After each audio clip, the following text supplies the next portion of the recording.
pressure in the nerves of Game 24. My goodness. Wow, what are we seeing? Bringing to you this live broadcast of this huge matchup. We got to see once more what the Challengers Cup is all about. It's being able to produce in the pressure cooker. And I love when players are nervous a little bit, where, you know, you get an opportunity to see them when they're under pressure. But just by impulse, you get to do something crazy. We're back to action. Now we're about to play the golden goal for the grand finale of Onile Grand Finale. Oh, we're just having an update. Oh, that is one of just one of not to be back. You can see not to be back kids. Oh, yeah.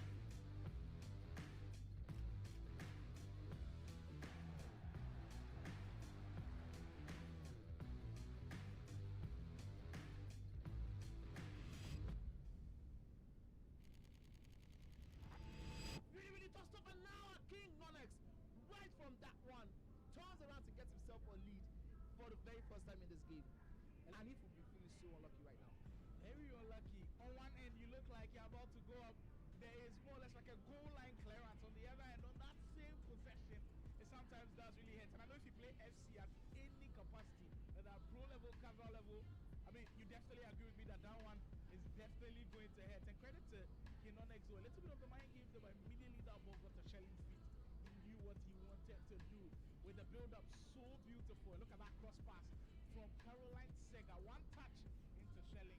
Kind of baited him with how he went to the left It side. did look like he was going to turn onto Shelling's left, and right into that turn. As soon as Ali committed the defender, we did see Shelling, her favorite right foot there. Absolutely insane stuff we are just seeing from these players. Konx now trying to see if he can double that lead, make it 3-1 in his favor. That would possibly give him a whole lot of breathing space in this one, because you know Anif is the guy who is not definitely going to be lined out. We have only played 57 minutes, I believe, on the clock. That's a lot of time. It's 67 actually, as the clock does keep ticking. Anywhere you get yourself an own goal, a deflection, something will just happen. And like we just saw earlier in the first half, where we had two options, you just be left to the one-on-one in the 6 yard box. Exactly, can cause absolute pandemonium at the back when that situation arises. Konx on the hand, he smells blood, he smells maybe one more goal to give him that security he's been looking for, but you'll not be rushing it at all. Definitely signs of a pretty good player, and there's a reason why he's in the top 5 of the National Esoccer Pro League 2026. And for him to just take the sting out of the game a little bit, gets it away though, and if we have an opportunity to counter, we know how much he loves doing that. He's got options to find. This time we will see just invited too much of the pressure. Gets a back! My goodness. It's a build on the finish! My goodness, you can see that sigh of relief, a huge sigh of relief. For the first time, he didn't allow Konx go in his head after he tried to cut back again and again. I mean, we did see again and again him trying to cut back into space, because Konx was really pressured every single man that had the ball. But the very first time throughout this game that he forced the issue, he was able to get himself another goal. I think that was possibly opening up the game, because now really helped him to secure maybe a top 8 spot, a top 4 spot, or even the crown at the end of it all. Because that was a hard fought one. And the thing about Konx is that's not the first time he's had to scrape for a win. You remember his game against Khaled 2-1. Like there are some of those games from some of the very best players around where they've got to fight for it, they've got to scrape for it, and I'm sure he will indeed be extremely proud of how he got the job done. We'll tell our attention to this one as we approach halftime in this game with Simply Uzo looking like he's a different man with the different leads, as we get a little bit of a smile from him. It looks like yesterday then a whole new corner for him.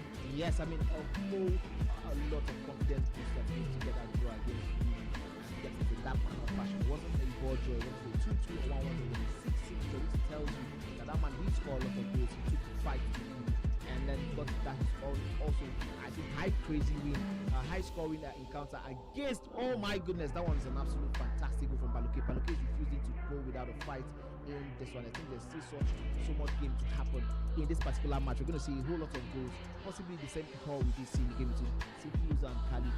And I think after that game, those two games getting 4 points in one day, I think sort of has seen his confidence to another level. If you he goes on to win this one against Baluki, his tally will be 7 points. It's going to lift him up a little bit and possibly make him tell himself, you know what, there's still a whole lot to play for. Nothing is about 11 audience for you to play for. And Nigeria, we hail thee, our own dear native land. Though tribes and tongue may differ, in brotherhood we stand. Nigerians all are proud to serve our sovereign motherland. Our flag shall be a symbol that truth and justice reign. In peace, oh, back to honor it, and this we count as gain. To hand unto our children a banner without stain.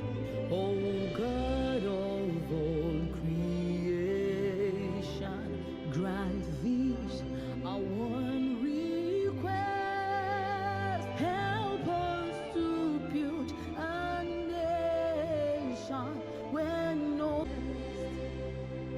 Ladies and gentlemen, it's been a pleasure. The best of the best players feeling the pressure and the nerves of 2024. My goodness. Wow, what are we seeing? Bringing to you this live broadcast of this huge matchup. We got to see what the Challengers Cup is all about. It being able to produce in the pressure cooker. And I love when players are nervous a little bit, where, you know, you get an opportunity to see them when they're under pressure. But just my impulse, you get to do something crazy. we're back in action. Now we're about to play the golden goal for the grand finale of the Onile Grand Finale. Same possession, it sometimes does really hurt. And I know if you play FC at any capacity, whether pro level, casual level, I mean, you definitely agree with me that one is definitely going to hurt. And credit to Konx, a little bit of the mind games, but immediately that ball got to Shelling's feet. He knew what he wanted to do with the build-up. So beautiful. Look at that cross pass from Caroline Sega. One touch into Shelling. Kind of baited him with how he went to the left side. It did look like he was going to turn onto Shelling's left. And right against that turn, as soon as Anif committed the defender, we did see Shelling favorite the right foot there. Absolutely insane stuff we are just seeing from these players. Konx now trying to see if he can double that lead, make it 3-1 in his favor. That would possibly give him a whole lot of breathing space in this one, because you know Anif is the guy who is not definitely going to be lined out. We have only played 57 minutes, I believe, on the clock. That's a lot of time. It's 67 actually, as the clock does keep ticking.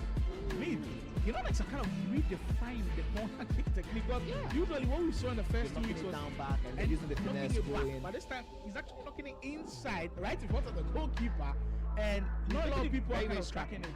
Yeah, I think making it scrappy is sort of where the because it can bounce anywhere. Anywhere you get yourself an own goal, a deflection, something just happened, and like we just saw earlier in the first half, where you had two options, you just be left to the 1-on-1 in the 6 yards.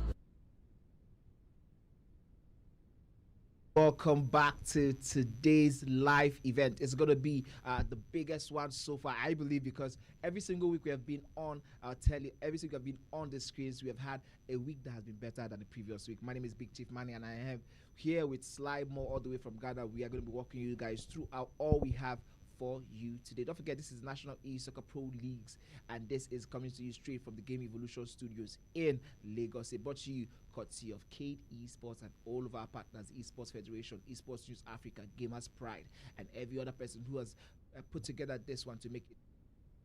But today's event is going to be an amazing one. I can't wait to walk you guys through this one. We have first and foremost Mr. Oga, who is going to be going up against the man from Abuja, Guru. So we're going to be having a Lagos versus Abuja style up match for the first game on the broadcast. What do you think about that one? I mean, it is going to be interesting. But Manny, before we even go into the matchups that we've got go for today. I think we're forgetting something. That we're indeed in the month of love.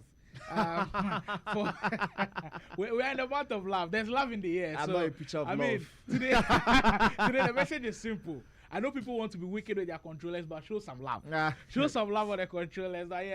Happy month of love to everybody celebrating. I hope everybody had a wonderful weekend. And for us, the one thing that we love doing is sitting in front of the screens and enjoying some high-level FC action. So hopefully the guys have a lot in store for us. I mean, this is the best way we could show you our love by bringing you guys the very best of esports entertainment from EAFC and the players in the building. I can tell you guys that unlike what Sly said, these boys have zero love right now. I saw some of the faces when I walked into the studio today. There is no love in the love at all. Well, today maybe we might get a couple of guys showing some love, but across the last couple of weeks it's been intense, and this is how everything shapes up into the leaderboard. We have a new name on the top of the standings. It is Konx in that lead with 23 points after 10 games played. Mr. Oga, the one who's flown under the radar, currently the top 3 man. He will be in the first round of action later on against Gurus in second place. Elevation drops from top spots. He just played 9 games with 21 points, so he still has the potential of going up top.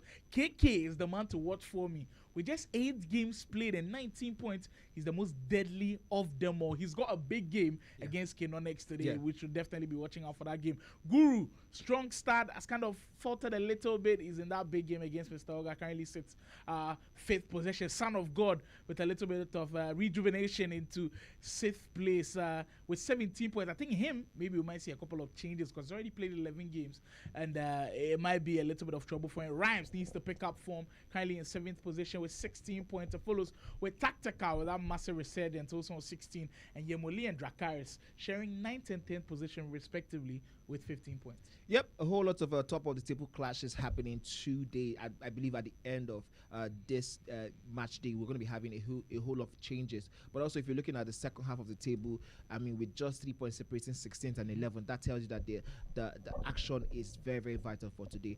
Every single person who is playing, who is in action today in the mid-table, they definitely need these games as they come. Today's matches, as shown on the screen, Mr. Oga, first off, going up against Guru, the man from Abuja. They're making up the battle, while Blaze and Tactical make battle in the background. While we have Rhymes and Khaled, second match on the broadcast. That one is something to look forward to. Would Rhymes see a resurgence from last week, or would Khaled boy actually take his performance to another level by beating Rhymes? Game with Josh versus Elevation, another tough game is going to be happening. We already know Game with Josh's history of kind of taking points off of the top guys, taking points off KK already, and that should certainly be interesting. Later on today, maybe the heavyweight clash of them all. Konx goes head-to-head against KK. These are guys who could potentially go top of the table. That should be interesting. Son of God, I believe he cannot afford to be dropping points anymore. He takes on Anif, and also another juicy one to come today. Rhymes versus Guru. OAS Esports versus the Abuja man Guru. That should be fun as well. Simply Uzo and Yemi will also be locking horns for round 8. My goodness, today has a mouth-watering event across board. The other boy also going to be playing Fleek, while Anif and Baloke are going to be going up against each other. Baloke, such a huge performance last week against Rhymes. He has to really figure out how to take this one to the next level for him. The next 3 points is very, very important. Dracaris is going to be going up against Game with Josh. Game with Josh seeing 2 huge actions today. I believe like today there are no games today where you can see that the level is going to be dropping a little bit. Maybe 1 or 2 games, but across board, all of the levels, the players have to be on the top of their game. Mr. Oga is going to be going up against Khaled again. I mean, fun games all around, but it seems like the big game is ready to kick us off. We'll hear from Mr. Oga taking on Guru.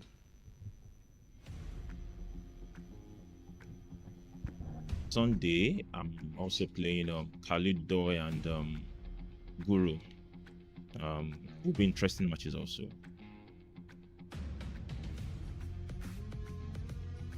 On Sunday, I'll be playing Mr. Oga. I have his team with him. He has revenge on his mind against me, and I'm looking forward to seeing what he can do on that day.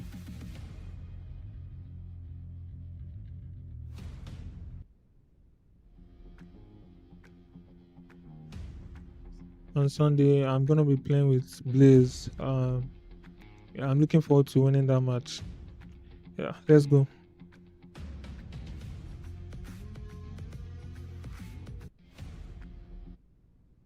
Well, Well, exactly what we expected from them. Both of the guys hyped up to go. Mr. Oga, you could tell, knows what is at stake. You know what? Before, when he made that leap into the top 3, we all said he flew under the radar. Not a lot of people saw him coming. But now, with the eyeballs on him and the fact that Guru has dropped points in his previous games, this could be a huge one for Mr. Oga. If he's able to pick up points, I think this could be a huge one that could go a long way in securing a top 8 spot.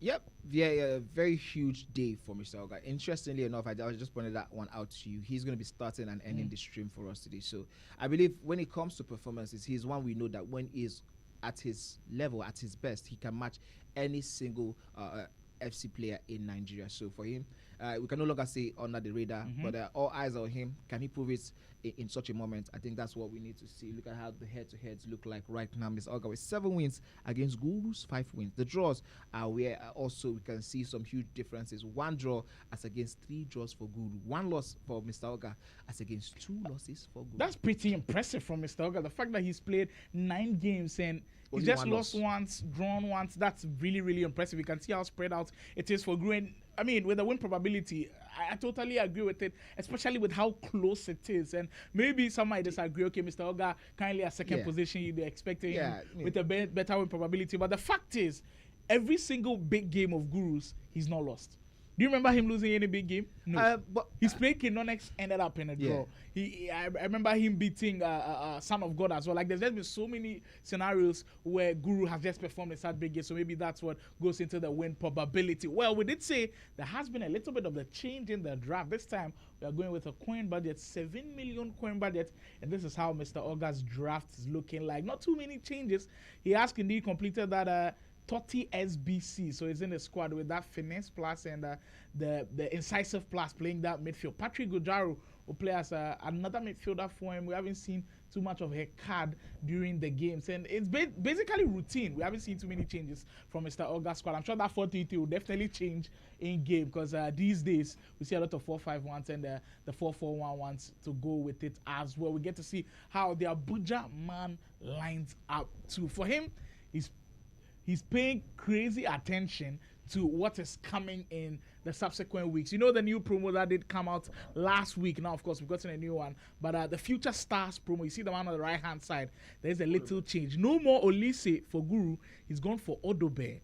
I believe he's got Finesse White. He's got the Rapid Playstyle Plus as well. So that's something to look out for, playing on that right-hand side for him. He's also using the Patrick Dogu item at the left back spot. He's also having those conversations pretty soon. But for tactical, it's a Smith he goes with, and she's always produced. You also see that Sega item, the Swedish midfielder, but this is not a Team of the Year version. This is just her base icon item. She doesn't have that intercept play style plus that the Team of the Year version has. So clearly that Team of the Year version is better. Maybe Des doesn't have the coins to purchase her yet, but this one not bad at all, as he's playing Lavelle also in the midfield with that incisive play style on there. And then that winter wildcard Valverde, not bad at all. Valverde, when you do use him in the midfield, one thing that you are guaranteed is the pace. Because one of the quickest midfielders out there, 90 pace for a box-to-box midfielder. Wow, that's not incredible. bad at all. And for tactical, he's not thinking too much about the wingers. He's going with what is working in the National Esoccer League, and that's a Shelling and Olise. Both of them have just been tremendous. But he's got Team of the Year. We haven't seen too much of it. Look at the right back, Lucy Bronze. 3 play style pluses for tactical. So he's got an official Team of the Year in there. We'll be speaking a lot more about her as well. So that's quite interesting. Maybe he did pack her lately, and of course makes that addition to the squad and playing it safe with a 4-4-1-1. The squad expected both of those guys will also be doing battle in the back, and then of course the updates will get you in when we do have them. But the big one is upon us now. To start us off, Mr. Oga currently second position in the whole of the league.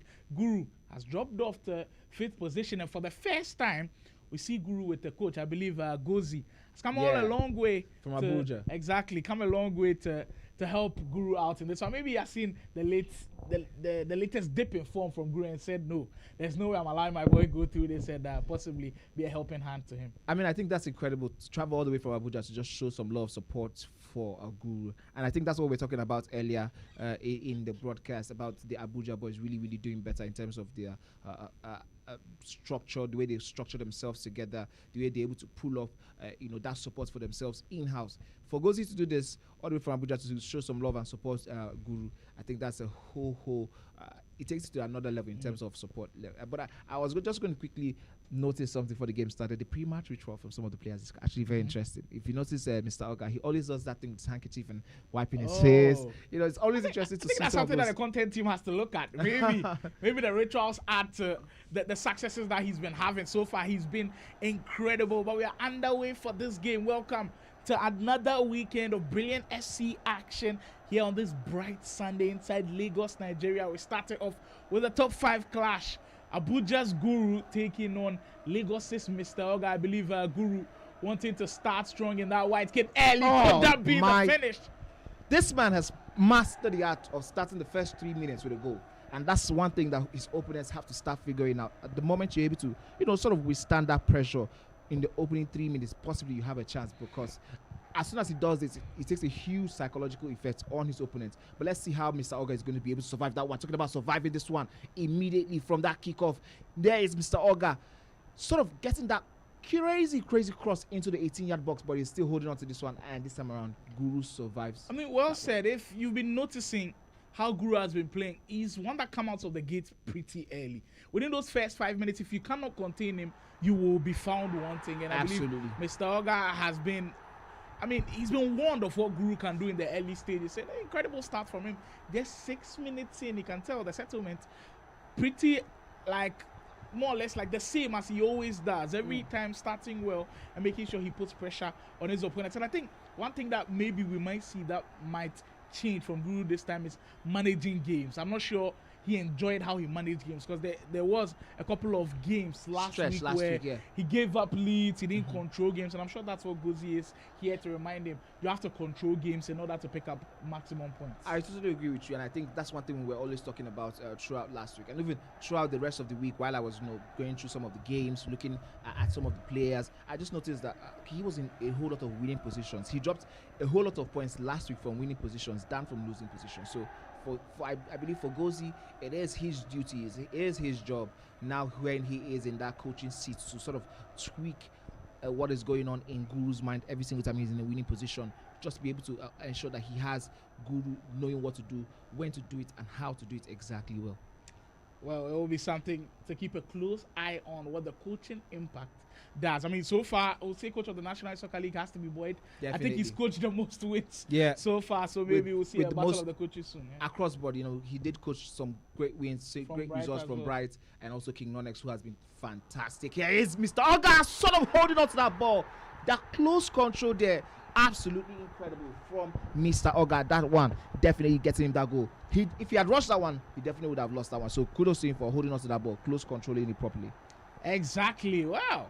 15 minutes in, the top 5 battle certainly living up to the billing so far, Mr. Oga. One thing that you've seen from his game that has just been changed, or it's a different feel as compared to the Mr. Oga of last year of FC25, is the fact that this time he's more brave. I think last year he respected his opponents way too much, especially when he was playing some of the best players around. Well, in this division, Mr. Oga is really taking his game to another level. You could tell he is certainly getting comfortable as you see him in and around the 18-yard area once more. The former Integral champion just dancing in the area and certainly piling on the pressure on the Abuja man. Chahanoglu, can he turn it around this early?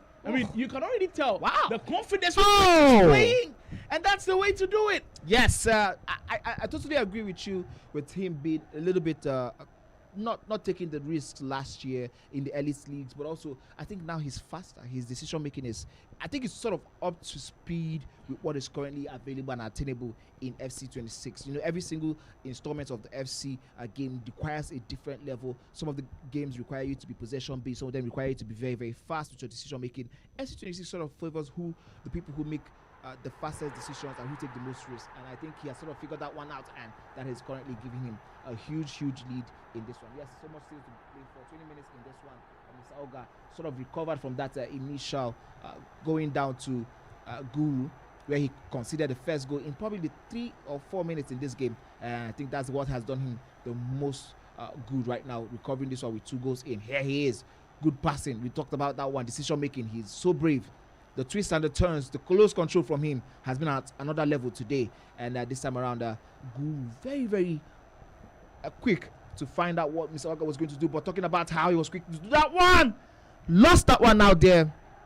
Guru, not something we see from him often, losing the ball just in front of his 18-yard box. That one he could not be punished, but he's one of the more interesting things to note about Guru's team coming into this game is we've constantly seen him use a left footer on the right wing. This time he switched it up a bit with that Odobe feature stars item, just listed at 70,000 coins. So that's pretty cheap for his right winger. But the thing is, he's a right-footed player. So we're looking at those finesse opportunities when they do come. You know, when you have like a Pedro Neto and Olise, it's more natural for them to hit the finesse from the left. And they've got finesse play style plus. For Odobe, he's just got the finesse play style. So could that affect when he's attacking on the right-hand side? I know he's got Pedro Neto on the bench, but it is Odobe that's starting. So that's something to look out for when he is attacking from the right. If he will struggle, but it seems like that's somebody that he's worked with in the last couple of weeks, and Guru certainly comfortable using that Odobe item. So that's something to look out for. For Mr. Oga, I wasn't willing to take the risk at all. That's when they simply with Olise and was able to get it. I mean, I totally agree with you. I believe sometimes in situations like this, you have to just find out what is working and keep at it. So many times, these players feed off muscle memory, where there's a loose ball in the area, you don't have too much time to think, you know there's a finesse chance, you go for the finesse immediately, you're able to get it, and that is done with, right? For me, I think looking at the Odebert card, he has to now sort of do extra every single time the ball is with Odebert. He cannot hit that. I don't know if Odebert does have that 5-star weak foot. I'm not so sure that card does have that one. So for me, I think it's very interesting to see what his strategy is in going into this game week, using Odebert as starting a right winger for him instead of the Pedro Netos, the Ulises of these worlds. And he decided to go for the Odebert. So I want to figure out how he's going to switch that one in terms of strategy, and how he's going to definitely turn around in terms of performance and points and goals, which is definitely why he possibly got that card into the game. Well, it's not a bad card to move with at all. I mean, the fact that it's got tiki-taka white, it's got finesse white as well, it's got technical, so that dribbling is kind of sorted as well. It's just that with how this game is structured and how broken finesse is, everybody just wants to use the natural left footer on the right wing. And for Odobe, you're asking if he's got 5-star weak foot. He doesn't have. He's got just 4-star weak foot. I know it's still okay enough to do the job, but we know in this game the fine margins do count, and for the Abuja man, I'm sure he's not somebody that plays with fine margins at all. I mean, also possibly he could be looking at the Odebert card, giving him a whole lot of goals from that near post shots. They do go in faster with a right-footed player, but I don't know. I think that's why I'm interested to see what this guy is able to do, and that's one beautiful thing about some of these cards. As soon as the players also notice something different from your style of play, sometimes they are quick to switch, quick to pick up from what the other players are doing. You could definitely see an Odebert card for the rest of the week. Exactly, and it just adds an air of unpredictability to his game now. So we're all used to finding Olise or finding Neto on the wing, or finding Yamal if you're using Yamal, cutting in and going with the finesse. This time with Odobe, because he's still got that finesse play style plus, he's got 4-star weak foot. He can cut in and finesse, but then you're caught between two minds. He can go that near post finish as you were saying earlier. So you're now caught between two minds what he's going to do. So maybe he wanted to add that air of unpredictability to his game there, Guru. But from the start of this game, it's clearly showing that Mr. Oga certainly has come for this one and wants to maintain a top 3 spot in the league. You're still watching the National Esoccer League, of course, brought to you by KD Sports, the main sponsor of this one. We are live in Lagos, Nigeria, inside the Game Evolution Studios. We are into week 4 of the action, where some of the very best players have shown what they can do at a very, very high level. Today, we've already showed you what will be on the broadcast, where there are some big games already showing. Look, the fact that we've got most of the top 5 guys playing each other today. Konx is playing Keke. Rhymes will play Guru as well. Those types of games tend to shape up what the final leaderboard looks like, especially with regards to top 8. And I'm sure a lot of guys are looking around, the likes of Elevation, the likes of maybe even Tactical in the mix, are looking at those types of games and praying and hoping that the guys above them are dropping points, because that's what you've got to be looking for if you want to make top 8 of the league. I mean, also, I think for me, I would look at the games between the guys in the top 5 and the guys who are sort of below in the second half of the table as the very, very important games. Because if you've noticed, in terms of the history throughout we begun this pro leagues, it is usually the guys in the second half of the table that are taking points off, like serious points off the guys in the first top 5, top 6. They are the ones beating some of these guys. Yeah. Some of the top 5 classes we have ended in the draw. So some of the mean, guys, to be fair, yes. yeah, some of the guys who have come from that second half of the table, taking some risks, gone at it, tried. I mean, you can mention Simple Use or picking up a point against Guru. Baji Senior beating Guru. We've got Bright. Game we just beat. Bright, my personal favorite, the Giant Slayer. Bright, the Giant Slayer in week 3. Like all of those guys, Dada Boy performs well as well. Baloke also has taken taking off points huge of points them. from Rhymes. That's been like the mainstay, sort of the consistent action we have seen from these players. So I think yes, we are looking forward to what the top of the table clash looks like. First 5, top 5 looks like. Yes, I'm definitely looking forward to that one. But I'm also looking at the Khaled Mr. Oga. I'm looking at the game with just Elevation. These are the games that would potentially shape the entirety of the leaderboard. Well, apologies for the breaking transmission, a little bit of a technical difficulty, but of course rectified it, and we go straight into this game with Mr. Oga currently leading by 2 goals to 1. If you're here currently live on YouTube and you still not subscribed to the channel, my friend, what are you waiting for? Every single weekend for the next couple of weeks, this will be your home for some of the very best FC action Nigeria has got to offer. So make sure to join the party as well. And of course, here on KD Sports, there's a lot in store coming this year. Manny and I will certainly be discussing. There are some big things happening. I mean, in 2024, there was the huge one, Cage. Well, there have been whispers in the air. I mean, there was the press conference out there that Cage will be returning this year. Last year, if you enjoyed the rivalry series, well, you get to enjoy more. Wow, that was so close. Mr. Oga almost finding his 3rd goal of the broadcast in there as well. I mean, this year as well, there's Ghana versus Nigeria coming up. There will be huge tournaments all over, so make sure you subscribe to the KD Sports YouTube channel. And of course, you're following KD Sports everywhere. And then everybody's been asking predictions. How can we predict and win some money? Well, the KD Sports has got you covered with the predictions. The way to do it.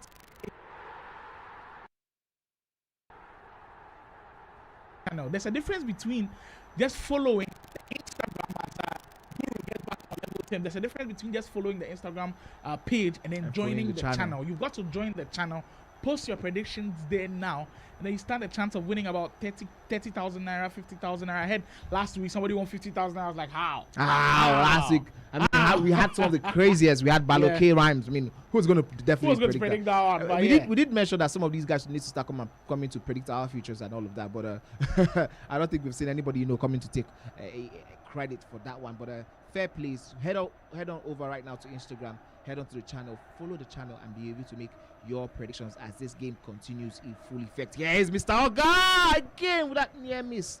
The second time now he's missing from that far post shot. Definitely has to start trying that near post. But I think this is a sort of warning signs for Guru. Mr. Oga is knocking on that door consistently. He's breaking down that defense, especially from that right back. Guru has to really figure out what is working on there. Because the next one might just be going into the back of the net and definitely taking some huge toll on Guru in terms of how this game turns out. As we edge closer and closer to halftime of this one, certainly balanced. And Mr. Oga once more, that 30 item. I mean, he's still in the SB season. I know a couple of guys haven't completed him, but that's something to look out for. It does feel like my octopus vibes is back.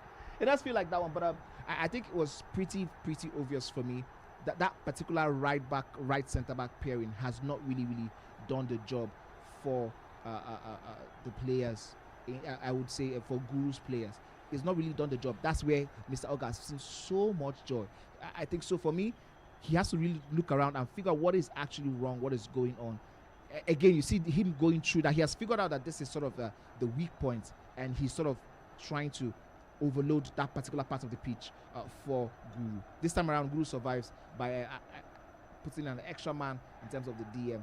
But he has to figure that one out as quickly as possible. When you're playing at this high level, you do know that your opponents are going to be looking forward to every single weak point that they see happening in your game. But here it is. Just one more minute as we see how that one went in. Here you go, Mr. Oga. Notice that one. Olise, that 30 item. That close control from Mr. Olise has been put to deadly effect for 3 times for all of the goals he has scored. He's always found a way to just get that extra touch out of the pressure from the defenders, and is able to blow that one through the goal. Well, halftime now approaching, and credit to Mr. Oga. The fact that every single time Guru responds, he's there to back it up and score a goal. It just keeps you right in the game. And all of the guys who were maybe underrating Mr. Oga, because remember, the start of the National Soccer Pro Leagues, his name really didn't come up as maybe the main guys to make top 4, potentially go on and win the whole thing. Because right now he is a strong contender to go on and win the whole thing, especially if he's able to grab maximum points in this game. So for Mr. Oga, this could be some huge 3 points if it does go his way. Well, I hope you're enjoying all of the action live on YouTube. This heavyweight clash, Mr. Oga playing Guru, already living up to the billing. And for Guru, you can tell that he has been a little bit unsettled by how Mr. Oga is playing. And in big games like these, you've got to have multiple plans going in. For Guru, certainly something that will be on his mind, and I'm sure on his coach's mind, as well as he enter into this second half of action. Del Piero in the mix as well. I mean, Mr. Oga is indeed trusting a lot of the team of the year icon. So that one is pretty close, but called back for a free kick using both Francesco Totti and Del Piero. Nice to see some of the Serie A legends in the squad. Yep. Fun fact: Del Piero was one of the very first players I started supporting in football, and I think the first team I ever supported before I started supporting, you know who, is Juventus. Oh, yeah. So I mean, back in the days, Juventus were. Yeah, back in the days, those were the first leagues we did watch on TV. So we didn't really have the access to the ELs, or even some of the tournaments people have access to. So yes, that Del Piero card, and so close. The striker stretching out, but you know he was no match for the goalkeeper. So I mean, for me, essentially seeing Del Piero right now in action is something that gives me a lot of how do you call it? Throwback vibe. Maybe nostalgia vibes. Nostalgia, yeah, that's maybe what I'm nostalgia looking for. vibes. I mean, it's all part of the excitement. We've got word that Tactical is indeed doing the Lord's work. He's got his sights set on finishing top 8, and when you play this way, you will make yourself a huge contender in finishing top 8. And look at this man just go. Looks like he's oozing class on offense, and just some brilliant FC. Oh. He's up by 4 goals to 0 in just 28 minutes. Yeah, Blaze is in a whole lot of trouble. He's currently right now in hot water. So for me, something has to change for him.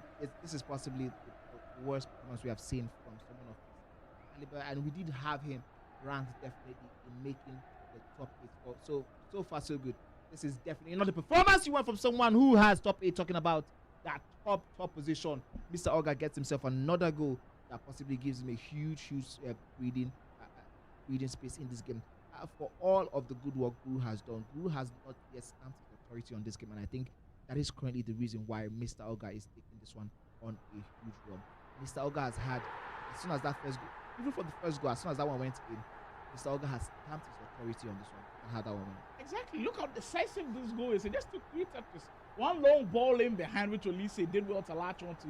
One pass in the middle. Del Piero is there. That's, in Guru's eyes, way too easy to break him down. One thing that we've praised Guru for in these big games is his defense. It's been non-existent.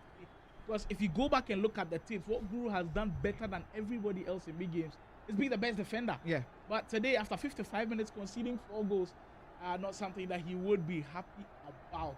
But it's just the air of unpredictability that comes to the National Soccer League. Every single time, it tends to give us surprises. And well, after going 4 goals down, it seems like Blaze has finally awoken and gotten one back. Maybe that one might channel something else. Well, actually even 4-2 after making a lot more inroads, and another lovely finish to go in. So maybe we might just have another game on our hands on that side as well. Beautiful build up there from Blaze. I think after looking at how those 2 goals went, you possibly be asking yourself, then how come you haven't been doing so much of this throughout the competition? But talking about game doing so much, Mr. Oga in this game also, I think it's one thing to praise Guru, rightly so, for his defending, but Mr. Oga in this particular game has done absolute Lord's work. He sort of neutralized every single thing, and that this one does go in. maybe you do call that one a commentator's cross, but he sort of neutralized the wingers for Guru. So Guru has had so much joy from the middle, but not from the wing. And I think for Guru, he possibly needs to figure out the way Mr. Oga has figured that one out, that this is possibly where the weak point is, the weakest link is, and sort of overload those spaces consistently. That's what Mr. Oga has done, and has gotten 4 goals already in this game. So for Guru, I mean, if it's working, why stop using it? Don't fix what is not broken. You know, quickly, if you find out that the center is where the spaces are in, consistently go and get yourself in this one. As another ball through the center.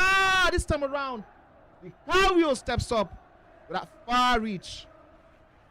Vicario has done some massive saves here for Mr. Oga in this game. Oh, surely. Urudo now, after getting that goal back, looks like a man with a lot of momentum in his veins and looking to get back on equal terms. Knocks it down. We haven't seen too much of the corner routine these days, but it works for Guru. Oh, another massive save from Vicario. It's coming back to back as Mr. Oga having to face wave of pressure. And you have to do due diligence if he's going to hold on to this lead. Wilson has an opportunity to dribble through. Really good defending, because that was pretty important. If he had lunged into a tackle, committed, that would have certainly been a penalty. But by this time, Mr. Oga making sure that defense was certainly on lock. And just about 25 minutes in from finishing this game, and it looked close as ever. We told you in this realm where we're getting closer and closer to the business end, certainly the league has now taking shape with guys who have stamped the authority all over. You know that in some of these games there will not be blowout. That's an interesting free kick to have, and in a very close distance. Guru, can he take full advantage of this one? Free kicks these days look like penalties at times. It will be Wilson behind the back of this dead ball scenario. Can the Abuja man take full advantage? Now you can see Mr. Oga scrambling to get guys back on the line. Guru to maybe push in. The carry has been superhuman in the last couple of minutes. I mean, for Guru, he possibly is so frustrated right now, because in the second half he has had so many interesting chances that on a regular day definitely will be making this one so possibly in his favor. But Vicario has stepped up time and time again, and I think for Guru, he has to be very careful, especially when in FC. You know that when you start losing chances like this, you don't take some of these chances, it does look like you get punished every single time the opponent has the ball. And I think we have an update in the game between Blaze and Tactical, and it looks like Tactical has cost himself another goal. My goodness, talking about Vicario's heroics, that goalkeeper there definitely not doing anything to help Blaze. The more Tactical keeps winning and the more he scores goals, the pressure it puts on the rest of that top, especially the guys in the lower 4 of that top 8, guys like Son of God, guys like Rhymes, guys like Guru himself. Yeah. It just puts added pressure, because now you know this guy could overtake you at any point in time. So it is going to be tricky to see how the leaderboard does end for today. Mind you, today we've got 6 rounds of action, 6 main games on the broadcast. So make sure to tune in every step of the way to catch every single glimpse. Now, I want to put you on the spot a little bit, and I want to just put your brain on what could possibly be if at the end of Pro League, Guru doesn't make it. Don't forget the conversation about him possibly being one of the best, in terms of the leagues across board, Lagos, Nigeria, Lagos, Abuja, Port Harcourt, and talking about how any top 4 from Abuja, well, save Mamzo, Farouk Mamzo would match any top 4 in Lagos. It possibly has put a lot of pressure on his shoulders now to back that one up with a lot of action, because if he doesn't make it into the top 8, that would definitely be sort of a disappointment there for the Abuja contingent. Exactly, and he's got the whole of the Abuja backing him. I mean, today Gosi is in town.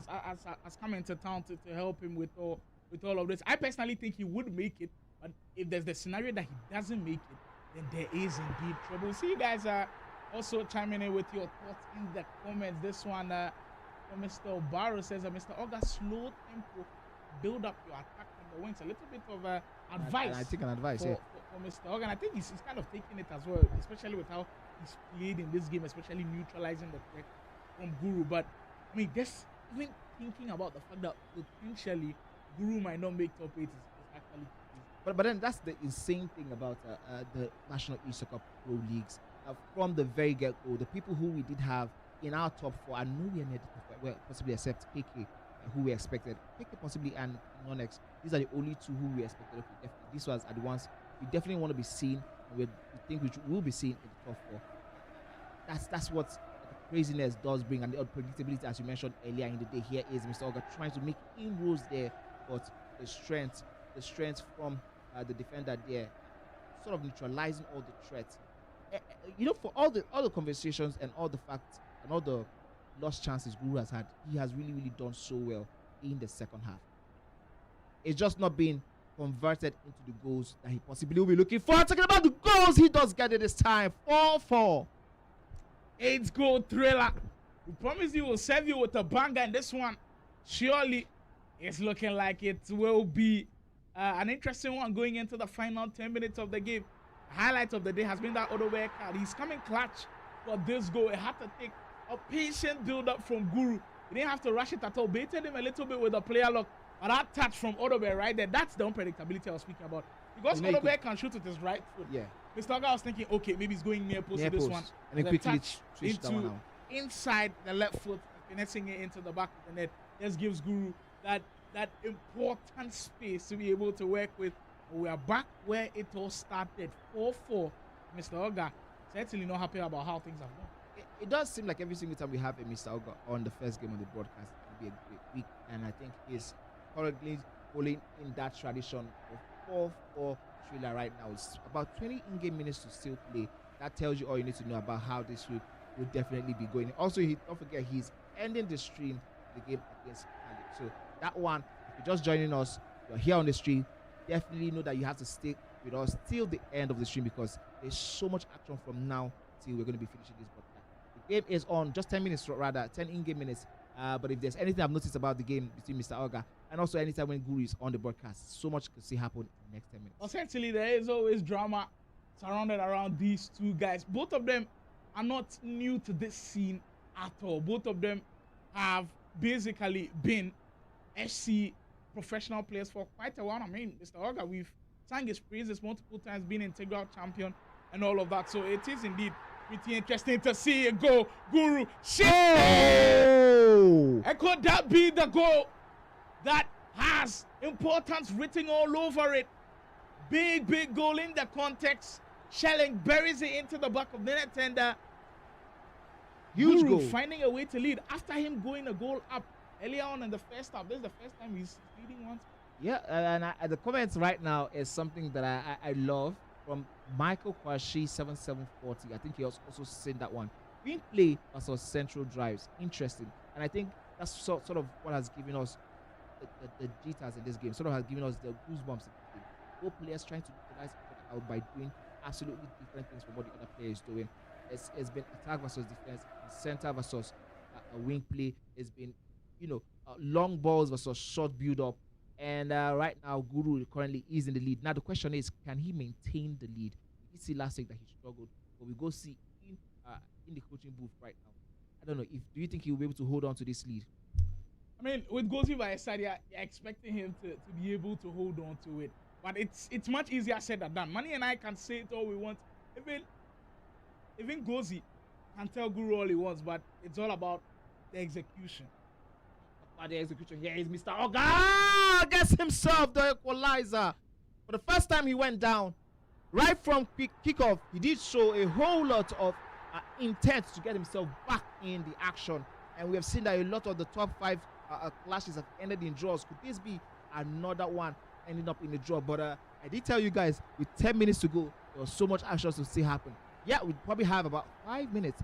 And 2 goals have already happened between the last time I said that one and this one. I think there's still another goal to go in this one. But I think it's up to the players now. You were mentioning that one. No matter what Gosi said, it's up to the execution. And this time around, it was Mr. Oga who executed his attack right where he should have. I saw a comment earlier on, and someone was saying no love shown from tactical. Well, at this point, I'm supporting tactical. Even in the amount of love, you cannot afford to show love, especially in this game with the position that he occupies, because he's fighting for a top 8 spot. Cannot afford to drop him at all.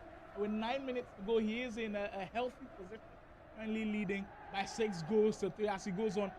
One more attack, maybe one more goal to certainly put this game to bed as that time Blaze able to do his job. Yeah, I mean, that was not the best of tactical moves we did see there. I think he tried to take some risks, but overcommitted there. And now this time around, I don't think he's going to be making any mistake from this one. It is 7-3. Blaze in a whole lot of hot waters there. Time and time again, week after week, have been beaten. It is looking like it is sort of game sets a match for Blaze. Manny, what does this say about last year's? The fact that the guys who were potentially in the bottom 8, wow, as our Blaze gets one back, the guys who were in the bottom 8, guys like Blaze, guys like Game with Josh, guys like Bright, guys like Caesar, in this division 2, still struggling, where it's only Mr. Oga has shown, okay, maybe Mr. Oga and Game with Josh who have shown promise. I know Bright has kind of won a couple of games, but does that tell us that maybe the fans were right a little bit for us to kind of expand and give everybody a chance? Because I think the difference is clearly telling as a tactical. I'll get to I mean, for me, I think what happened last year was a perfect way to start any single thing you're building.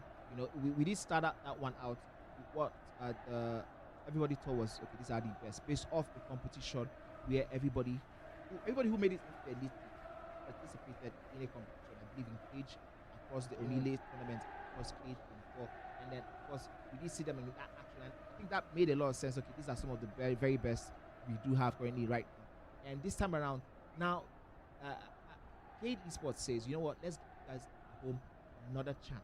The KKs of this world, let's give the non-X's of this world. Who, by the way, I had no idea who King Nonex was as that last year. Right? So the KKs of this world, the tactical, I had only heard tactical mentioned once. But wow. There is getting himself another goal. A little bit too late, you definitely have to say 8-5, and that is the end of the action. But going back to the conversations, I think yes, the fans were right to say, you know, expand this one. But I think also ladies were in a position whereby they had to do what they did last year to start out. Conversation had to start somewhere. This time around, every single person here is now having to prove their worth. Don't forget, I do expect that by the next couple of weeks when we start the elite division, we might see someone from the top division might just be dropping again, who we expected, who are possibly last year in top 8. I personally expect we're going to see another drop into the Pro League.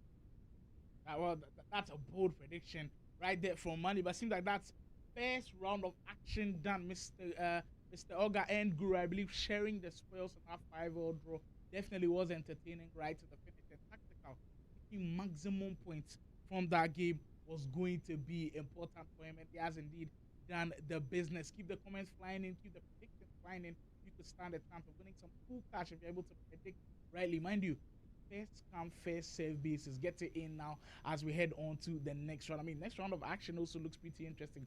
I believe Rhymes and Khaled will be taking to the fold as well. So a lot of games to look forward to. With the first round of action now, we've still got 5 games on the main broadcast to go, and I hope you are indeed enjoying everything that we've got for you. But this draw that both of them have played out, do you think it suits them or it suits the guys around them? Will Mr. Oga and Guru be happy about the draw, or will guys like Elevation, KK, Konx be happier about the draw that these two have played? I mean, one person I know definitely that this particular draw is going to be suiting, according to your question, is the guy who has won right now his prediction. I just got an update that there's a winner right now. Already. Someone is definitely taking home. Someone predicted 5-5. Yes, so we already have a winner. That one is he's definitely going to be smiling to the bank as at tomorrow, of course. But I think for both players, I expected this, to be honest. Throughout the tournament started, we have seen, especially after week 2, where we sort of started saying, okay, these are the guys who are currently in top 8. Every top 5 clash has ended in a draw. We have not really seen, I think only the King Nonex versus Elevation match, that was the one that we did end up seeing a winner in, and that was a blowout. But I think for the guys around them, they are the ones who are definitely enjoying this one. Well, everybody seeming to enjoying the action that is going on. Already somebody has predicted and won. You don't want to join the bandwagon? Well, then maybe you don't want some money. Well, Manny and I are indeed enjoying ourselves here in the studios, join the predictions now as we head on to the next round of action that we've got on the broadcast. Rhymes versus Khaled on the main broadcast. That should be fun as well. That one is up next right after this break.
pandemonium at the back when that situation.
Looking to ride off the wave of yesterday with some impressive performances from Edo. Balogun has to be looking at this game as his potential.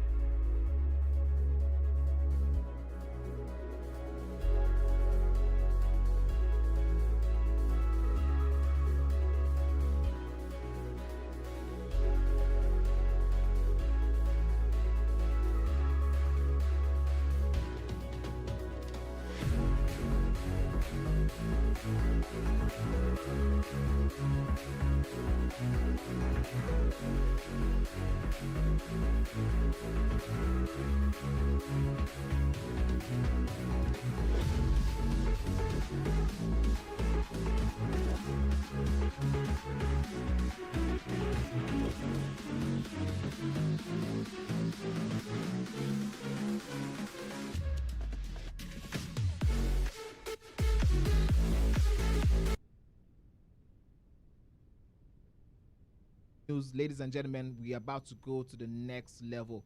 Now we have a huge one going up. We have the game between Rhymes and Khaled. Let me tell you guys, the conversations around this game is going to the next level. The players themselves are up for it. Rhymes, who had a very disappointing week, I think that was game week 3 or game week 4, day 1. Now he has every need to go up against Khaled and get himself 3 huge points. 3 huge points or nothing, but for Khaled, he has nothing to lose. Sometimes playing a player who has nothing to lose can be the most dangerous thing to do. Because for Khaled, there's no conversation. He's not here to prove a point that he's one of the best. He's just here to disrupt. For me, that's the way I view Khaled. He's here to disrupt the flow. He's here to cause problems for all of the other players. I don't know, for you, is that how you're looking at it?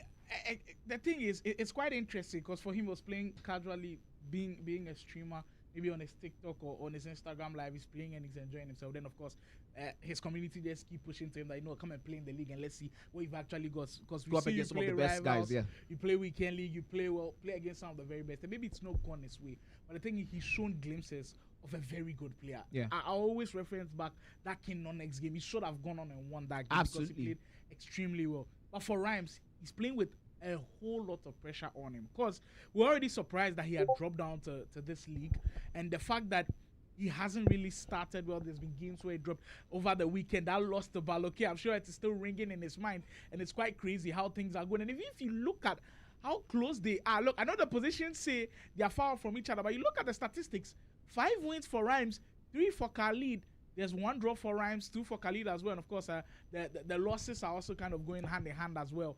But the win probability right there, that one being that close, should tell you that Khaled has got every single chance to be able to put up a big fight against Rhymes. And if he's looking back on that Baloke game against Rhymes, it should give him a lot of confidence going into this game. Yeah, I mean, I think one thing that was a staple in the game against Rhymes for Baloke was his ability and his willingness to take all the risks. He threw everything he had, just like you used to say, the kitchen sink at Rhymes. And I think that's one thing that threw Rhymes off from the very first goal. And for Khaled, he's currently rooted in the 15th position in the league. This is not like the position where you're looking at, winning the whole thing. It's a position where if you get 3 points, you definitely are going to be just 3 points difference between the guys from 16th to 11th. So every 3 points is huge. So for him, yes, there might not be so much to play for, but a chance to throw everything at Rhymes and just see what falls your way is the best thing to do. I think that's the best approach for someone like Khaled. Well, we get a chance to look at Rhymes this draft. If you still not heard about the restrictions, they are following a strict 7 million coin budget. So if you're not seeing some of your favorite players in there, mind you, they have to follow a strict 7 million coin budget. We get to see what Khaled's draft looks like. He's got the likes of Pina in the mix as well, and Lamine. I think he's tweaked this team a little bit. I don't think he's still using that team of the year Pina because her price is ridiculous still. So maybe it is a little bit of an error, right? Isn't she the 3 million team that I was using? Pina is still pretty much expensive. 3-4 million. She's still very, very expensive. I think she's more than 4 million at this point. Yeah, but I think he's still sticking with the Lamine Yamal card he has used from the very get-go, and the Shelling card, Reinders and Bonmati. Yeah, I mean, Pina is literally 14 million at this point. So he's not using this Pina. I believe this was the older version of his team. So we'll update it for you guys. But everybody still remains the same. The WAP Espino item is got Marcos, your Rente Winter Wild card item. Yamal is still in the mix as well. That Gravenberg item that most of the people overlooked in the SBCs also in there as well. He's got Oliver Kahn, one of my favorite goalkeepers in the game right now. Right now, it seems like it's 3 goalkeepers that everybody's using. Vicario, Yashin, Oliver Kahn. These 3. It's rotating. We did see Courtois. Exactly. Yeah, at some point. I think there was a promo card that had Courtois having. I don't think he necessarily had far reach plus. He didn't have far reach, and him, because of his length, it already feels like it's far reach. He could reach far wide. The length already is a cheat code with Courtois in the mix. Well, KD Sports says we should remind you guys that the predictions are still ongoing. Somebody just walked away with 50k naira. For my Ghanaian guys in the chat and you're watching, if you do the conversion, that'll be 400 Ghana cedis from just one game, predicting that 5-5 draw of Mr. Oga and Guru. So head on to the KD Sports Instagram channel now.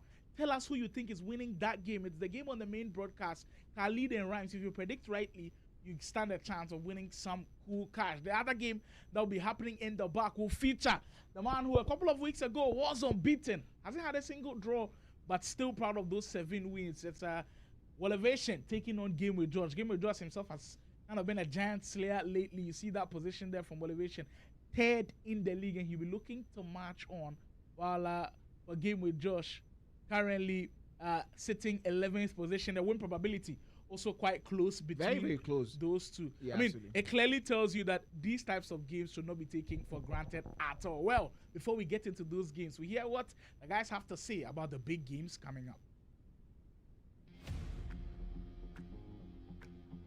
So on Sunday, I'll be playing against Guru and Khaled Boy. So that's it. Cool. On Sunday, I'll be playing against Rhymes and Mr. Oga. Oh, that'll be a crazy match to watch though. So I have to put in the work, obviously.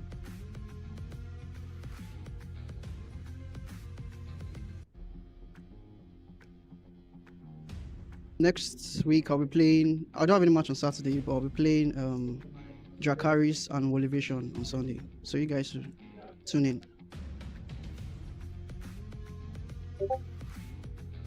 Yeah, on Sunday I have a game with Josh. Game with Josh have been playing very well. He has picked up form. He has won games and picked up points against top opponents. So I'm looking forward to that. But like I said, I expect to keep winning and keep staying at the top. Interesting words from these players themselves. You did see a elevation there with his coach, Chooks Jr. It's very interesting always when we hear this call outs, when we do hear the words from these players, the way they are preparing for the games against their opponents. It does give us a little bit of an understanding of where their minds are towards the game itself and where their head is in terms of the mental space. But it's all talk until you have the controller and it's time to hold the fort down across 90 in-game minutes, especially in the 9-minute half. And you have this one. We're going to begin with Rhymes and Khaled. Khaled in the all-black kit, while Rhymes is sticking with his all-white kit. Well, surely the big game is here. Khaled desperately need points on the board. He's edging closer and closer to the impossible end of not making a top 8 spot, because right now on the leaderboard he's clearly not where he wants to be. But for him, it will surely be an opportunity to work on his game and potentially climb up the leaderboard. So that's something to look out closely for. For Rhymes, though, finally sitting in that 11th position. Will he start well? Just slightly offside on that one, but clearly the intent is right there. But for Rhymes, with the expectation that he's got, especially now signed on to KD Sports, you can clearly tell that he knows, signed on to OAS Esports, I beg your pardon, he knows how important this game is. And I did say that there has been a change with the pin. I believe he's using the Winter Wild Card version this time around. Okay, and you did see the Neuer item there for Rhymes in goal up against other like the Vicarios, like we did see the Oliver Kahns from Khaled. So I think it's interesting for me to see how much value the Neuer card is going to give Rhymes in this game. Here is Rhymes now on that byline. Last week we did see a huge show of emotion from that man after losing to Baloke in that game that had him. Oh my.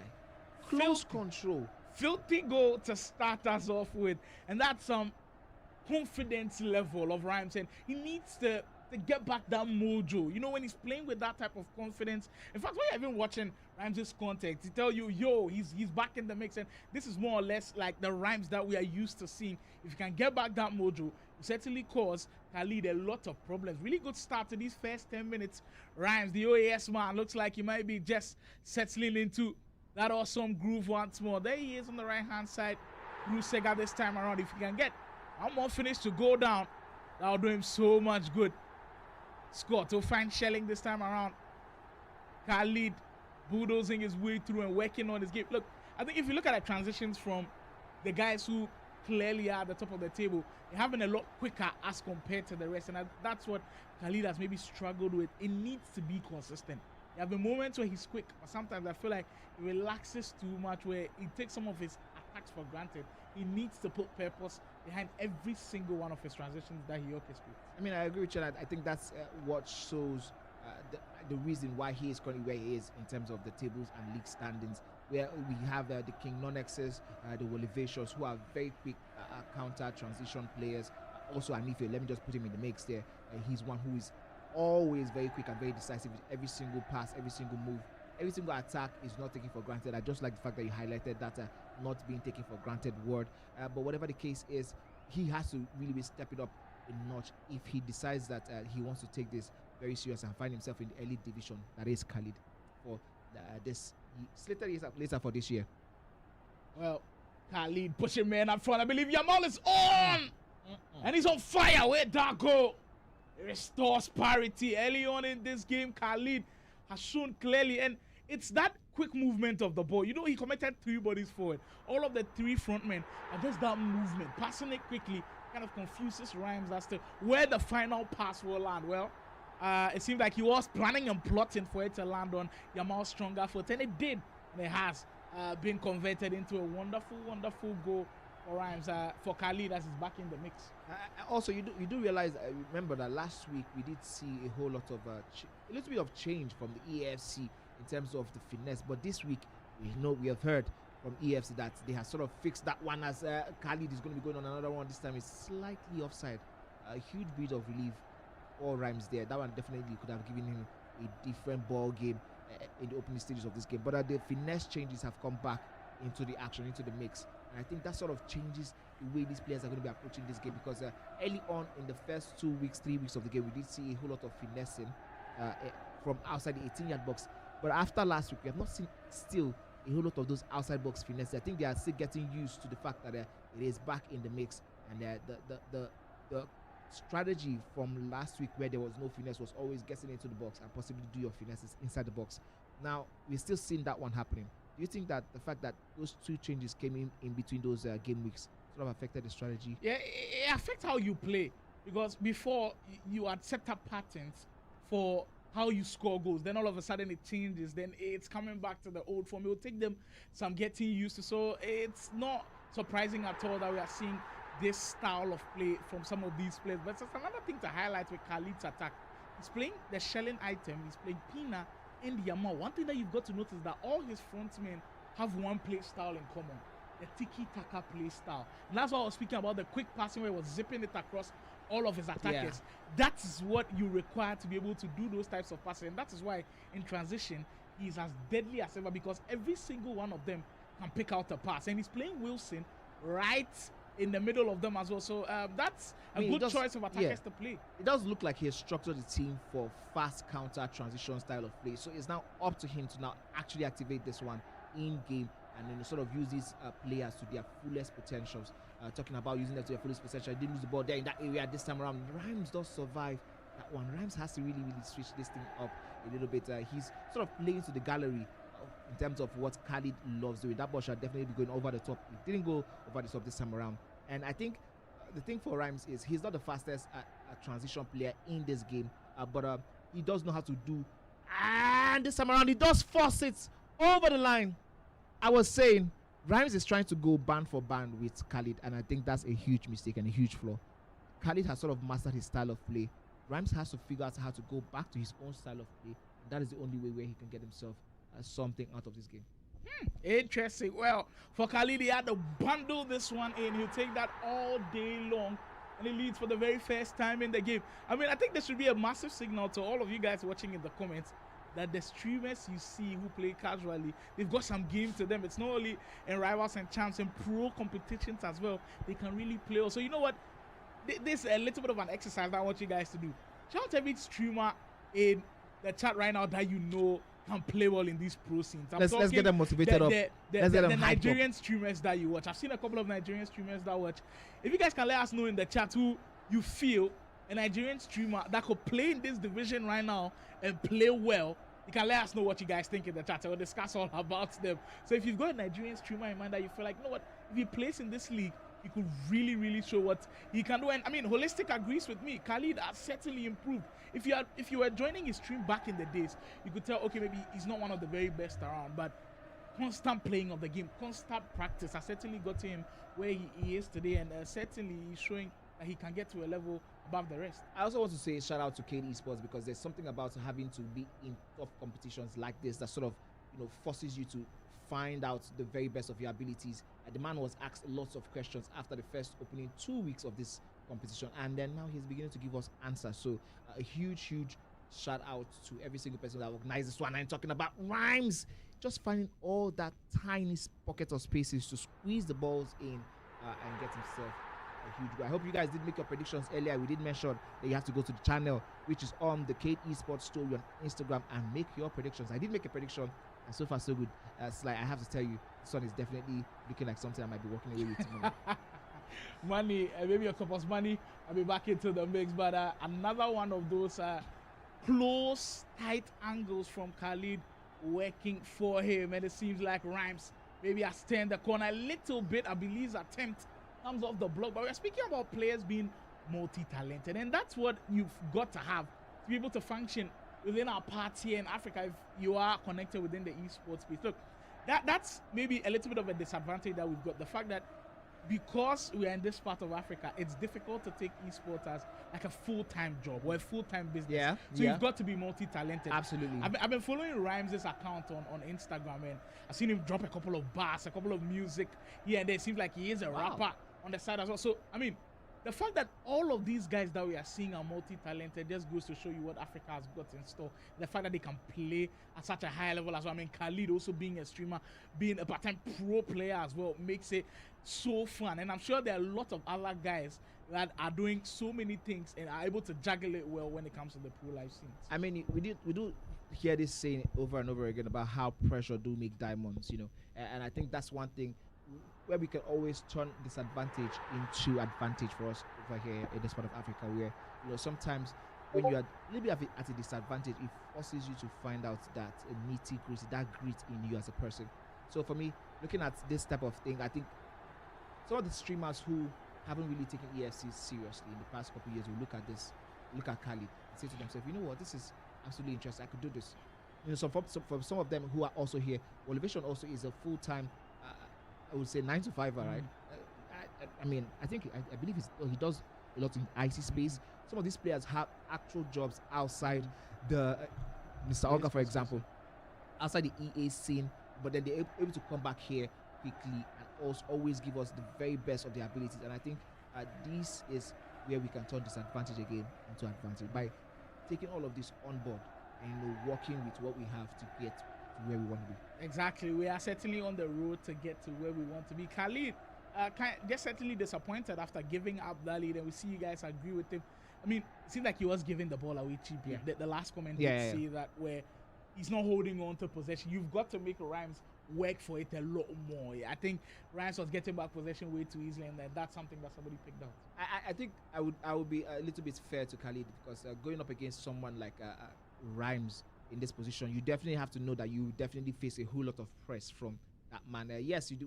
I agree, he does give the ball up easy, but I think that is really down to Rhymes' fantastic pressing when he's out of possession. So I think when you play against people like this who know how to press, all that is important is that as soon as they get the ball or you lose the ball, you try your best to get it back quickly and as quickly as possible. There's been this huge conversation these days about FC26 and what style of defending to use. You know, basically, if you go into your controls, you see tactical defending, you see advanced defending. But in game, we have a different form of defending that is captivating these days. AI defending versus manual defending. And I've seen a couple of guys who use AI defending to the very best. These days, your AI can help you a lot. When you've not switched on to the Kaiser, just leaving it to AI to do the job can sometimes be the best, because the dribbling from some of these players are exquisite. And if you go manual, it kind of costs you a little bit. So I just want to know from the chat, are you a huge fan of AI defending? Are you a huge fan of manual defending? Which one works best in FC26? Because I feel like players mix it up a little bit where they're quite comfortable with manual defending. Guys are also quite comfortable with AI defending. Manny, just a quick thoughts on AI defending and manual defending these days. I have to tell you, I've suffered from manual defending. I have been through a lot from manual defending. You know, like, I think it's one thing where I'm trying now to little bit of get into the group to understand how to work with the AI defending, so that when there is a chance for manual defending, because the thing about manual defending is you have to be very quick in switching. If your switching isn't pristine, you are in problem. That's why everybody advises not to constantly use L1 switch. You've got to use your right stick to switch as well. Right stick is for people who are very, very good at it. I have to tell you, that's possibly one of those things that made me not be a pro, because I just never could really be.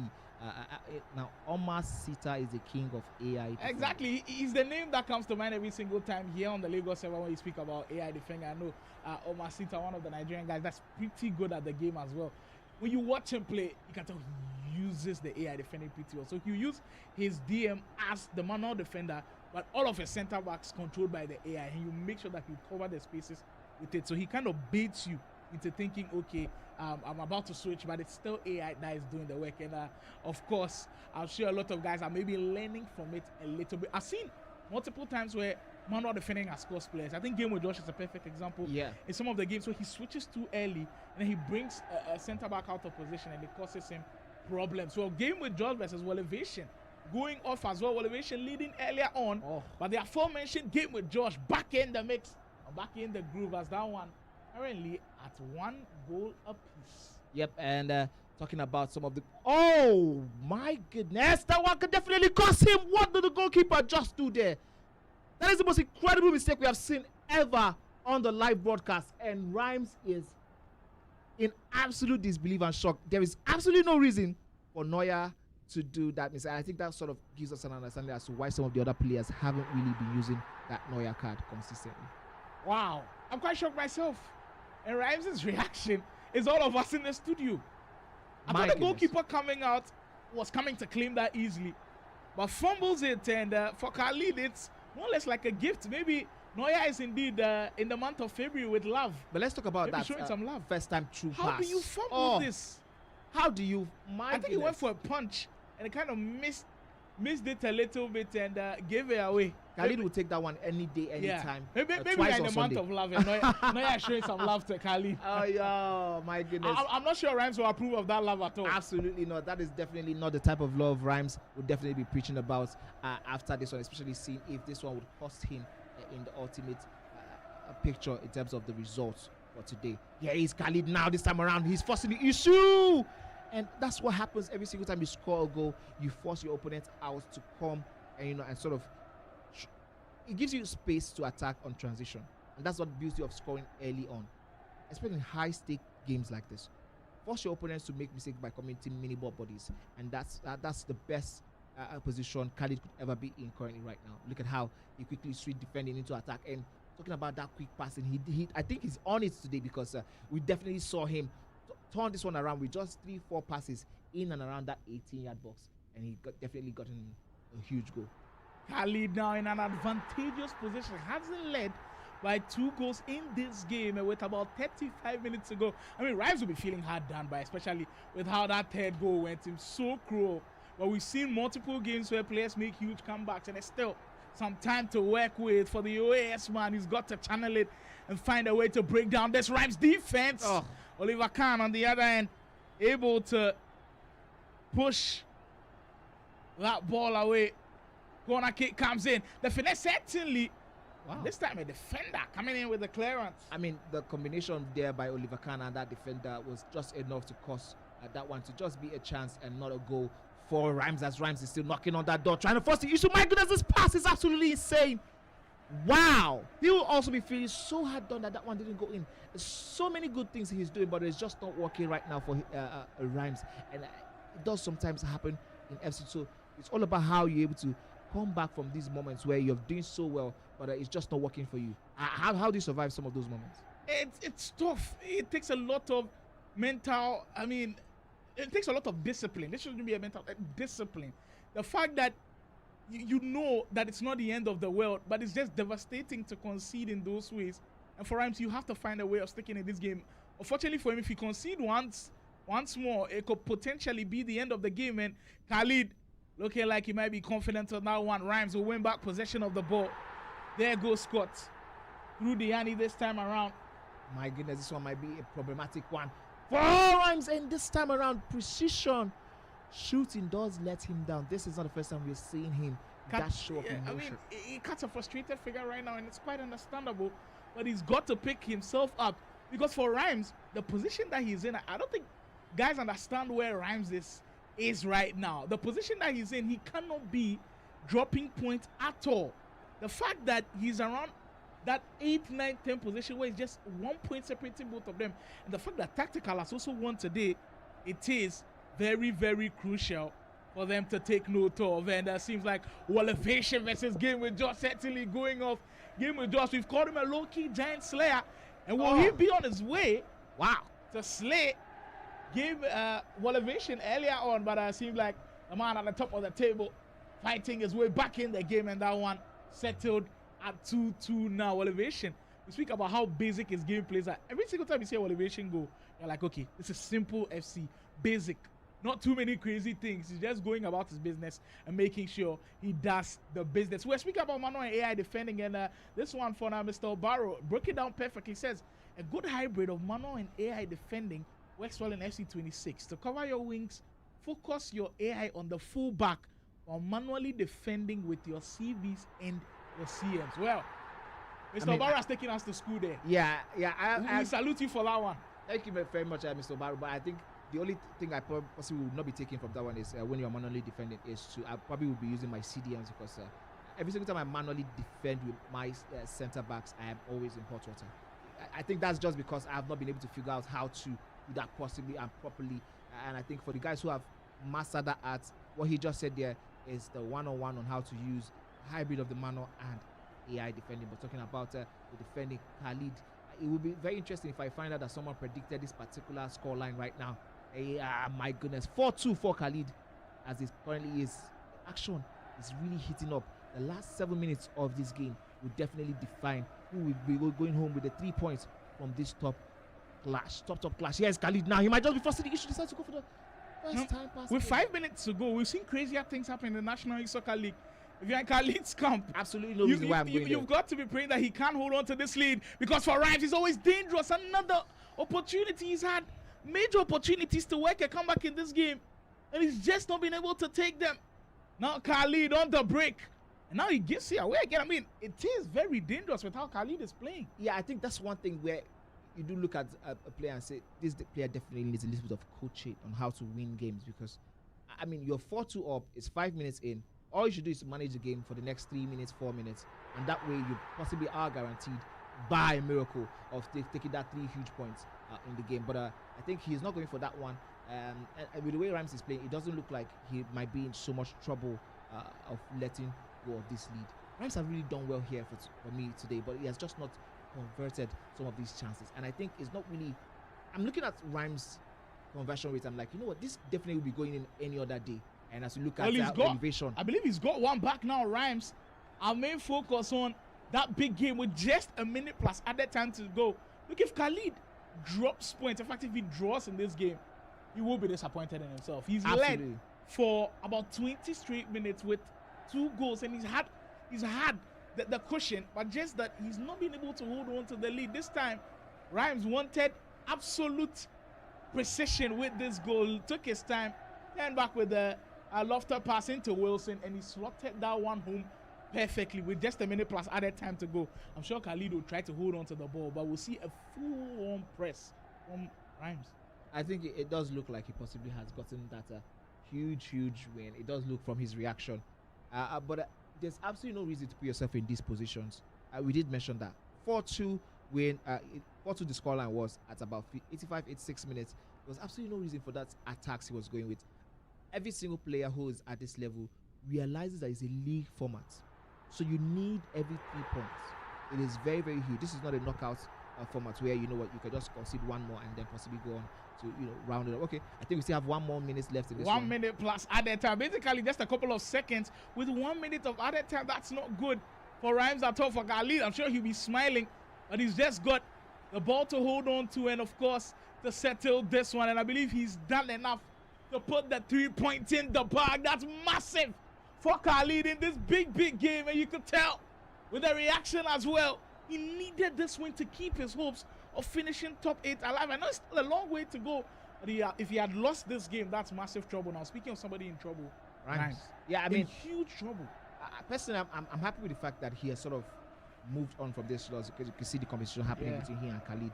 Because it's really, sometimes these games that are going quick and fast, you know, coming in heavy, are really about how good your mentality is, how strong you are mentally, you know, how you're able to hold on to every loss, every win, every bad pass, every wrong move. Because we did mention earlier on, you possibly might not see someone have 100% record across all of the weeks. And this is possibly one of those ones where Rhymes is really struggling. He has had a horrid week 3 and week 4. But the good news is he's still in the running for top 8. Yes, he's in trouble, but I think he has to switch things around quickly and find a way how to make changes to scoring the goal. The problem is the scoring. That's just the problem. Because he's created chances. He's creating chances again and again and again. Creating chances. Game with Josh. That guy. He hasn't had, low chances at all. He's created a high number of chances, and he is indeed converting them. Game with Josh, when he plays against the top guys as well, really goes full throttle. The problem with Rhymes now is you've lost to Khaled, who is in, of course, the lower bottom of the top 8. You know who he plays next today? Goes up against Guru. If there's anything, that should be an interesting one as well. Do you know what I've learned in this kind of games? Basically, what we have seen so far, if there's any time where we'll see a masterclass from Rhymes, is against Guru. because that's what we have always seen. I didn't mention that earlier. It did look like against, oh my goodness, look at the game we just go. This one might definitely be a crazy one, but the precision shooting, and you can see how Wolivation is celebrating that miss. He does know that was a crazy move. But going back into the conversation about some of the players and what they have done so far, it does look like every single time there is a clash between someone in the bottom half of the table and someone who is in the top 5, top 8 conversations, there is always room for something crazy to happen. And we've seen that especially in week 3, week 4. So I'm telling you guys, it does look like that now is what we're going to be seeing going forward. Wow.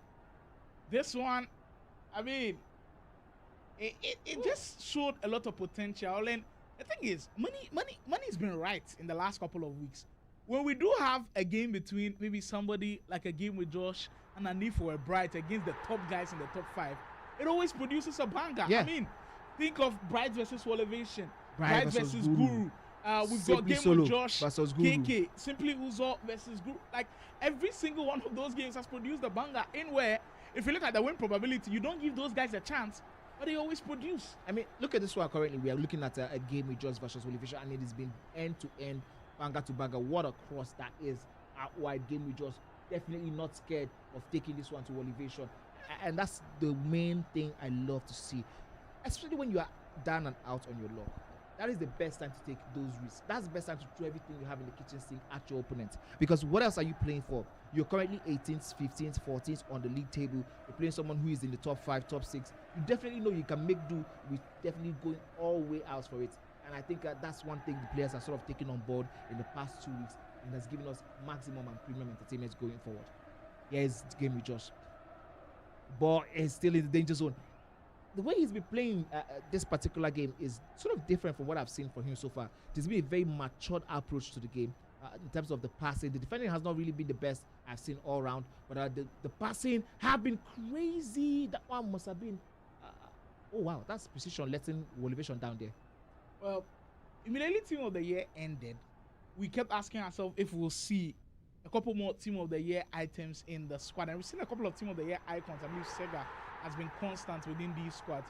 But I have seen that a game with Josh is currently using a Team of the Year item. And you see Bronze, he's just around 700k.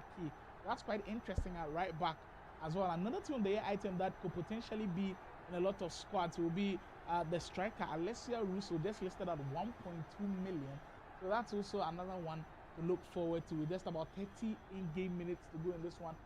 As close as ever, you can tell that game with Josh's defending has certainly improved from where it was. Now, KD Sports is doing the best when it comes to esports action here in Nigeria. If you want to be in on the action, the best way to do it is download the KD Sports app on Google Play and App Store if you want to be kept in the loop with everything happening with esports and gaming, not just in Nigeria, but everywhere across Africa. Also, if you're looking to get gaming headsets, controllers, consoles, anything in account with gaming, everything has got to do with the KD Sports app. So head on to Google Play, App Store, and of course join the fun and download the KD Sports app.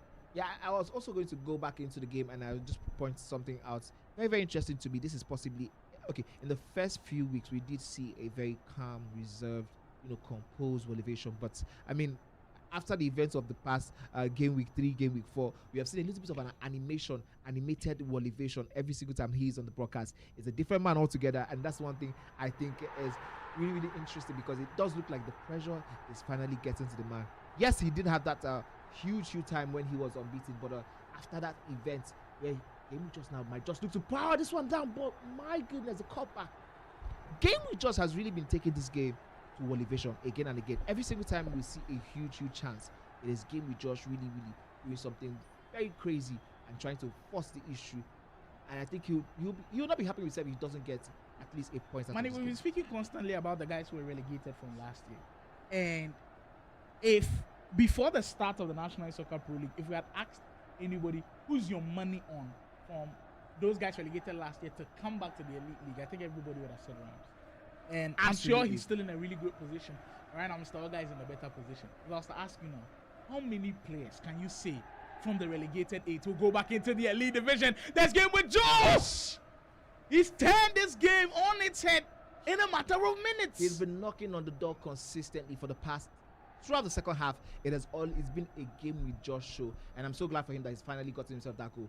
Now it's Wolivision's turn to sort of start knocking on that door again and to see if he can find himself a way to get a foothold back in this game, because if he leaves the momentum right now, is currently 4 game with just, and it looks like he might just get this one. Oh, he loves it!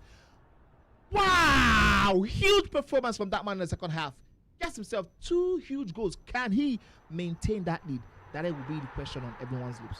The ebbs and flow of the National Esoccer Pro League scenes, definitely something you didn't expect at all. Game with Josh, up by 5 goals to 3 against Elevation. Like I said a couple of weeks ago, this guy was unbeaten with 7 straight wins. And all of a sudden, he could be facing his 3rd consecutive loss. What a tackle, but that one just slightly mistimed, and the referee points to the penalty spot. Elevation needs to score this one to give himself an opportunity to get back into the game. Del Piero steps up for Elevation and saying, well, it did beat the goalkeepers, actually scored. And you can see Game with Josh shouting, how did I not get that one? How did the goalkeeper not make that save? But that goal definitely has given us a huge turn of event, because now the lead is cut down to 1. Elevation definitely knows he can go all the way to get himself something out of this one. Why? For Game with Josh, he now has to go back to the center and figure out how to stop Elevation from moving in this momentum. The momentum shift, we have always spoken about that one, and how it is important every single time a goal goes in, because there's always a huge shift in momentum.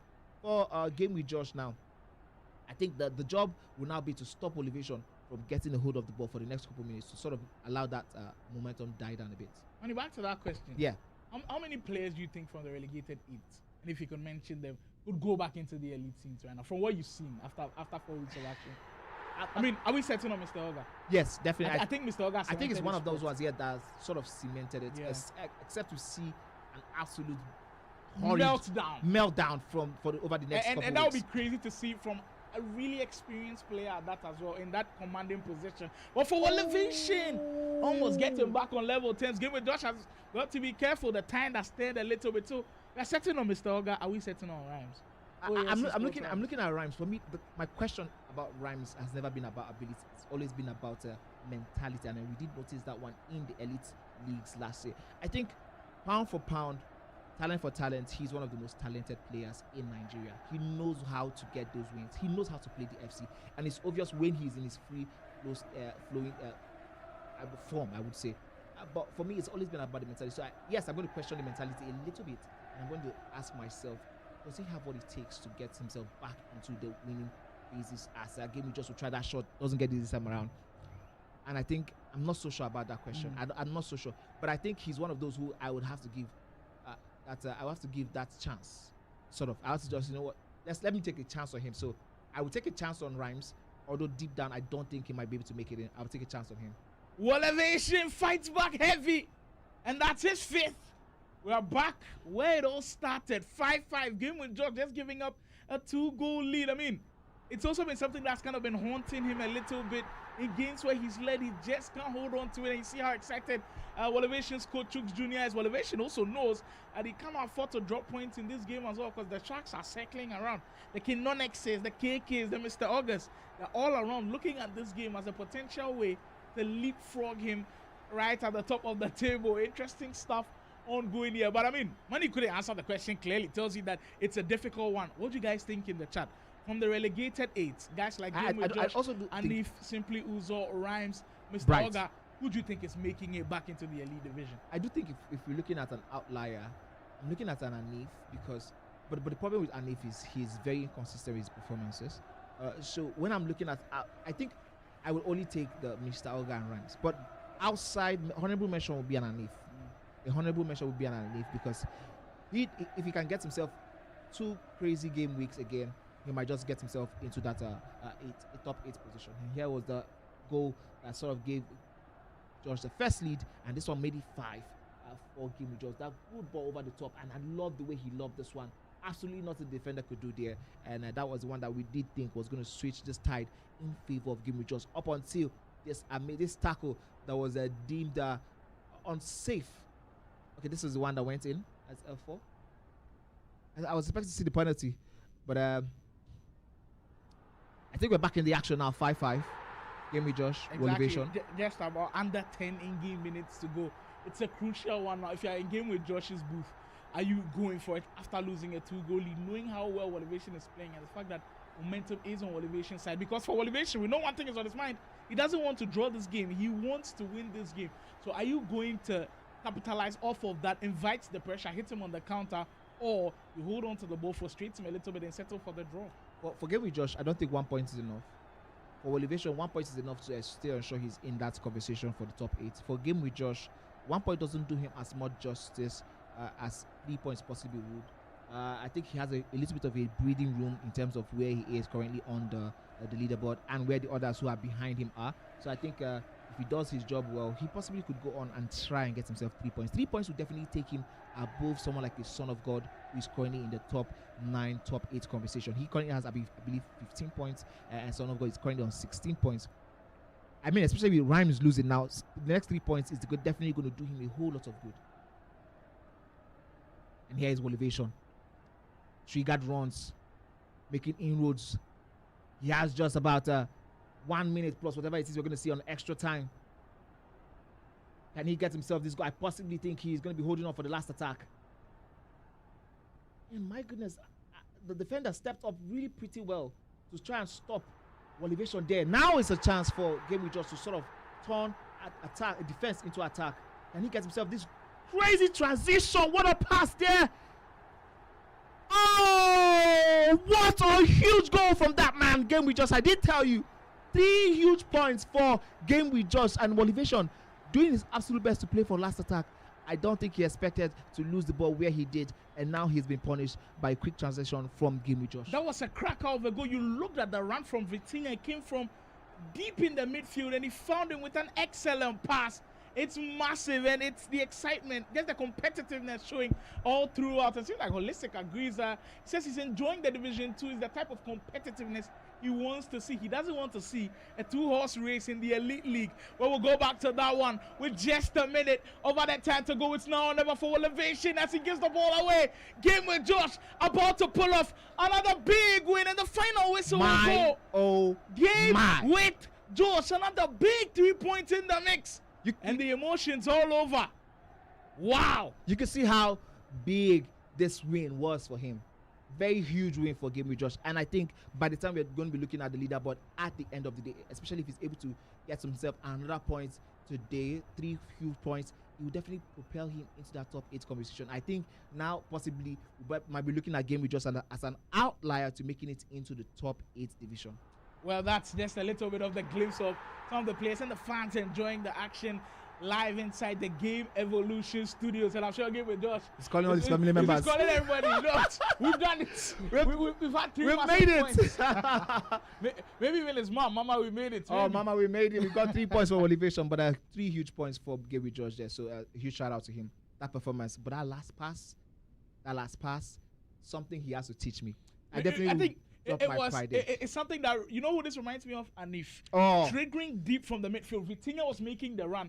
But the thing is, Elevation was more focused on the winger. Yeah, because so it kind of hit him in the blind spot. Absolutely. You know, I think that interplay between the wing and the midfield at that time sort of blindsided him. But interesting goal. Interesting turn of events. Elevation, who at some point down to the, I think the first day of third week was guy won unbeaten. 6 straight games. So now that tells now you all of a sudden, 3 straight losses, which is madness from the National Esoccer Pro League. And that's what we've been preaching. Everybody going crazy here. That's why we can't predict who will go on through. Well, we'll take another quick spin around. There's big games to come. Right at this juncture, I'm hearing another top of the table clash.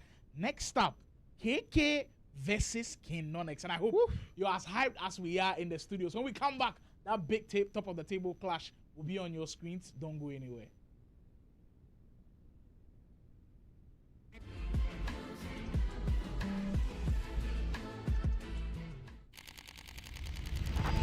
Wilson just invited too much of the pressure. Gets a back. My goodness. It's a build to hold the finish. My goodness. You can see that sigh of relief, a huge sigh of relief. For the first time, he didn't allow Konx go in his head after he tried to come back again and again.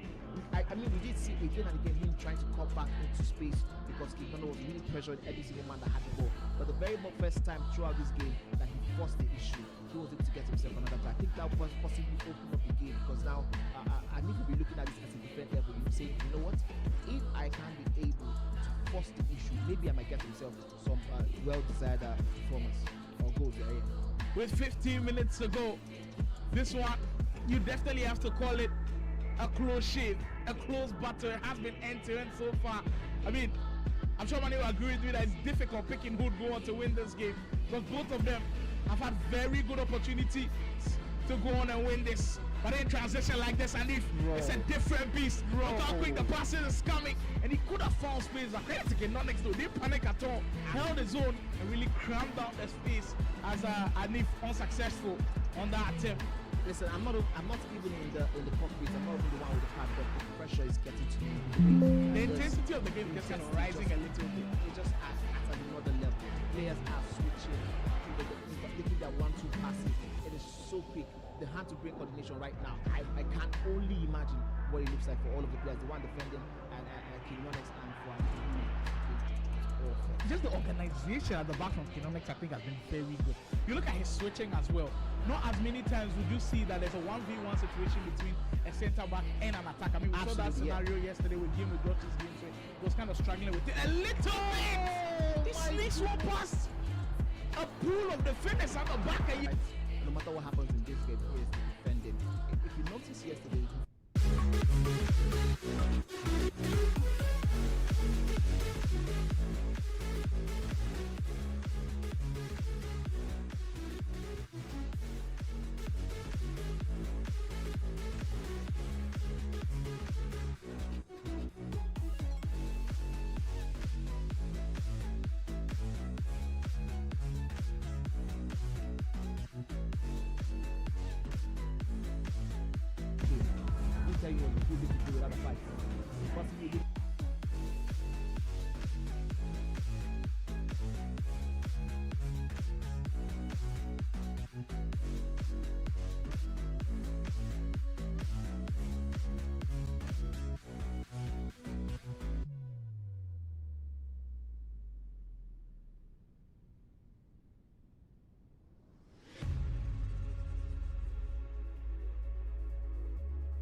the home of some of the very elite FC action Nigeria has got to offer, is here on the KD Sports YouTube channel, and we are getting down to business. Another big game on our hands, KK versus Konx. It's one that we've been looking forward to, one that could shape who would be at the top of the table after today ends. And with how results have gone elsewhere, Guru dropping points, Mr. Oga dropping points, more importantly, Elevation dropping points, now it gives more emphasis to this game, and now everybody will be looking closely as to how this one ends. Absolutely, you're very, very correct.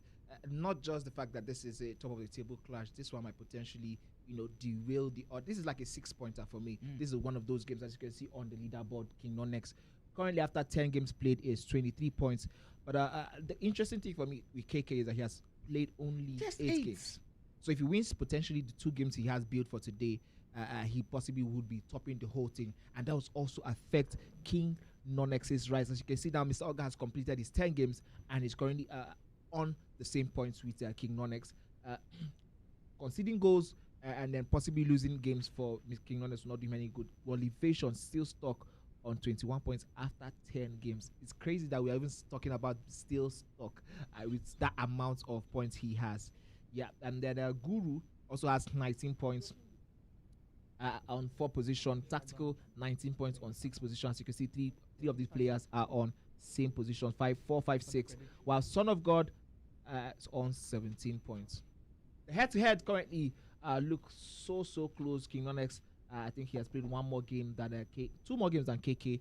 He has seen 7 wins, 2 draws, and 1 loss, and he's currently leading the top of the pile, while KK, who is chasing that top spot, is 6 wins in 1 draw and 1 loss. Well, the best way to enjoy this game, this massive top of the table clash, the best way to do it is to predict on the side where maybe you can win some cool cash. Mind you, Kid Esports is offering cool cash to anybody who predicts this one rightly. You've got to be on the Instagram channel. It's currently pinned on the YouTube channel.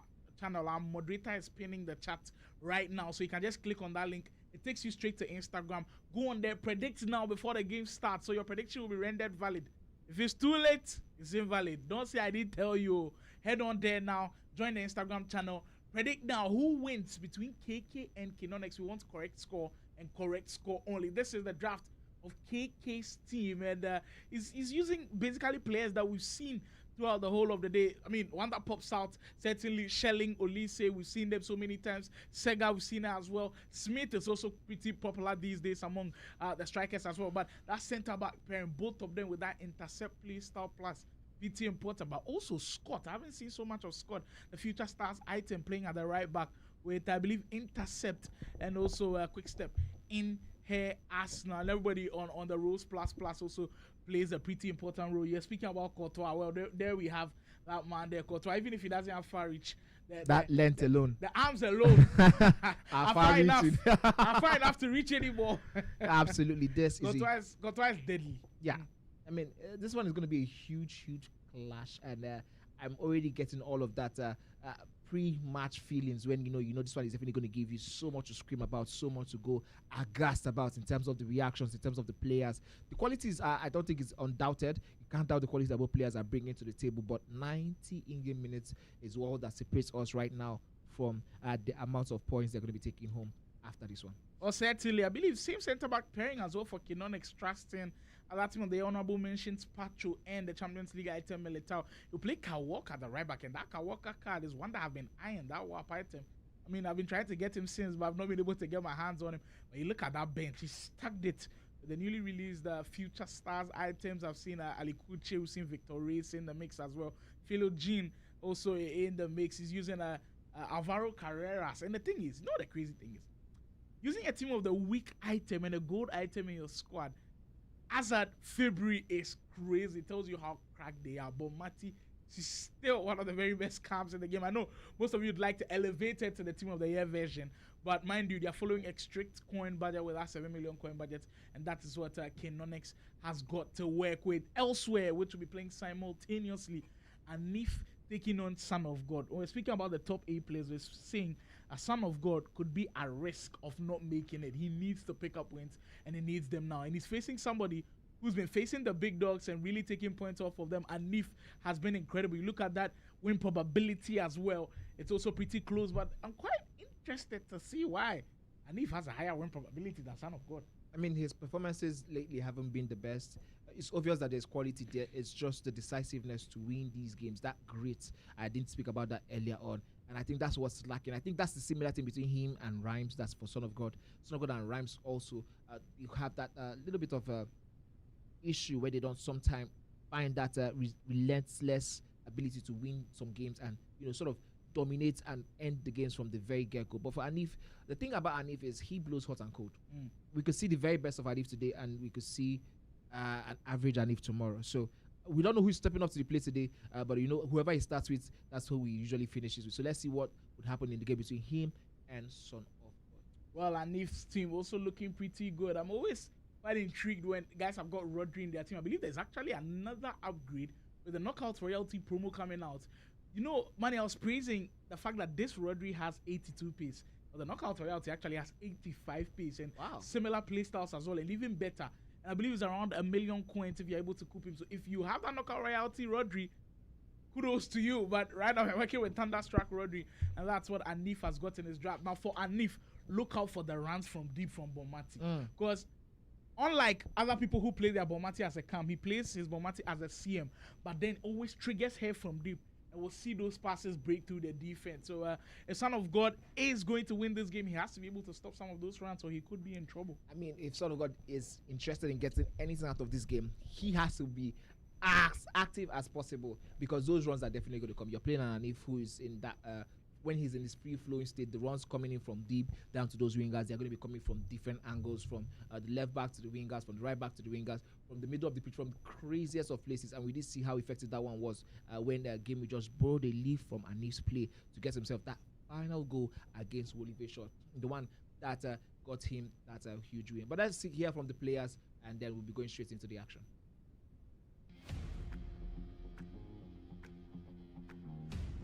King Nonex, Sunday fixture, KK versus King Nonex. Honestly, I don't know what to say. Let's just see what the game has for the audience. Sunday's match, I think I have KK. Definitely, I have to get that win if I have any chance of winning. So let's just see. Next week, I'm coming back stronger.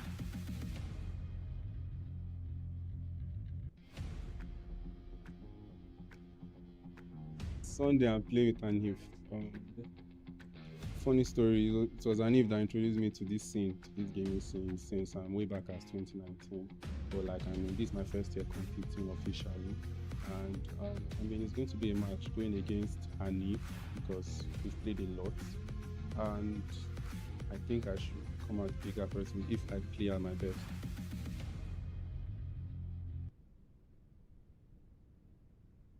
We've heard what they have to say, but now all of that is talk.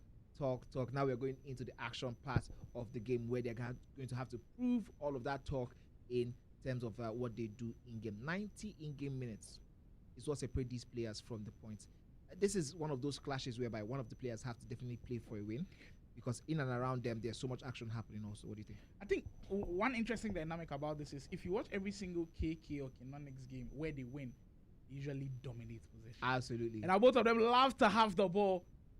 One will certainly have to give up and play a different style. I think if there's any person who possibly be looking at giving up possession, it definitely would be King Nonex, because I've seen most times where he doesn't. Okay, the game against Khaled, for example, he didn't necessarily have to dominate the game, but as soon as he got those wins, I think that he prefers those fast break attacks, and if he doesn't have the opportunity, he possibly will release the possession. But that also plays in the hands of KK, who is a master in possession. He's one of those players who knows how to use the ball when he is in possession of the ball. So exactly, so much to look forward to. The Lumo Hubs man has shown clearly that when he's got the ball, he knows how to use them, and the patterns are pretty clear from him. The big game, top of the table clash between first and potential first.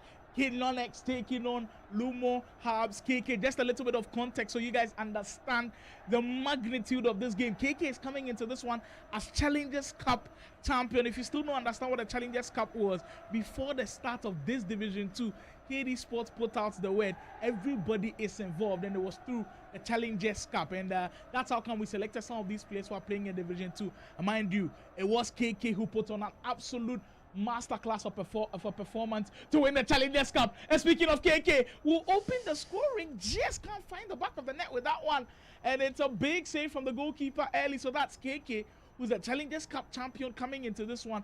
Only 8 games played, but still a lot of points picked up on its way. And for Konx, we've heard a buzz about him in the last couple of weeks, playing Kill Africa and all of those likes, and really playing well. So this is indeed a clash that has a lot of hype about it, and certainly we expect that they wouldn't disappoint at all. I totally agree with you, and I think coming from what we have seen so far, I think if there's anybody who's going to be happy that Konx doesn't have his coach here right now, is a KK, because you do know how we've spoken about it, about how influential Boyd has always been in that coaching book. But this time around, it might not just be needed, because Konx has opened the scoring with a very crazy turn of events. I did talk to you about how sometimes if it doesn't favor him, he can concede possession. We just saw that one now in this goal.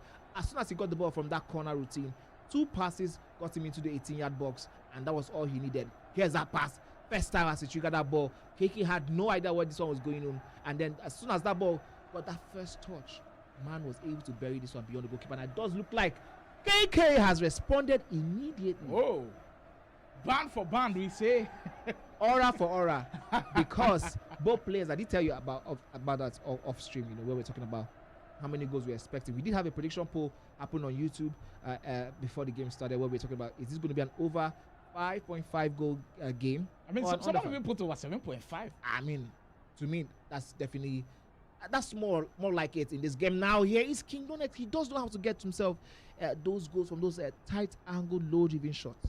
I mean, he could have worked it a little bit better. I believe the touch away kind of took that angle a little bit away from the goalkeeper trying the low driven with Peanut. Konx, one thing that you love about his attack is very methodical about it. He doesn't take too many touches in the box, usually very precise with what he wants to do, and that's why he's had so much success. But today, for the very first time, we're seeing Konx play without his coach Boyd. Will that affect him a little bit as well? It's something that maybe we can't look at as a potential way for maybe KK to potentially pick up points from Konx. Yeah, I mean, we have spoken about it time and time again about that influence of having a calm, reserved, very intelligent in terms of what the game needs coach, like someone like Boyd, who at the highest of levels, I mean, he did make it into the top 8 for the elite division. So if there's anybody who you want to be in your seat again and again, it is that man, Boyd himself. So not having him here today might just be a little bit of an advantage for KK, but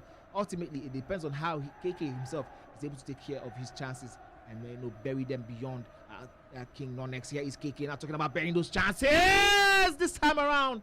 One-on-one against the goalkeeper. The passing there from Konx wasn't good. We did see that one with that precision passing 2 times in a row. Absolutely not necessary, not needed. And this time around, it does look like he might just be in trouble with his passing, because again and again he has lost that ball again.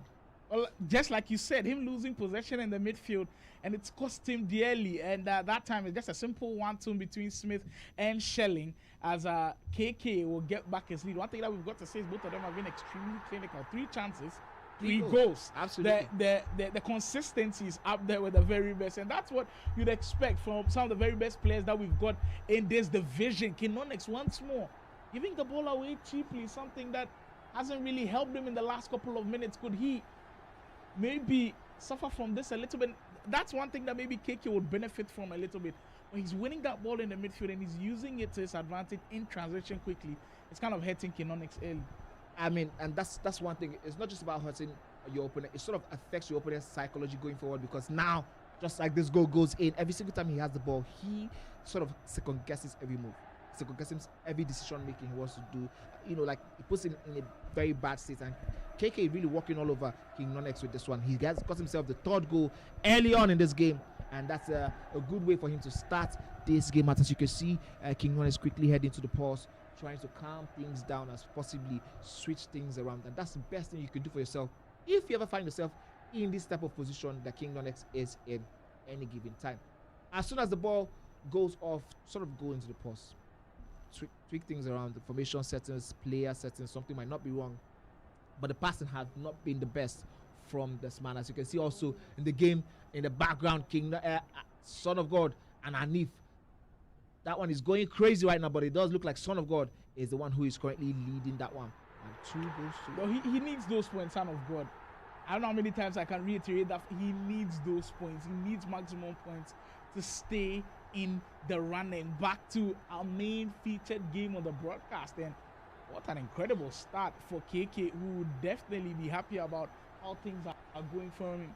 The Lumo Habsman, one thing that has also been a huge problem for him, and guys have been critical about this, is the fact that he's blown some crucial leads. You remember in that game against Game with Joshua, he blew that lead, ended up being a draw, but he was in an advantageous position. He finds himself in that position again. And the thing is, the guy he's playing against, Konx, knows how to make comebacks. He made that comeback against Khaled, was able to find a way back into the game against Guru as well. So this is a position that KK will certainly not be happy about giving away at all. But maybe that's just a little bit of a premature talk, as there's still a lot of time here to go, with 9-minute house being played in this one. And that's one format that we've been following these days.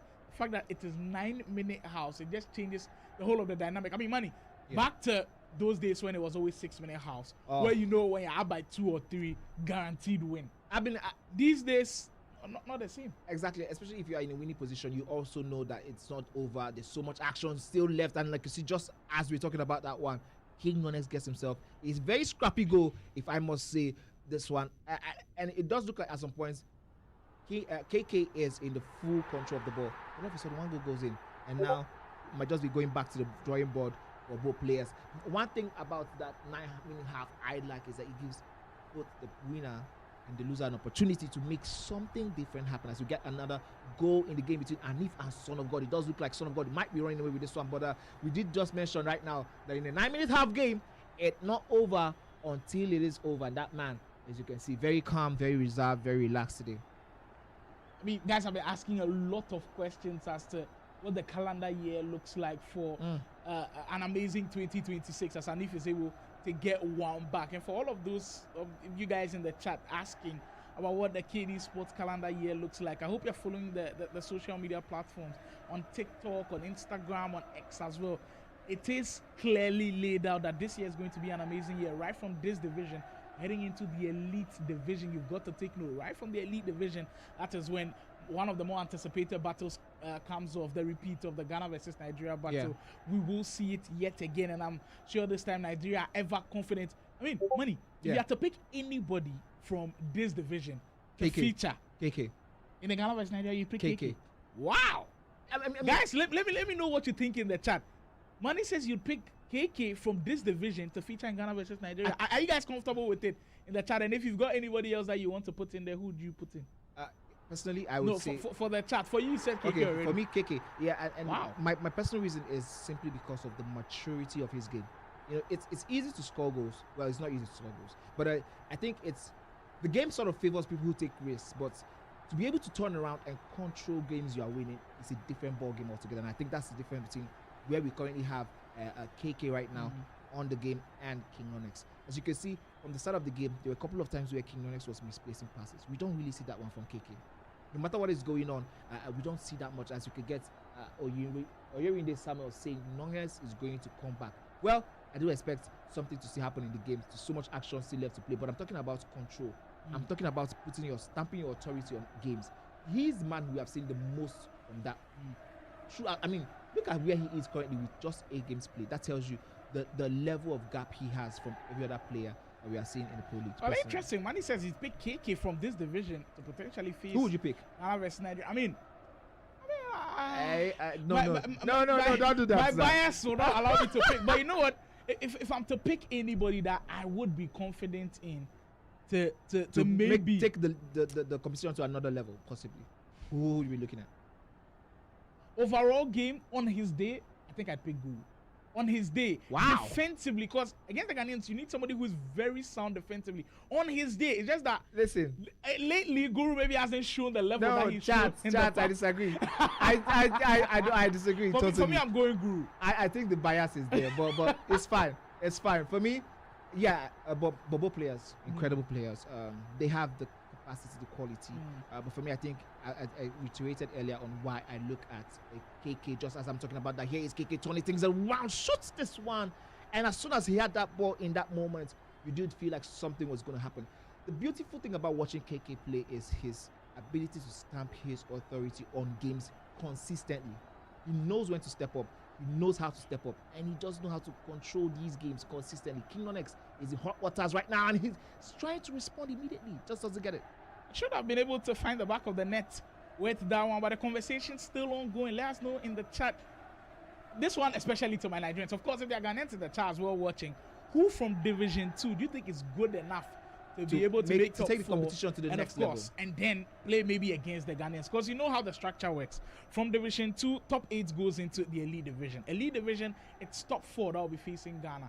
And we're just throwing the question out there. Who do you think is good enough to play the Ghanaians right from this division? And for Mani, he's going KK. For me, I think Guru, at his best, will probably go band for band with the Ghanaians. But I mean, that's just our opinion. They'll still have to work their way to the Elite Division first, make top 4 on there before they can get a chance in the rivalry series later on to come. I believe somewhere around maybe May or June. So that's where we're looking at on the calendar. And it's going to be happening in Nigeria. I mean, I did hear some of the Nigerians say, okay, home court advantage, home grounds advantage for Ghana. Don't worry, Niger, we come your house. Because and if you guys don't win, please, no more excuses. No, but fair enough to Ghana last year. I have to also say though, we did start out well. We started out pretty well, and I don't know what all of a sudden, you gave my players some things in their food. They were enjoying themselves too much in Ghana, and they forgot why they were there. You know, that sibling rivalry, talking about this one. King Konx get himself a goal back in this action. I did predict this to be a 5-all draw on the prediction portal in the channel. If you're just joining us, we have you guys go to the channels and always make your prediction on all of the games. And if you do get any of the predictions right, you're walking away with a huge sum of money. We already have 2 winners so far, so good today, I believe. And this one might just be my turn to be a winner. Yes, KK. That midfield battle now beginning to come to play. I love the fact that King Konx is now going up for it. The turn of events now might just be. You can see the pressure from King Konx sort of forcing KK for the very first time throughout this competition, this game in itself, to lose the ball at such dangerous areas. And that's all about the gaming scene. My goodness, what a pass that is! My oh my, that was so close. This game certainly has the potential of going down to the wire, and that's what we enjoy about some of these top of the table clashes.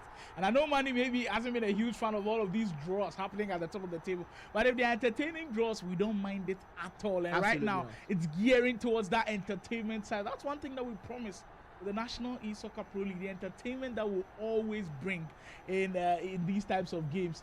It's definitely undenied. There goes Bellingham through the middle as Konx trying to work his way back in the game. And that's one thing that I've got to give Konx credit for. There is no game where you see the game go far too away from it. At least it's just going to be 2 goals. He's not going to be down by 3. He's going to be crazy.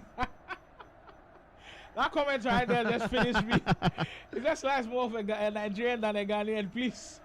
I still maintain my Ghanaian roots when it comes to Ghana versus Nigeria, but I mean, I've got a soft spot for Nigeria. Maybe if Nigeria is facing another country, I might support my guys from Nigeria. But when it comes to Ghana versus Nigeria, on the esports side of things, I might have to go Ghana on that one. But that Ghana versus Nigeria battle certainly will be coming on, and it's going to be very, very interesting to see how things will materialize going on to it. Because you know what, towards May, June, the game would be getting to the end of FC26. So we'll have guys who have mastered the game well. I mean, there will be a lot of open restrictions now. We won't be restricting you to a 7 million coin budget when the game is about to end. It will be open, so everybody understands what the game requires. And certainly we'll have some of the very best players on the continent show what they can do. 60 minutes gone on the game clock.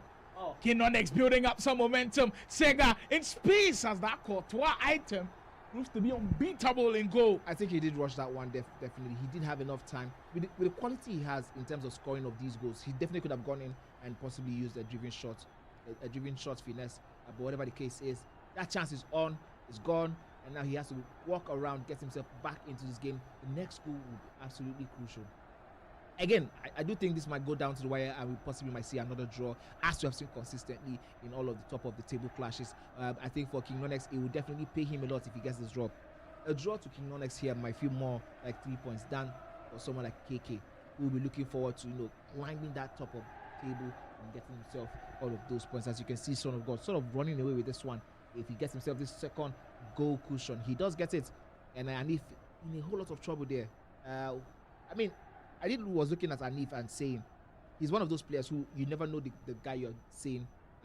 As you can see, and comments from Kyron, I believe, Kyron saying he can't wait. Kyron, let us know if you're Ghanaian or Nigerian. I mean, he's clearly Ghanaian with that one, and he's actually one of the pro players who might be representing Ghana because he's playing extremely well this year. So I'm going to look at what happened last year. I'm going to ask you a question, right?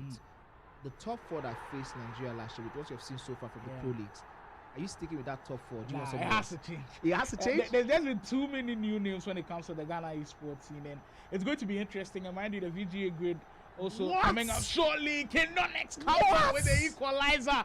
This man doesn't know how to rest up to all. And when it comes to this game of FC, you don't count him out. Even when it looks like all of the chips are falling for him, Konx finds a way, and it's massive. It's crazy, the fact that we didn't even give Konx a shout to maybe even be in the squad to face Ghana, I think we did him a little bit of a disrespect. No, you did ask me for one player. One player you were with KK. Yeah, if you ask me again, I'm seeing because of this. Like every single time I've seen a King Konx with his coach, he's almost unplayable. But when it comes to it, we can see Jasper. With you. Jasper Diokoro is saying I would also pick KK to face off with the Ghanaians, and I think Jasper definitely is understanding where I'm coming from based off. We've seen KK do this without a coach for 4 weeks rather now. We're in the fourth week, right? Back to back. King Konx also have always had that moments where he hasn't really played his best, and the coach has to lift him up. And we Gama says, hell no, I'll say Mr. Oga. Well, that's another interesting pick. If you want to go more experience, then I think that's one thing that I don't know. Maybe more experience. Look, the thing is, last year when you look at Ghana's squad, we sprinkled a little bit of experience with Guy Kobe. So maybe your own Guy Kobe is Mr. Oga going into Ghana versus Nigeria. I don't know. I mean, you're asking me. I disagree. Maybe, just maybe. But get your thoughts in about the guys you want to face off against Ghana. I mean, you're asking me earlier if maybe the same squad that faced Nigeria will be playing. I don't think so. There's just been so many good players who've been showing themselves. Konx maybe in on goal, just slightly offside.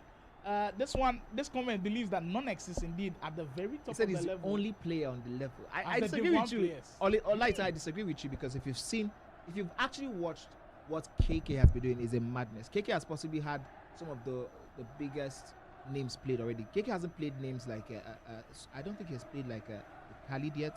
I don't think he has played like a Baloke yet. I don't think he has played the Bright and the Simply Users, who, with too much respect to them, he has so much respect to them. It does look like he's a little bit step and shoulder. But the thing is, when we always say that is when they drop weight. So it's quite unpredictable to just put it like that. But it's surely going to be interesting. Come the likes of April, May, June. Those should be some really fun months if you're Ghanaian, if you're Nigerian. In fact, if you're African, and even if you're not African and you enjoy eSports FC, this is the place to be. KD Sports. Keep it locked on there. If you are still not subscribed, subscribe to the channel, turn on post notification, because when we go live, you do not want to miss. Well, this game is truly going crazy. Anif versus Son of God, where Son of God looked like he was leading. Anif all of a sudden back on level terms. Wow. All it took was just one wrong tackle there from Son of God, and as you can see, KK trying to rush this one, not really his style, watching some of those plays. But just like you can see in this game, we are currently poised on both sides. 4-4 the score is on both sides of the broadcast, as King Konx, who might be looking forward to get himself a fifth one, but that one is just slightly offside. Look out for who's more composed on the ball now, because the nerves will definitely be settling in. Most of these top of the table clash that we've had have always ended in a draw. Will this one follow the same suit? Just about 7 minutes plus added time to go. Konx had to work his way back into this game, and now to me like he's got all of the momentum in the world. Yeah, absolutely. I definitely was picking this one for a 5-all draw, and it does look very poised right now at a 4-all draw. But you have 84 minutes on the clock, which means you have 6 minutes for one of these players to get one goal or at least 2 goals, as KK will step up to take the first shot. And the dynamos of this game and that one was seen all the way through by King Konx. Both players now trying to stretch each other out a whole lot more in terms of those passes. Hope Padia will represent Ghana. That is from Yasir Salo. Wow. That's an interesting question from the After 60 sportsman. I mean, but he's been playing well. I mean, did qualify for the VGA grade as well, was champion of the Grade Lines Phase 4. So maybe, just maybe, he will be representing Ghana this time around. But we've still got to play out and see who is worthy enough to represent the red. But in your top 4, does he make your top 4? I think right now still he does make my top 4, but we'll see. We'll see as we edge closer and closer to this game. We're heading crunch time now. Will we see a dagger is the big question. Konx, we know he's got it in his locker to pull off craziness in the last couple of minutes. The drama certainly not ended. KK led for majority of this game. Will he take back his lead? Tries to force the issue, but the defending top level from Konx. Surely now the final chance of the game through Pina. Konx is now never for him to make that excellent pass. That defender tried to catch up. The show! The save. That is crazy. That is crazy save from the goalkeeper there. But I want to talk about the awareness to see that run from KK. As soon as that pass was going to become a problem, he started triggering that defender to ensure that one was going to be a problem, as KK might now need to do a whole lot more defending. And the last shot of the game is going to go way off target. And it does seem like we have, for the first time ever, both games in the broadcast and off broadcast end in the same scoreline, 4-4. Here's that quick movement from the defender. That was the only reason why King Konx had to quickly use that skill move, the rainbow move. The thing is, it's quite interesting because Konx could have done so many things, but I thought he picked the perfect one. Yeah. Advanced roulette into the space where it was about to finish, and it was quite interesting. I mean, this is the most interesting comments we have seen so far. It is indeed very, very interesting how things panned out towards the end, and it seemed like every single top 5 game is ending in a draw. I mean, we're getting to the business end of so the nobody league, wants so to draw nobody points. wants to draw points. For KK, he will take this draw over a loss. For King Konx, this but draw, I think KK would be more disappointed, especially knowing that he was up by 2. I mean, at a point in this game. It really was in the beginning of the game. It wasn't one of those ones that you could say he gave up a lead, because giving up a lead would require maybe you being in the dying embers of the game.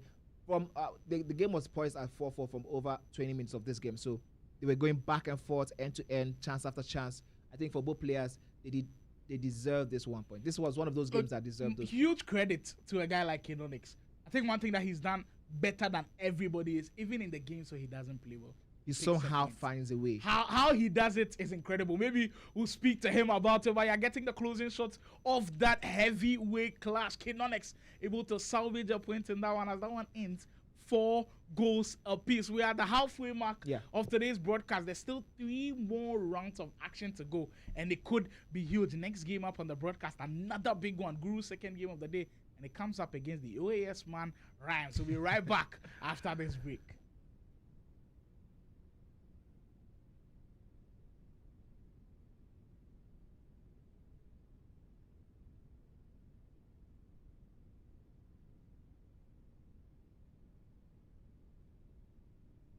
Ladies and gentlemen, it's been a pleasure. The best of the best players feeling the pressure and the nerves of people before. My goodness. Wow, what are we seeing? Bringing to you this live broadcast of this huge matchup. We got to see and know what the Challengers Cup is all about. It being able to produce in the pressure cooker. And a lot of players are nervous a little bit, where, you get an opportunity to see them when they're under pressure. But just by impulse, you get to do something crazy. We're back to action. Now we're about to play the golden goal for the grand finale of the Onile Grand Finale. Oh, we're just having an update. Oh, that is more than just one of not regret. He does regret this. Oh, yes.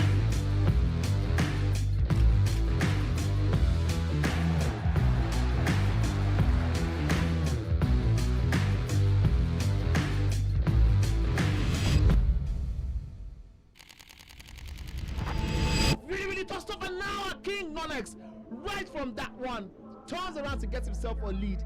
for the very first time in this game. And Anif will be feeling so unlucky right now. Very unlucky. On one end, you look like you're about to go up. There is more or less like a goal line clearance. On the other end, on that same possession, it sometimes does really hurt. And I know if you play FC at any capacity, whether pro level, casual level, I mean, you definitely agree with me that that one is definitely going to hurt. And credit to Konx, a little bit of the mind games, but immediately that ball got to Shelling's feet. He knew what he wanted to do with the build-up. So beautiful. Look at that cross pass from Caroline Sega. One touch into Shelling. Kind of baited him with how he went to the left side.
Goal never pop up for my side.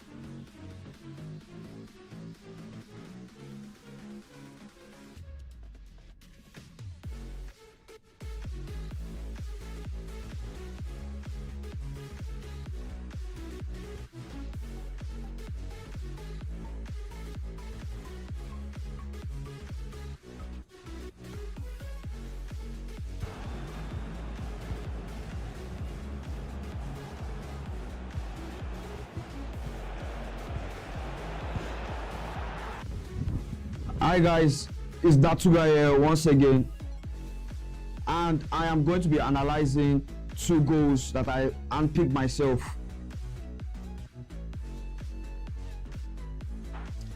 So first goal that we have here is from Konx and KK.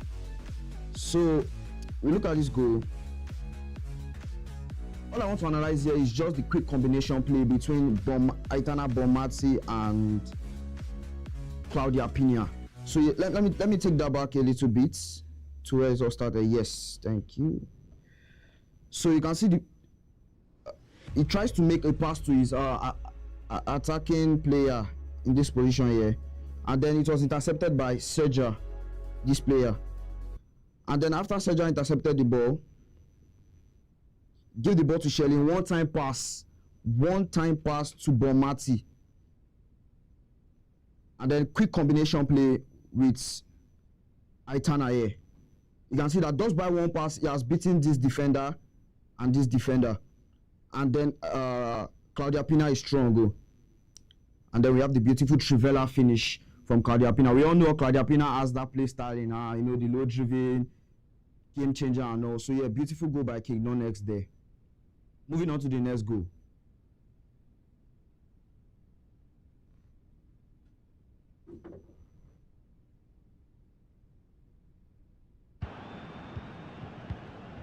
So now, again, let me restart that. Another quick combination play goal again. I feel like today, all I'm gonna pick today is just quick combination goal, fast playing, no time to dawdle around. Again, I was saying, you have to be quick. This is the pro league and we're all looking to go to the elites. So quick combination play from Blaze here. Tactical rather, I'm sorry. As you can see, Olise with the ball. With the tiki-taka. With the tiki-taka play style, you can see, tiki-taka is all about 1-2 pass, fast, drop the ball, I'm going, you are going. And you can see the play style on Olise, and he's dropped the pass to Lavelle. Straight pass into Bonmatí, I think, then to Sergio, and then back to Sophia Smith rather, and then beautiful finish. Beautiful finish. Yeah, so let me take that again. Quick combination play, Olise into Lavelle, into Smith. You see, one touch pass. Can you see that from Smith to Lavelle? And then Lavelle returns the favor. No time to waste time. You have to be quick, because if not, his defender here could intercept the ball, and then smooth goal, smooth chance on goal, and beautiful goal. Thank you very much. So yeah, the league has been fantastic. We have had good players, Baloke, Bright turning up last week. I mean, Baloke was my player of the match last week. Beating Rhymes, beating everybody. Looking forward to seeing him today. And Game with Josh also today, beating his opponent 5-4 today. Really good play from Game with Josh also. He was not expected to win against. And now the rest game that is going to be Rhymes versus Guru. Another tough game. Guru has been really good this season, and I have to say Rhymes has kind of underperformed. A player that was in the elites before. But anyways, let's hope Rhymes can get the win, because personally I'm rooting for him. So yeah, on to the casters. Thank you very much. Well, thank you for that detailed analysis of how things went down earlier. And just like you heard from him, the next game we are heading on to Rhymes playing Guru. And that's one game that should surely give us something to look forward to, in the sense where both of them have currently dropped points earlier on. Guru playing in that draw, and Rhymes also in that draw, in that game against Khaled. So that's something that both of them have on the back of their mind, that they need to find a way to bounce back. And if this could be the potential game for them to bounce back, then it's the perfect time. I totally agree with you. Both players coming off, I think, heart-wrenching losses rather in their previous games. Now they have an opportunity to get something out of this game. For Guru, he will be looking at the Mr. Oga game and asking himself, how did that go wrong? For Rhymes, he possibly knows how it went all wrong in that game, and he needs to know how to work around getting it right early on as quickly as possible. But 90 minutes is what would take for one of these players to get something out of the game. So I'm interested in seeing how they're going to be able to take it on going forward. For me, I'm looking particularly at Rhymes. hasn't played too badly, just unable to convert his chances. And when you play that style of game against Guru, he will always punish you. If Guru starts this game like he usually does, he did start that game like that against Mr. Oga, which ended in a draw, which was crazy. If he starts like that, does Rhymes have what it takes to be able to get back in the game? Because we saw for Rhymes, when Khaled went up, Rhymes struggled to get back into the game, missing chances here and there. He cannot afford to do that against a guy like Guru, knowing that his top 8 chances hang in the balance.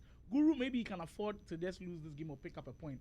But for Rhymes, it is crucial because the guys around him keep picking up points. And if he doesn't, then he could be in a whole lot of trouble. I totally agree with you. I mean, for Rhymes, the question is, does he have what it takes to control the game? Because I think that's what essentially took the game away from Guru in the game we had against Mr. Oga, where Mr. Oga was able to stamp his control, his authority on that game for a very, very long part of those games. And I think that's the question on everybody's minds. Does he have what it takes to control that game and control it very effectively? Because, you know, someone like Guru, going up against a Guru is always going to cause trouble. He's always going to be knocking on your door, trying to score as many goals as possible, especially that's opening 15 minutes where he goes bonkers for the first 15 minutes and sort of starts to relax a little bit. You have to ensure that you're not blown out of water already before the opening 20 minutes of that game, because once you do, you're in hot waters, you're in trouble. And Rhymes is not currently in that space where he's scoring a lot of goals for fun, so he cannot afford to be down as quickly as possible. Well, that's certainly an interesting way to look at that game, especially within those first 15 minutes. Players are deadly like that. The KD Sports League, well, some like to call it the KD Sports League, but the official name being the National Esoccer League, brought to you by Kade Esports, the main organization behind this one. But they're not doing this alone. They've got some massive help from Game Evolution. That is where we're currently live from Lagos, Nigeria, inside the Game Evolution studios. A massive shout out to them.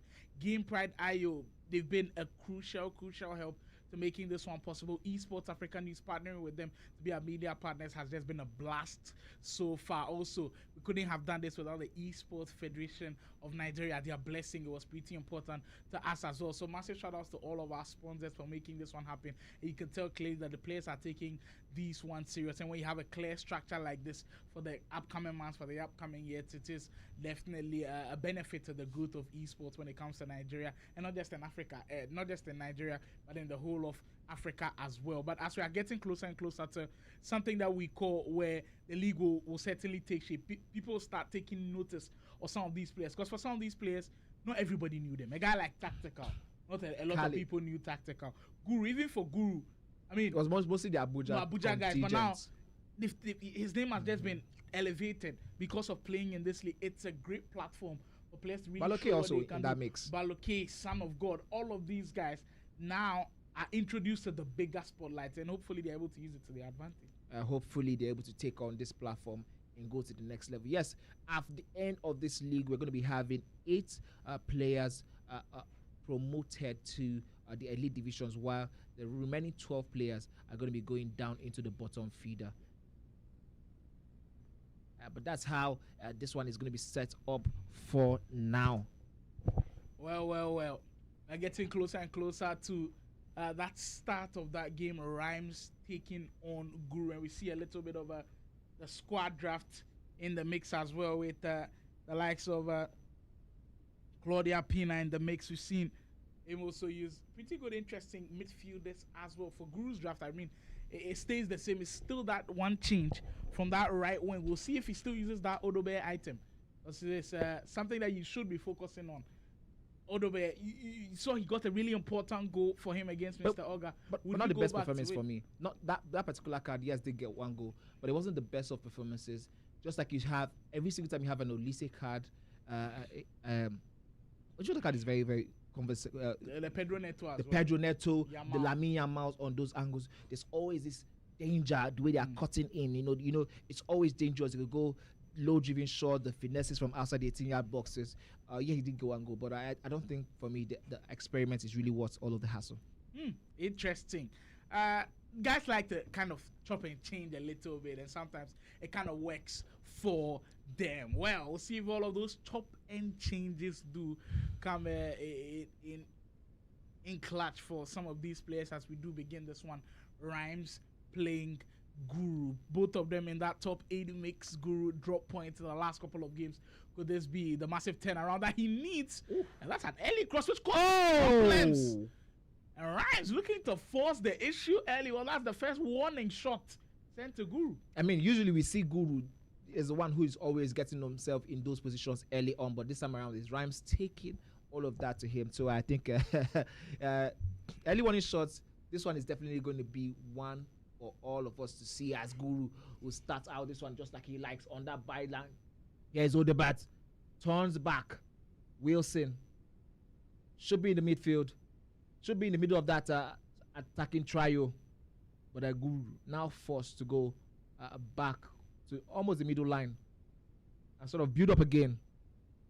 Aitana Bomati shelling, and he does survive that one. Rhymes. Well, the pattern becomes pretty clear in this game where everybody's going to go through the wings. You're all looking for a cutback scenario, a little bit of that drawback to get that finesse.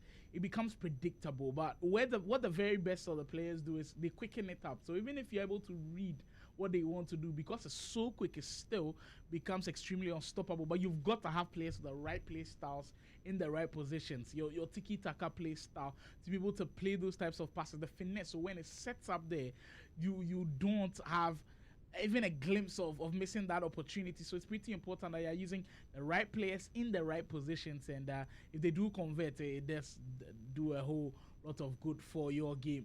There's Guru once more, and so far Rhyme shaping up that defense to be a stubborn one to break down, and Guru finding out how difficult it will be to break down this defense early on, but he goes down the byline, and it pays off massively. You have to play through a sea of defenders on that one. I mean, yeah, the idea of cutting back to the guy who wasn't like in direct line of pass, but the guy behind, I think that was the difference maker there, because every single thing that Rhymes did was to throw out all of the defenders he had at covering that byline pass. But Guru, fair play to him there, getting himself the opener, and in the manner of he gets it, very, very interesting. You know, we speak about recycling the ball being a little bit of a cliche where everybody says it these days. If the defense has blocked you, just go back and start again. But once you're recycling with purpose, it takes you to a whole other level. And that's what Guru did on that possession of the goal. Found out that, you know what, I'm recycling too much. Let me go down the byline this time, and it will work for him. Yeah. So he went to a different direction. So sometimes able going to back change is okay, things, but just switch it up a little bit, and kind of caused a couple of problems for Rhymes. We did say that for Guru, within the first 15 minutes, it's almost assured that he will score a goal. It's all about you being able to bounce back from it and you being composed enough to not panic after Guru going a goal up. There comes Diani for Rhymes. When we're speaking about players who use right-footed players on the right wing, we forgot to mention that Rhymes is also one of those guys. That Diani went out card item. He's also playing at that right wing. I believe she's also got the finesse play style plus, but also looking for that variety when it comes to the wingers, and that's what Rhymes is looking for on that right wing. Here comes Guru once more. He's been deadly so far on his attacks, and he's been causing problems for Rhymes. Absolutely, especially down that left wing, and I think he's been taking advantage of the space he's being left by Rhymes every single time he goes on a transition of his own. And I think these are the little details that sort of changes the way we view these players, because when you begin to see the strategy, the nitty-gritty of the way they attack, the way they're setting their teams up to play, it gives you an insight into how very, very intelligent some of these players are, and the IQ, the mindsets at which these guys approach each of these games. But Rhymes now trying to cause a problem of his own. This would be a devastating game day if he doesn't get something out of any of the games today. Oh, 0 out of 6 would be a massive shock to me for Rhymes, especially with how highly everybody views him, and the fact that he is coming into some of these games as the overwhelming favorite. I don't know for this game, but usually Rhymes is indeed the one that everybody's looking forward to seeing and potentially going on to win that game. Speaking of Rhymes, as he bears down on goal, looking to push and force the issue, but not on Guru's watch on that occasion. Wilson, the quick passing we always know is deadly. That time the interplay not good enough to break the defense down. And for the OAS, man, it's looked consistently that the problem has been just the conversion of the chances. It's just that in this game you have to do a lot more, because it's coming up against one of the more better defenses in this tier of the division. Because for Guru, one thing that has always been predominant is the fact that he's defended well in these types of games. I know today He didn't have his best of defensive showing against Mr. Oga, but in these first couple of minutes, he has stifled Rhymes pretty well. Absolutely. And he's been able to find a way to ensure that he's reduced Rhymes' attack to a little bit like a basic. And while he's looked very sharp every single time he has been on a transition. But all of that might be turned on his head as soon as the second goal goes in. I was going to say the next goal was very crucial, and he had to ensure.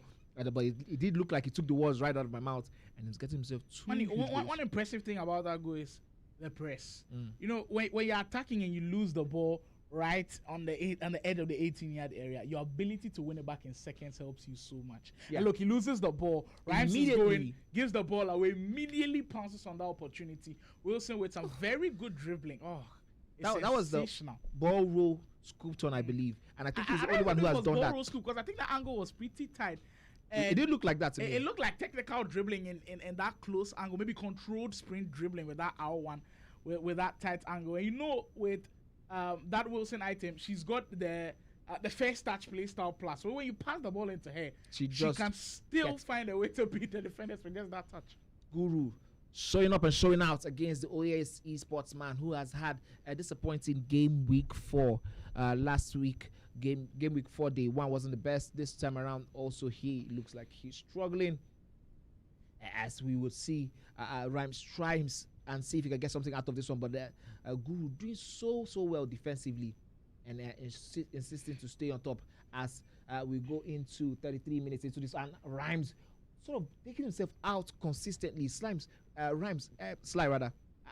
I'm looking at the situation and I'm seeing that this is what happens when consistently your opponents are getting the head out of you, and now Guru triples the lead. It's 3-0.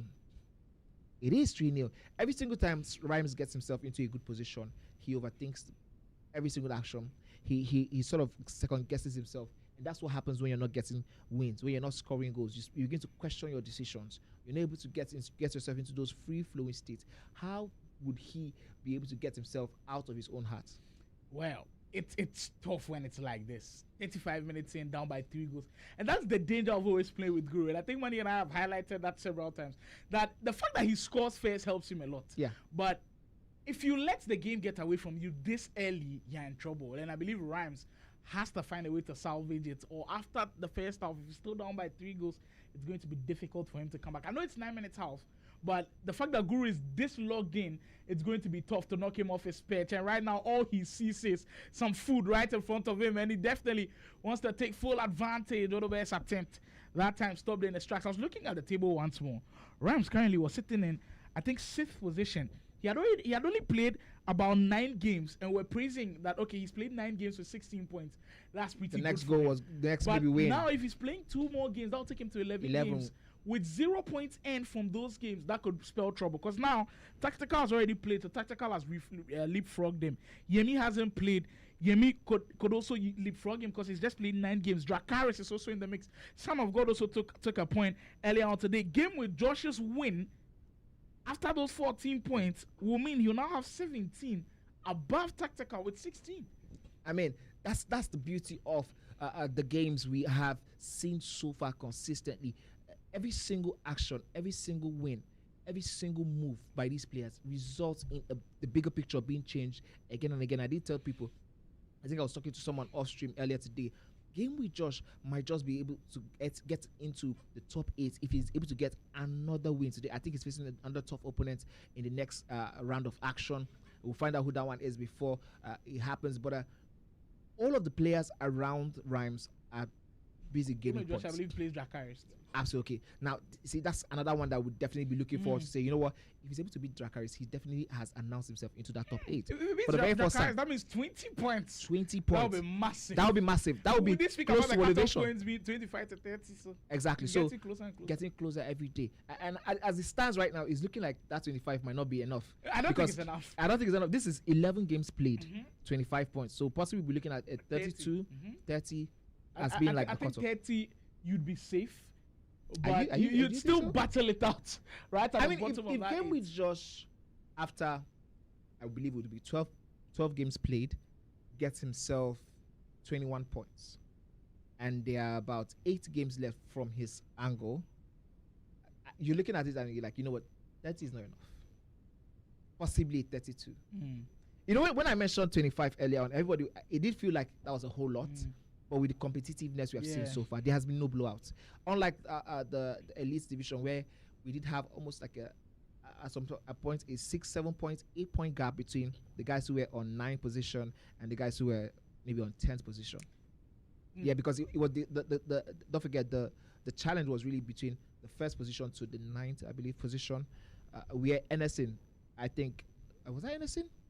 One of the players nearly missed out. I think that was Adifola, nearly missed out on qualifying.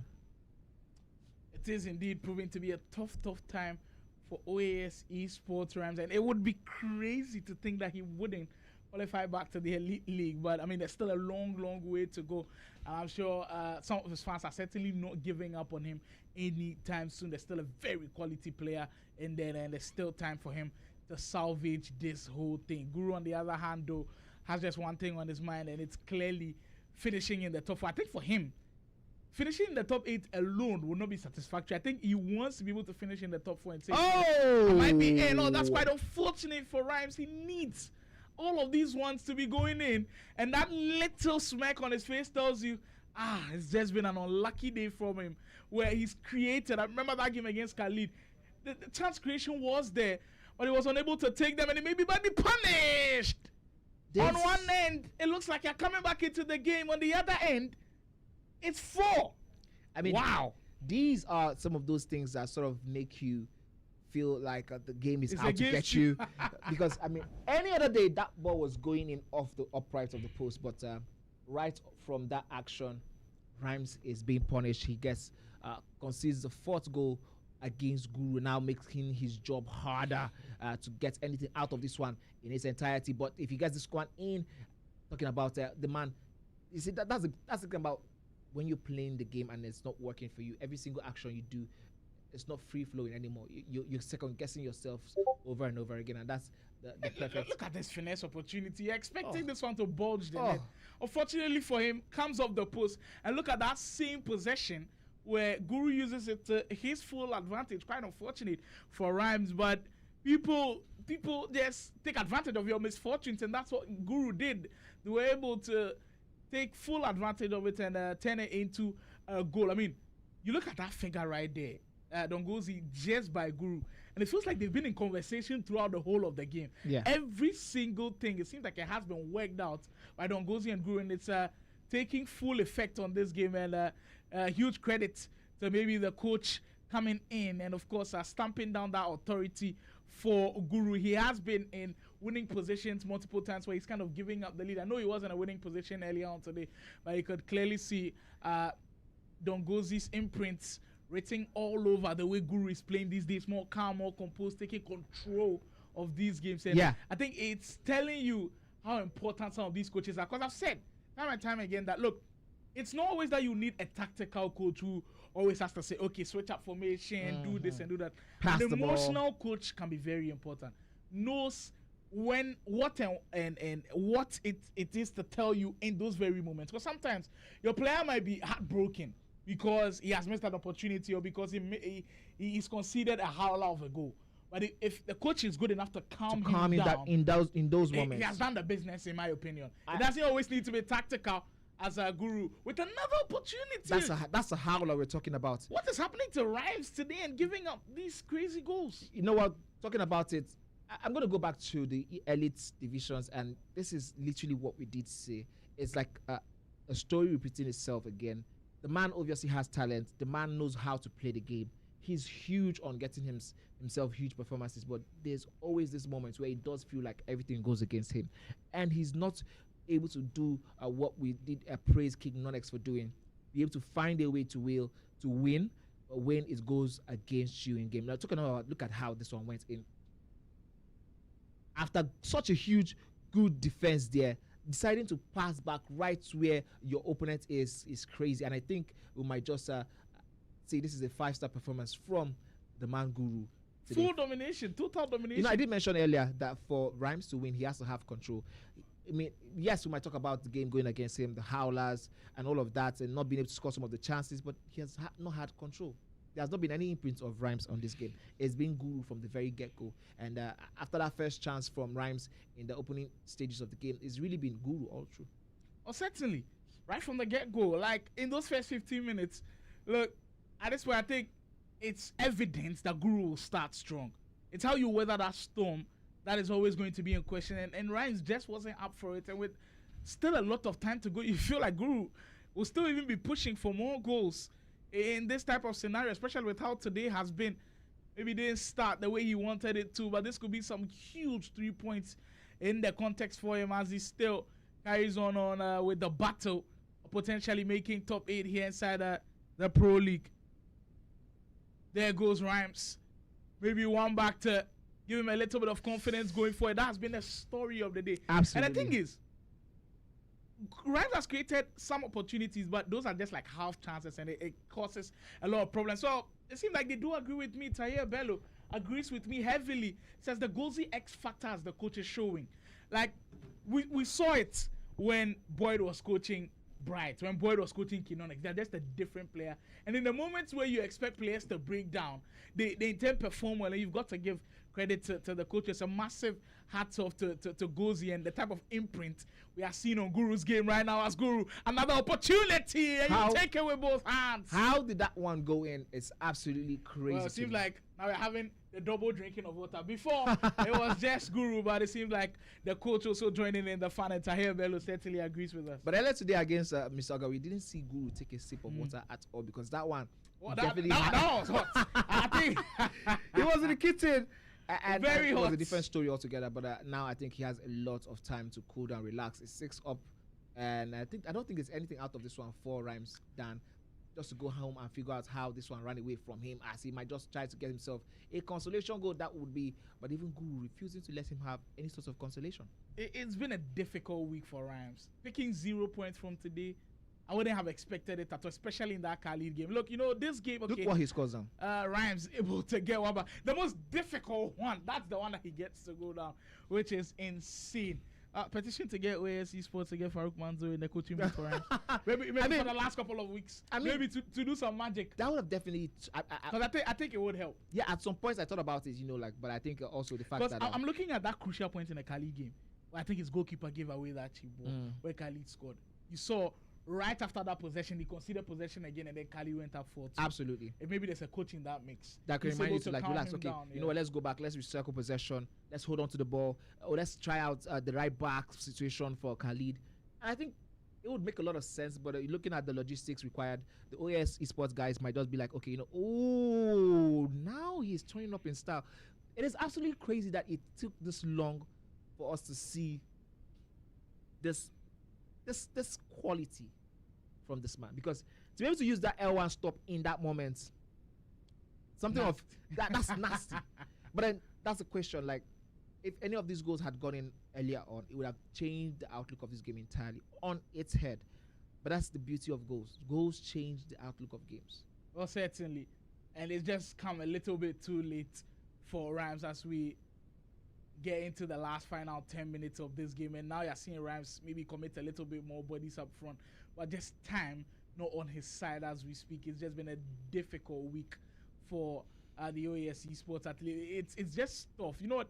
Recovering as well, it's not easy. Like, that's why we'll give a massive shout out to guys like Game with Josh who've turned it around. Guys like Bright turned it around. That boy, after that horrific start, losing those first 2 games were like an aggregate of 15-0. He was in the trenches, being able to turn it around, not easy at all. Guys like I would say Baluke also. I would say, Baluke in that mix, because he has had 2 huge wins. He had that win against Simply Uzo and backed it up with another win against Rhymes. Massive turnaround, tactical. Tactical. Absolutely. Huge salute to him. Guru also, after that first week, exactly coming back to turn. So just the mentality to turn it around alone, it's not easy at all, and that's why you salute some of those guys. I did mention earlier on that my question has always been on Rhymes' mentality, and I wasn't so sure I was okay with where he was in mentally on how to be able to come back from certain situations. I haven't seen any proof that the man can do it again and again, and possibly you can see this as a sort of the biggest reminder. Where was all of these when the pressure was on? That is the question on my mind right now. the mentality now has been questioned again. Where was all of this free-flowing play when the pressure was on, at the height of the pressure? This is what I was expecting at that could make him unpredictable first 10 minutes of the game. Because now he's turning up in style. Look at the goals he's scoring.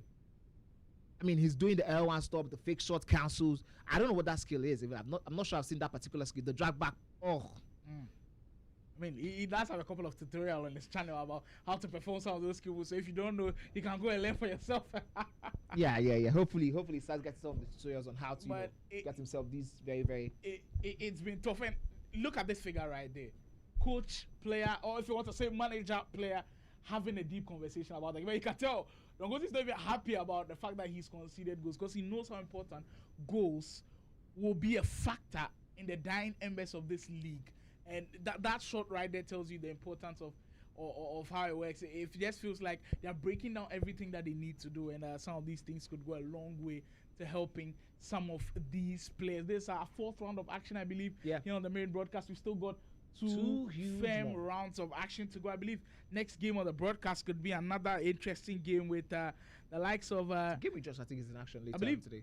I believe he's later for the last round of action, but for the next round, we could potentially see Dada Boy Flick or Simply Uzo versus Yemi. So that's one to look out for as well. Guru has clearly done the job, and he surely wrapped up a very, very important win for him, because if he wants to keep pressure on that top 4, he's got to start performing now. And clearly this game was the game to remind everybody that he's still one of the very top guys from Abuja, and he's still one of those guys that could come out as favorites to win it all. And you can see the coaching there from Gosi there, because twice in a row, Rhymes exploited a key, that overcommitment by Guru on that right wing, the right defensive side. But as soon as that coaching happened the 3rd time, he sort of anticipated what Rhymes was going to do, and that's the only reason why this one is not currently 6-4 on the scoreline. But whatever the case is, Guru has done the job. 6-3, 3 huge points. A terrible day for Rhymes. He has the quality, but he has just not been able to convert that one. And for Guru, not the best of days, but 3 out of 6 is better than 0 out of 6. Exactly. He'll take that all day, every day. And I mean, I think it was actually 4 out of 6 in that draw against Mr. Oga early on. So that's interesting to look at. Now, when the league started, we said that nobody will have a full 4-week or 7-week tournament where he'll be 100%. Perfect. And you can clearly see with every single player. Yeah. I mean, look at Elevation. Strong start. 6 wins, all of a sudden, 3 losses follow. You look at Guru. Started slowly, was able to pick up the form. It's just everywhere. It seems like hearing this somewhere was speaking about a month of love. I mean, we did say it was a month of love, but if you want to be winning games in these types of scenarios, you've got to be able to show no mercy at times. And it seems like Guru did understand the assignment. Interesting stuff happening there. It seems like Yemi's game just about beginning in that round of action. I'm getting shots inside here from the Game Evolution Studios, where everything is going down. For Rhymes, though, going back to the drawing board and working really hard on his craft, especially just the stability on defense a little bit. I think it was kind of shaky from him at times in that defensive structure, where Guru found it way easy to break him down too many times. I mean, you could look at it and say there wasn't control from the man's side, Rhymes. There wasn't control. And going up against Guru, every single person who has gotten some sort of results against Guru has been able to gain control from the very get-go. And that's one thing Rhymes wasn't able to do today. And so I would say first to Guru for taking advantage of all of that and get himself all the goals he could as earlier on in that game. And as you can see, the government's going a little bit crazy. Konx is the only player. Okay, I think we've seen that one earlier on. And I think Holistic says, I feel for Rhymes. I think from my position right now, I sort of have the same feeling, because he's lost 3 games down on the bounce. Against Baloke, he's lost earlier on today, and then now he's losing against Guru. Not the type of games you want to be losing, but he has found himself in those positions. And it isn't because of his opponents outplaying him so much, rather it's just because of him not being able to take advantage of some of these chances where he has done his best, but just not gone in. Certainly, it's just been unfortunate for him at times. And when we say go back to the drawing board and work on your game, at times it's not totally changing how you play. Just a little bit of the tweaks, adding something to your game, taking something out of your game. Sometimes your passing needs to be a little bit more smooth, a little bit more convincing at times. So it will be something that Rams has got to work on. Maybe OAS, they work out something for these last couple of weeks, because these last 3 weeks are going to be the make or break for the league. And if he doesn't make it, I think it will be one of the biggest disappointments. If Rhymes is unable to make it into the elite leagues again, I think it will be one of the massive disappointments. You know what, to be fair to these players, we have about maybe out of 20, I would say 14, 12 players who definitely will be saying, you know what, somehow 8 of them have to be in that conversation. That would definitely leave a lot of room for disappointment, but that is sometimes the competitiveness and the reality of the game. The cruelty. The cruelty, yes. I think I prefer that word. That's the cruelty sometimes of the game, but that shows you the level at which we are competing. These players, top players, every single player who has been in the competition this season have shown and proved a reason why they even made it here in the first place. Son of God, Baloke, Bright, Simply Uzo, Yemi XP, and a whole lot of all these players. They've shown the reason why. And there's nobody who's going to be looking at this from home and say, why does that guy get there? It was because the guy made his way here by beating a whole lot of other players to get to this point in time.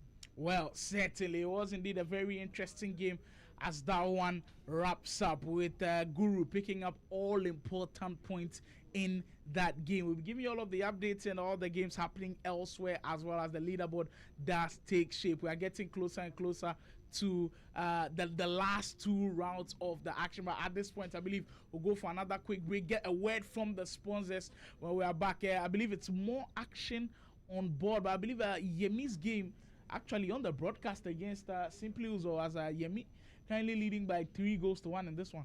Yep, it does look like it is going to be another day in the markets for Yemi, as he might be cruising to a huge win.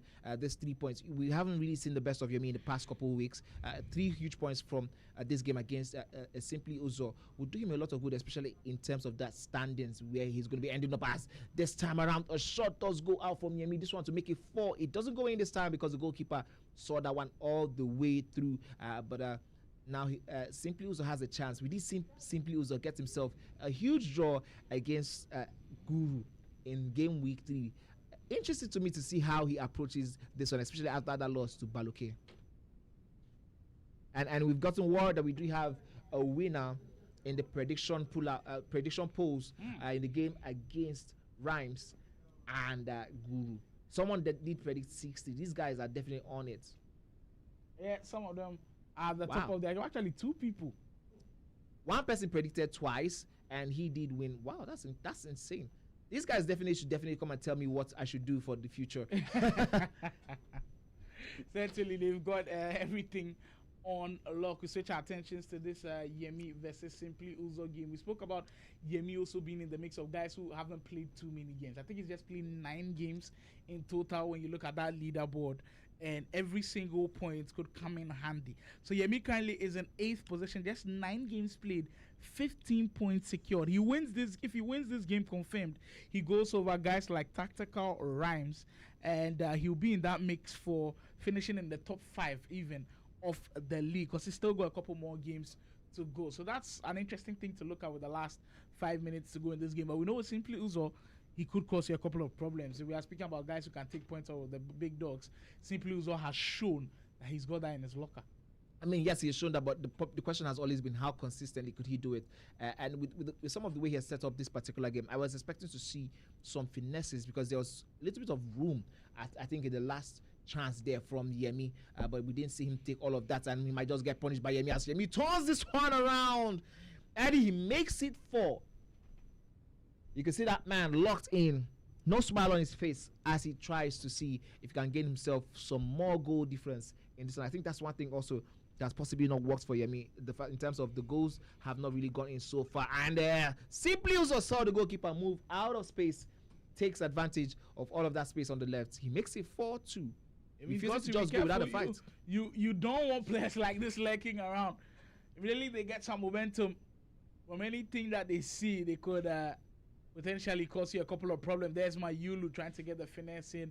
I believe that will be one of the last few things we'll see in this first half of this round, with Yemi currently in a commanding position in that 4-2 win. Yemi has also shown clearly that he deserves that top 8 spot. But the thing is, it's not just him that's fighting for the chance now. The whole Tactical is in the mix. Game with Josh has all of a sudden thrown himself into the conversation. Just one. I believe Son of God is still in the conversation. Rhymes still in the conversation now. So there's also an if somewhere looking around.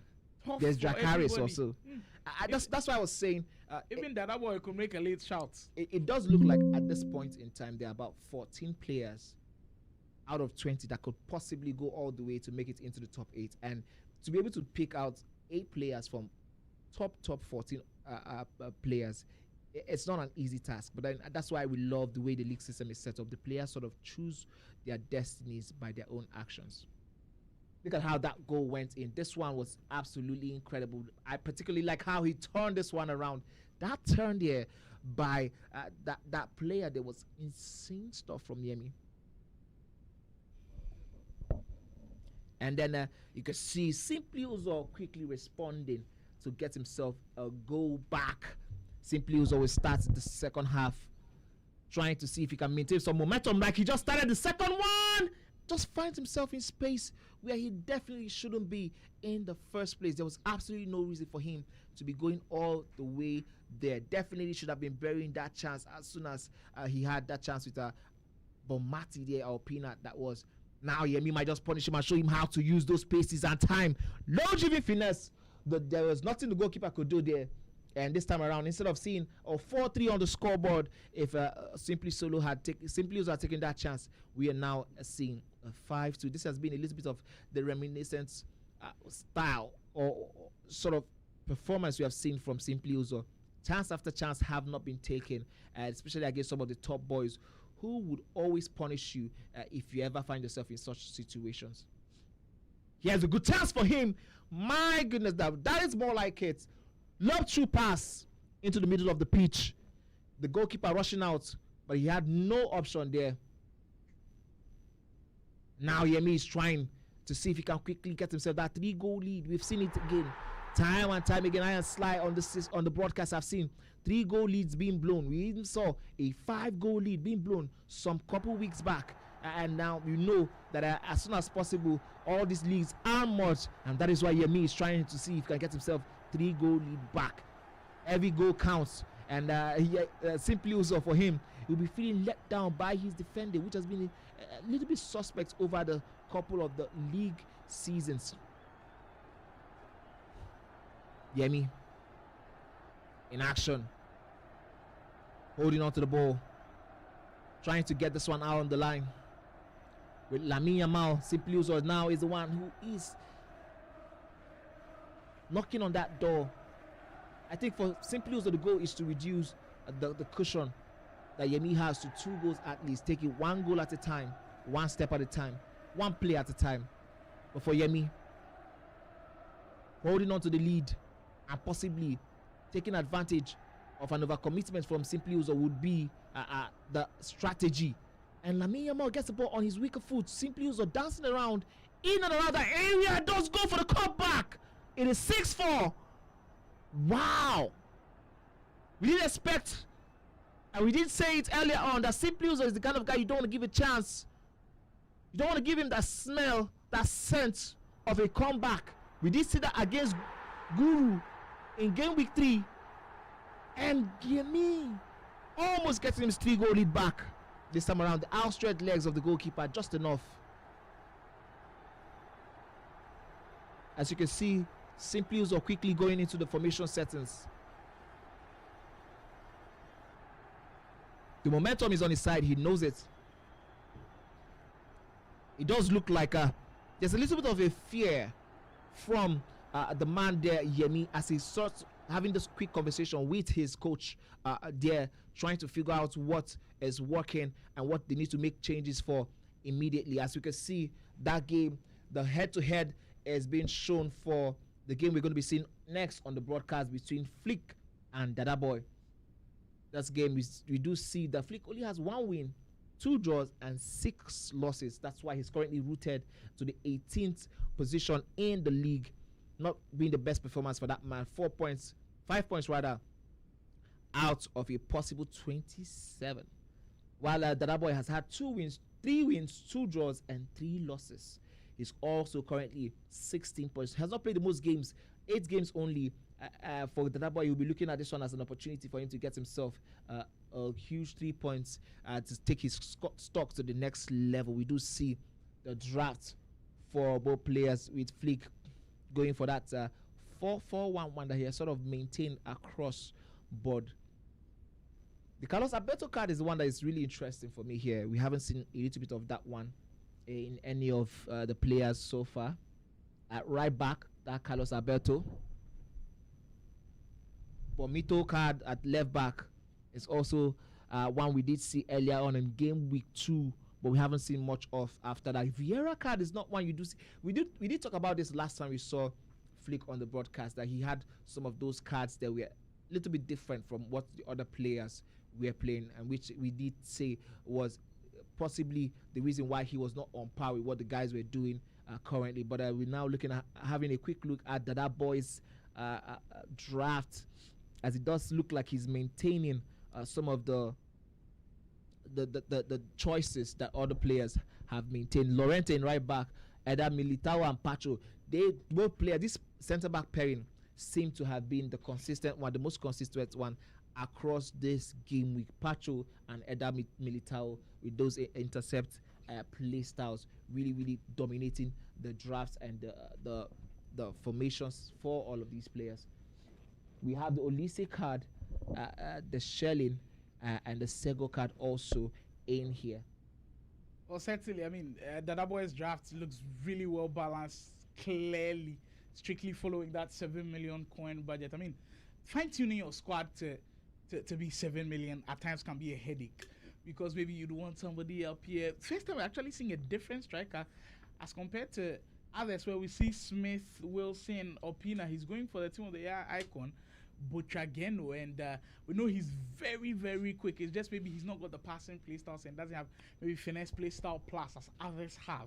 So that's quite interesting to see Dada Boy rock with the Real Madrid icon up top for him. But of course, things are shaping up nicely as we get closer and closer to that game. Dada Boy also deploying the 4-4-1-1. These days, what I'm hearing is the 4-4-1-1 gives you a little bit of I would say your game becomes a little bit predictable, because you want to play through that calm all the time. But then that 4-5-1 gives you a little bit of the variety, because your midfielders more or less all of the three more or less act like a box-to-box engine, where everybody's going, everybody's coming. So it's interesting to see if Dada Boy will stick with the 4-4-1-1 deep into the game, or maybe getting, when things are not going his way, maybe might switch to a 4-5-1. Yeah, interesting to see, especially going up against a Flick who hasn't been at his best. He might just be able to stick to this one to the end. And I think that's one thing that sort of separates some of these players. Sunday, I'm playing Flick. I hope to get the win as well, because, you know, he's been talking, so yeah, hopefully I can shut him up. Sunday, I'm playing against Dada Boy, so watch out for the match in KD Sports YouTube.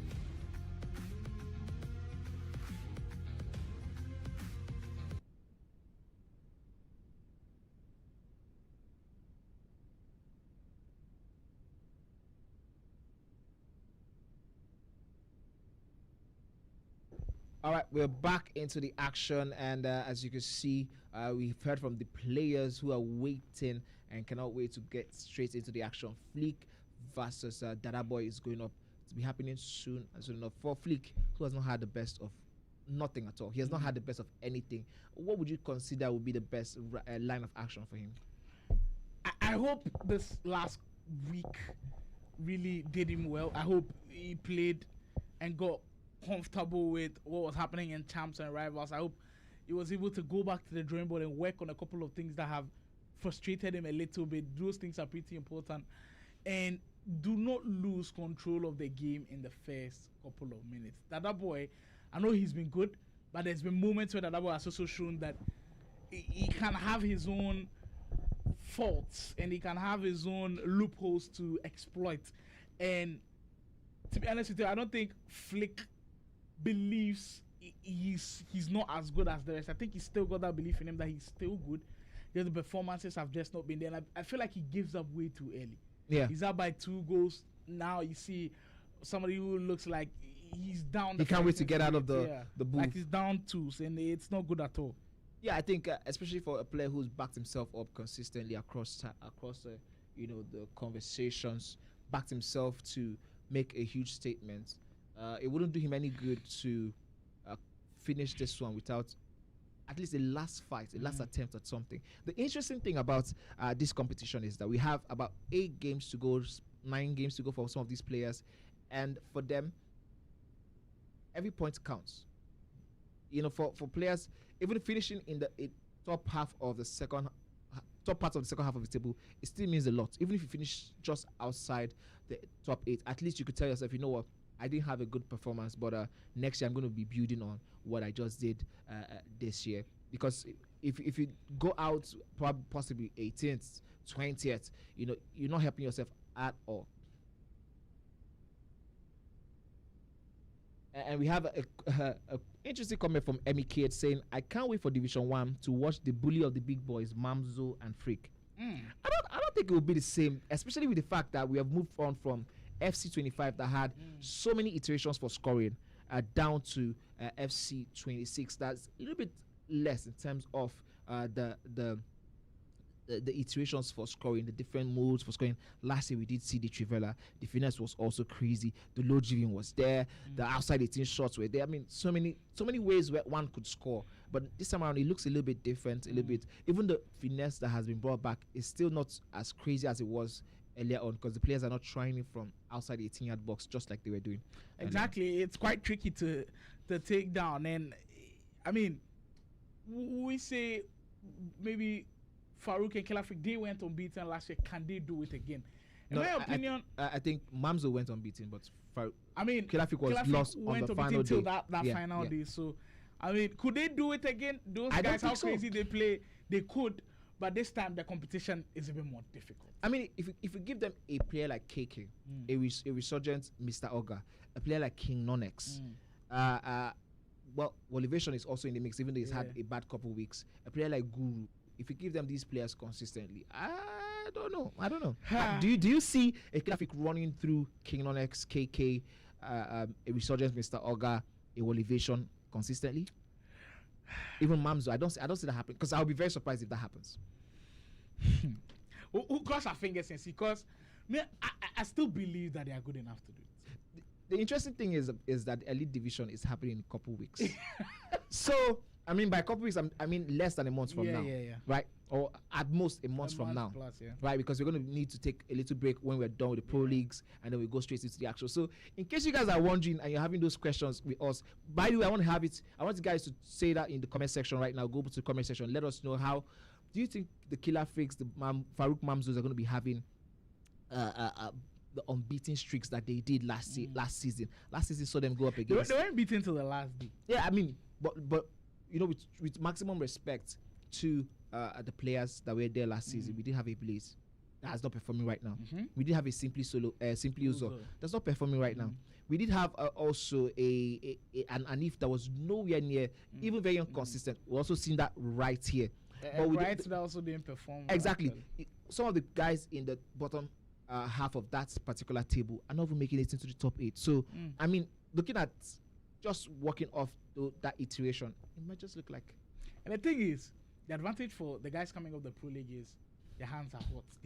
They finish this league. Yeah. And they're taking that momentum into the elite league. So that could be interesting to see, and it was something that we're certainly looking forward to. It could be very interesting, because if they end up doing it again, going unbeaten, I think it sends a message to the whole of Nigeria, especially those who, after Ghana vs Nigeria, were saying they feel like they are not the best guys to represent Nigeria. Because this one, it was clearly open to tell you those two guys are certainly maybe on a different level as compared to everybody else. So we'll keep our fingers crossed and see how the competition much more difficult. I can't even lie about that, but it's those guys we are talking about. The two of them, they've clearly shown that they are some of the very best. But if somebody can challenge for their top spot, this year Adefola is playing way better than he played last year. Oh my god! I'm hearing Mitchell's a different beast on his own. Badji Jr. is still in the mix. You know what? That's another thing, because for some of the players who didn't make it to the top four, the Mitchells, the Boyd, I don't think Boyd made it to. Was Boyd? I think Boyd went. Boyd wasn't in top four. Initially wasn't top four, but because of Rufai availability, he had to go. For some of the players who.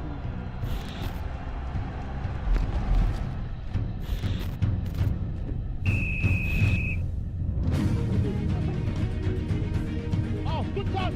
For nature to think about, is it too far for him to think about? Man, Mbappe is not on. Well, it takes on as he's committed. Novis, take it back into the game from 12 yards, score! And we're back way, The queen of the great international Esoccer League champion, Yoruba.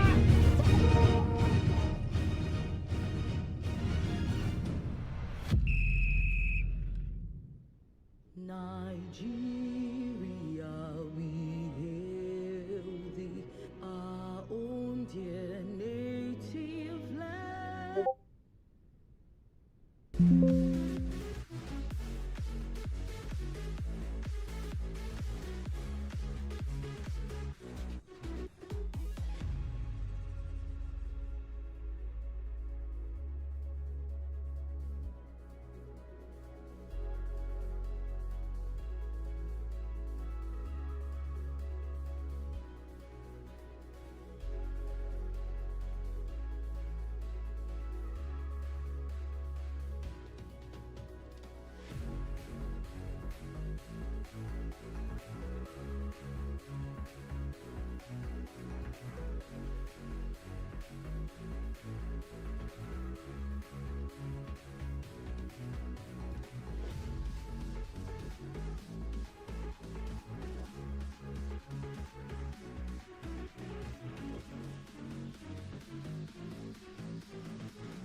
€10 million in prizes are up for grabs.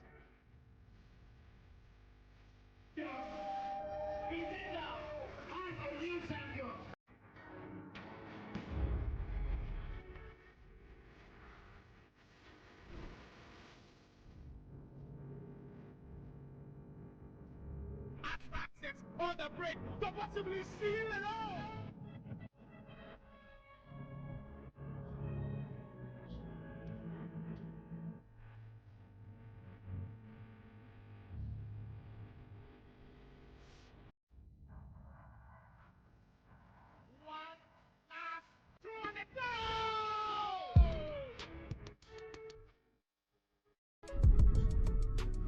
Ended in perfection, and Chooks with the Akuma look on his face.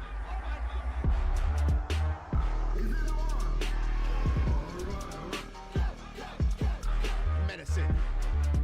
Champion EAFC 25, Killer Freak. From everyone that competed today, whether you won or lost, your presence today has contributed to the growth of esports in Africa. Let's keep the spirit of Cage 24 alive, share, post, and have a good night. Thank you.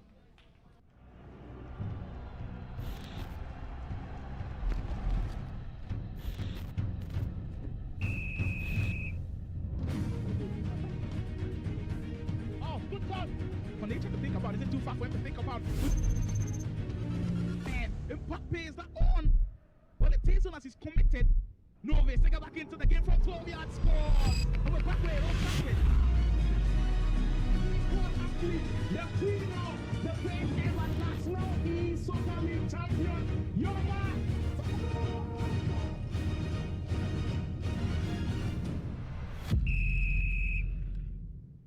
ladies and gentlemen. It's been a pleasure. The best of the best players feeling the pressure and the nerves of people before. My goodness. Wow, what are we seeing? Bringing to you this live broadcast of this huge matchup. We got to see once more what the Challengers Cup is all about. The action is unfolding. We are about to go straight into the game between Flick and the boy. That one is up next. Both players are ready. We just got word that that the players are going to be starting in a couple seconds. As you can see there, final touches being made by the referees and all of the staff inside that arena to ensure that everything is on point. Flick and the boy up next. Meanwhile, in the background, we have a Baloke versus Anife happening. That one has been interesting to look at. I saw a couple of people in the chat asking for Baloke's game. Well, there you have it. He will be playing Anif pretty surely. And I think the fans of Baloke are beginning to gain a little bit of confidence. I mean, especially all of the guys from week. The local governments, they'll definitely be rooting. This is an underdog story. Having someone come, who is not a pro level player at all, just sort of a casual player, but very dedicated to his craft. Won the Onile tournament, went on to the entire game and won the whole thing. And you can see him today. Unfortunately, we don't see his coach, who is always usually animated close to him, close by. But as you can see, Anife is in the booth and we'll be having them go. Meanwhile, in the game between Yemi and Simply Ozo, I just got word that one ended in 7-5. 7 for Yemi, 5 for Simply Ozo. Interesting. And for Baloke, that famous win last weekend against Rhymes will certainly be a huge boost going into this game. But the thing is, for Anif, if he's got hopes of also fighting for a top 8 spot, these are the types of games that it's a no-brainer where you have to go into this game trying to pick up maximum points. And then we are underway in this one. For those of you asking for the Baloke game, well, we served it for you hot and fresh. Hopefully it lives up to the billing. Baloke taking on Anif. You think there's still a chance for Baloke to make top 8? Is it impossible to think about? I mean, that's tertiary on the impossibility realm, to be honest, because there's a whole lot. I think for Baloke, this should really be more about building on performance after performance. I don't think he's up to 10 points, and as Anife would even make the impossible more than impossible right now with the first goal of this match up. For Baloke, it's really about building on the momentum. He's taking down some good names. He has really played some interesting FC with little or no resource in terms of the training, the experience that some of the other players he has gone up against have had. So for him to do this one, and I think next year will possibly be another opportunity for Baloke to do even better. And then look at Baloke quickly starting as he would see if he could get himself back into the action. The comments going crazy. Keep the comments coming. If you're yet to like the live, don't forget to like the live, share with your friends, and let's keep making the noise. Esports in Africa, in Nigeria, and West Africa going to the next level, as you can see from Kate Esports. All of this are coming your way as a result of Kate Esports. The amazing content you're seeing right now. Kosi Kate Esports as Anife would double his lead there. Baloke not really realizing what he's up against, because if you're going up against someone like Anife and you have done your research, you can never give him that amount of space. When Anife starts bombarding those runs in the middle and hitting those one-time through balls, you make you question yourself if you are indeed good enough to be here, because they are difficult to stop. I mean, you can ask a lot of guys about it, and also it's quite interesting where when he's in that flow of the attacks, constantly sending those runs, it's tough to stop him every single time. And Baloke, 10 minutes in, down early by 2-0. Well, that's quite weird for him to give the ball up. That you can't afford to be doing that. And if with a trademark one-time true ball. Oh, this time I was going to say this might just be another blowout, because any single time Anif sees an opportunity, I think the worst person to ever give an opportunity, at a blowout is Anif, because he takes these chances like he wouldn't. And as you can see, Oyeride says, I wish Anife could be more serious. He's a great player. He's a good player too. Well, I think it really takes a lot of concentration, commitment to the game, and I think the fact that we have some of these structures now sort of makes it easier for these players to go to the next level. This was definitely not the Anif we saw last season in the elite divisions.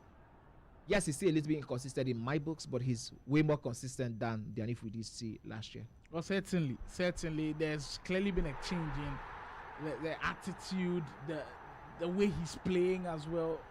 It's looking like a different player altogether, and that's what I was saying about last year's elite league, in the fact that even for those guys that got relegated, they gained so much experience from playing in that league, and it's quite important to know that some of them have kind of channeled it here. You see the likes of Mr. Oga performing well, game with Josh Bright, very, very good, and it's quite interesting. We're seeing that the Ghana versus Nigeria banter still currently ongoing. It seems like that conversation about the Ghanaian scene and the Nigerian scene, it's kind of going back and forth a little bit as to which one is maybe more competitive. I view both of the scenes as extremely competitive. I feel like the structure that KD Sports has put together with Division 1, Division 2, Challengers Cup, Onile Sports Championship, it just makes the competition get tighter and tighter and tighter. And the more tournaments you do, the more new names emerge. So I believe both of the countries are trying their best within the whole esports circuit to be up there with the very best. But it's still quite a fair way to go, because it's not easy at all to get this one. We see some support for Baloke in the chat. Big Mayo definitely fully behind Baloke for this one. I mean, it will have to be a big comeback if he's able to turn this around and get that win. But if Baloke is able to make a comeback, that should be interesting as well, because he does kind of have that from predictability about his game as well. I think he plays different from everybody else. Doesn't really do the things that we are kind of used to with these first time through balls and the triggering runs and going through the wings and trying to finesse. He just plays his own style of FC, and when it's good, it is very, very good to watch. I believe that one slightly offside, as I will pull it back for the foul. I think if you look at the way he approaches the game, he approaches it sort of like the casual who is trying to make his way into the position. That's why personally I think he does have the talent, and I think in one full year circle you might be seeing a different man in terms of what he is able to do as he tries to bend that one towards the right of the goalkeeper. That one could have gone in on a good day, but it did this time around, and Anif is lucky to still have that 2-goal lead. Here's Anif as we have replaying the game between Flick and the boy. Seems like the Outlaws esports man will be the one to open the scoring as he cuts it back into Butrageno finishing. Look, the boy's chances of making top 8 are not bad at all. I was looking at the live standings, which are quite interesting, man. The boy has just played 9 games and he's currently sitting on, I believe, 11 points. That just tells you that if he's able to pick up maximum points from this game, it takes him to, I believe, 14 points. Level on points with the likes of Anif, game with Josh, all of those guys, which could be huge. And if he's able to win, the double has actually just played 8 games, not even 9. So he's got about 3 outstanding games to play. If he picks up 9 points from all of those games, that's 20.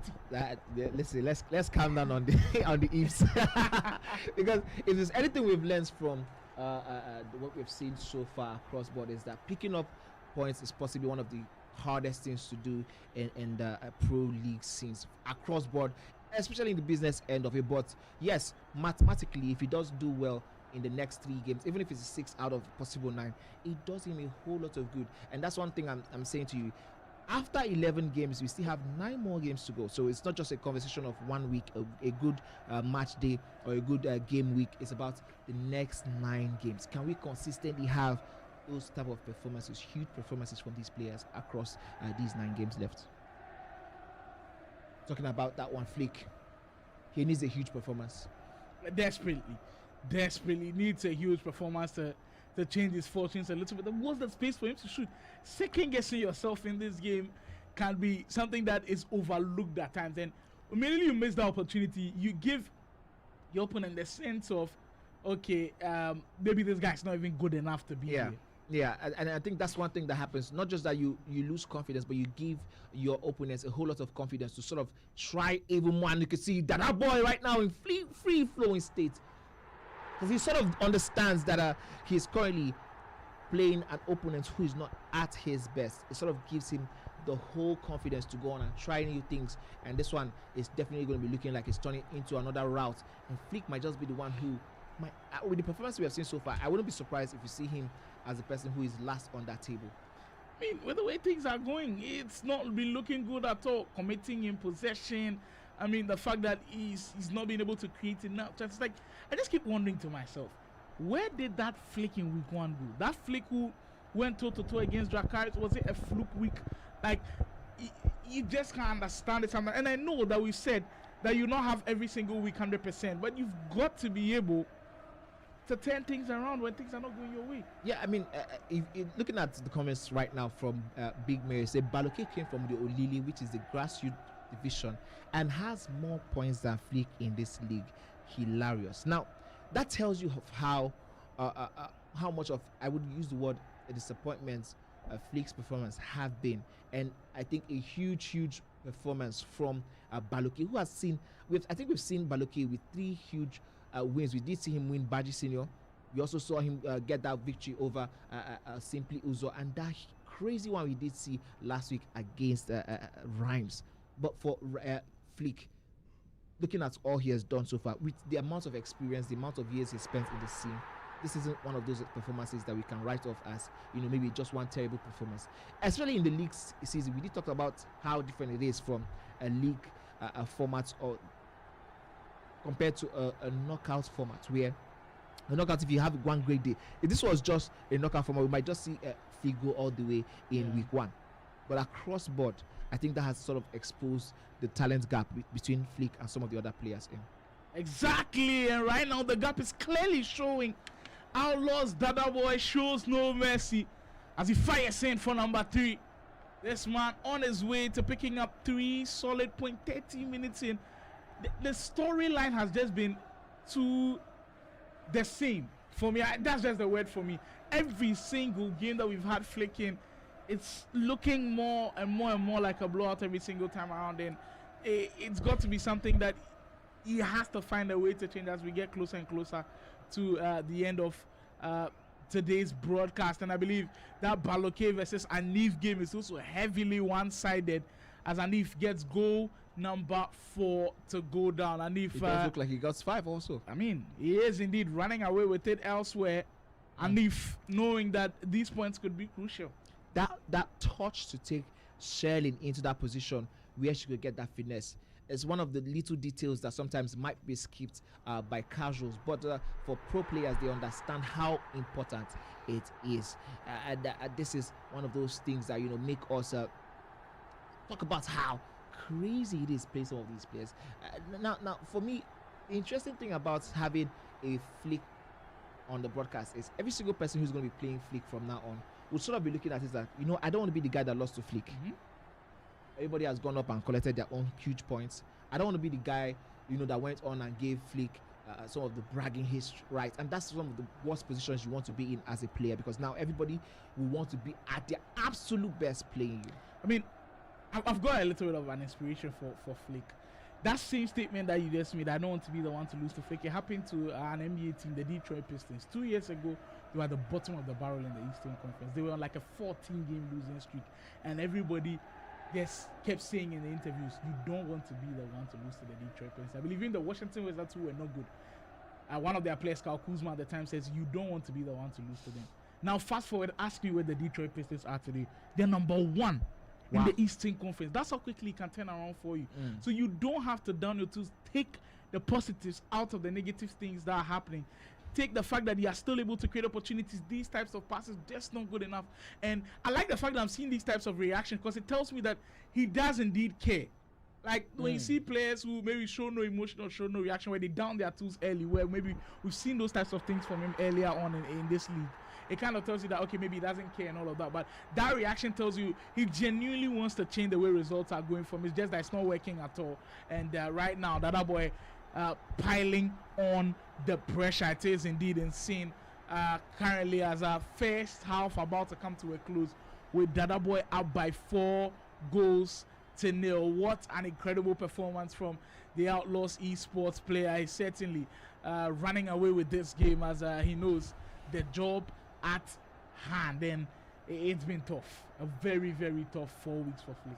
It does look like the other boy is trying his best to hide a smile. I mean, you've got to be happy if you have 4 goals. I mean, it does, because at no point in time have we seen anybody who is, except the first week where we did see that draw from Flick against Drakkars. I don't think we've seen any of these players in sort of dire position of losing their huge lead against Flick, and that's one thing that's possibly also on Flick's mind going forward. But game week 4, day 2, we're here, we're live, we're about to wrap up. I think we have one more game on the broadcast, as this one is currently happening concurrently with the game between Anife and Baloke in the background. That one does look like it's going to be going down to a huge blowout, and I think it's interesting for me looking at Baloke, who was most people's player of the week last week, now losing 4-1 against Anife today. Certainly, Anif, I mean, a different man on a mission at this point.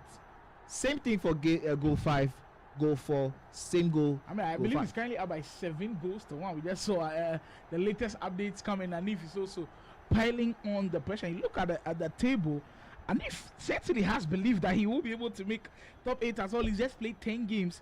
And if he's able to pick up maximum points, it takes him up to 16 points. That's more than what Marvel has got right now. That's more than what Drakkars has got as we speak. The race for the top 4 is just reminding me of an EPL Champions League race right now, when all of the top traditional 6 are in full flow, because this one is definitely one. I mean, you're looking at it from all angles. Anybody is in trouble. Elevation, who was sitting so pretty in number 1 right now, all of a sudden, if he loses the next 2 games, he might not make it to the top 8, and that's how crazy it is. That's how crazy it can get. So for me, I love the way the race is heating up, and it's heating up so nicely. Everybody who initially thought they were safe, except for the likes of KK, who consistently still getting those wins. The King Konx is well getting those wins, as Flick loses an opportunity to get himself 1 goal in. I just love the way this one is setting up to be, because I tell you, we might have the craziest week 5, 6, and 7. Those are the weeks that we are definitely going to be seeing a different level of FC altogether, as Dadaboy will try, and he gets himself the goal to make it 5. A 5-star performance from that man. It's been an easy sail out throughout. Outlaws Dadaboy. For the first time, he cracks a smile on the broadcast. I think he's getting to that comfortable position now. I mean, you also look at the journey of Dadaboy. First week, the most horrendous week. I don't think we've seen a player concede that much goals in one sitting. Lost heavy to Marvel, lost heavy to Konx. I think he did lose by 15 or 16 goals. That week was just story. That was week 2. I think week 1 and 2. I think week 1, day 1, he had a win against Game with Josh, if I'm correct. We did see a win against Game with Josh, and then he went on to lose by 2 huge. We were talking about how impressive that performance was. I think it was a blowout he did have against Game with Josh, or whoever it is he played in week 1. And then all of a sudden, we did see a craziness where he was losing by over 15 goals across 2 games. And then slowly and surely, he's been able to turn his season around. He's one of those ones who, like we did say about Mr. Olga, has sort of flown under the radar in the past 2 weeks. Not huge performances, no loud shouts, but he has just been getting those 3 points and the 1 points where necessary. Yeah, getting the job done, and that's pretty much how things have been going for Dadaboy here. And he seems to just be certainly certainly the pick of the bunch. I was going for a pass out wide, but that one, heel to ball rule, I would take that one. When players pull that off, you know they are comfortable. You know, I mean, they are flexing their muscles. I mean, it's just making it to see if you can get 1 goal in the highlight reel for the week. And as it stands, it is 6 goals to the good for Dadaboy as he goes up against a Flick in this line of action. He might make this one a 7-star performance. Another heel to borrow. The goalkeeper left in no man's land. I mean, turning up in style, turning this one up. As you can see, a lot of smiles from the players who are in-house. They're having an amazing time watching this one unfold. 7 goals. At this point, I don't want to see what the goal difference looks like for Flick at all. Possibly in the 50s, minus 50s. It's just going to be tough. I think currently he's on a minus 35 goal difference, which is not good. And you're conceding 7 more goals. That takes him to about 40s. And the thing is, it could still get worse, because if any other one goes in, we're looking at a 44, 43, 45. But you know, this is giving me sort of a reminiscence of the Bright's performance last year in the elite divisions, and this time around he's able to get himself 1 goal back. The Bright, I mean, at in last year's elite division, we did see Bright have a similar outcome, but this has been a different Bright altogether this year. I mean, I don't know where that Bright came from, but this was the Bright we some of us knew earlier on, and we expected to see in the elite division as Jada Boy makes it 8-1. Well, Bright, look, I've had a couple of favorites. I can't even lie. I've had a couple of favorites in the sense where some guys have really impressed me. Bright, I've already nicknamed him the Giant Slayer. You know who he's fighting for that Giant Slayer crown right now? Game with Josh. I've got to say Game with Josh. Yeah. Looks like every single Game with Josh is really proving as Flick gets one back. A massive one today. Massive performances from him. Game with Josh pulling out very, very strong performances. But another guy that I've got to shout out, Tactical. Yeah. This guy has been superb. Every single time I watch him, just like this guy's just a joy to watch. His offense unique. I mean, the thing about Tactical is that he doesn't play for the draws, and I think that's one thing that's possibly played against him throughout this competition, because I think there are a couple games where he Maybe would could have settled for a draw. settle for a draw, and then he decides to go all out and he gets losses, and those 1 points here and there sometimes they are the difference between where you currently are and where you would want to be. I believe he had picked up 2 draws, possibly he would be finding himself in that top 8 conversations, firmly rooted there. But whatever the case is, Tactical has given us an amazing run in this tournament. I mean, the last couple of weeks he's got some wins. He's beat some top guys in the mix, and I believe he won today earlier on as well. Yeah. So that's certainly taking him above guys like Rhymes, and he is pushing himself into a viable top 8 conversation. That boy, speaking of top 8 conversation, this man is lurking around that all important positions on the leaderboard.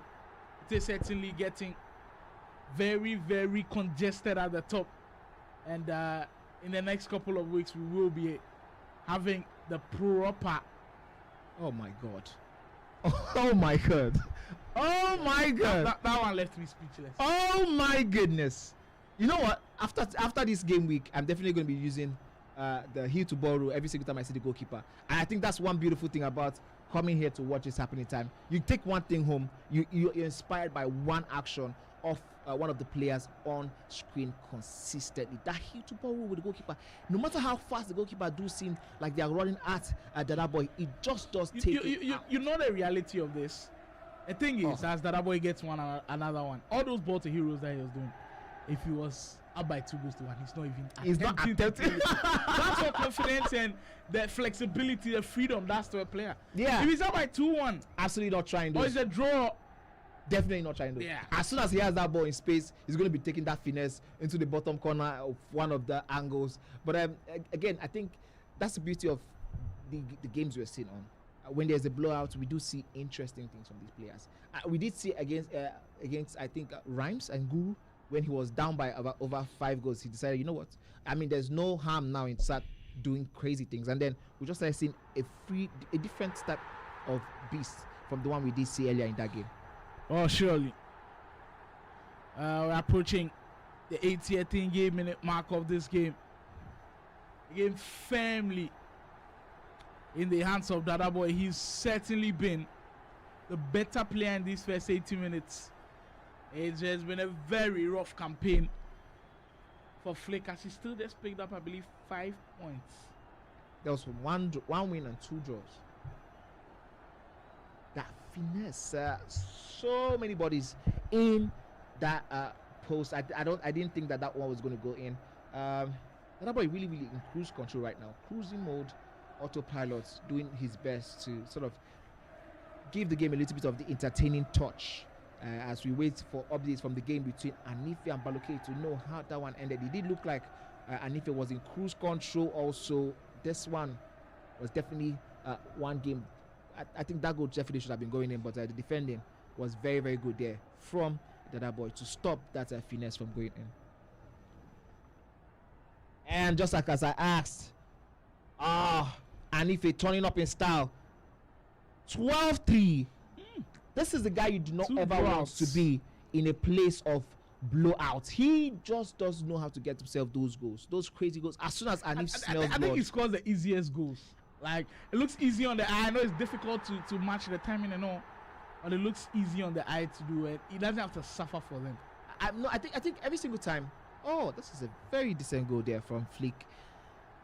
Quick L1 stop, and he just able to pass that one into the net. For Anif, every single time he plays an opponent who doesn't track those runs, it's an easy win for him.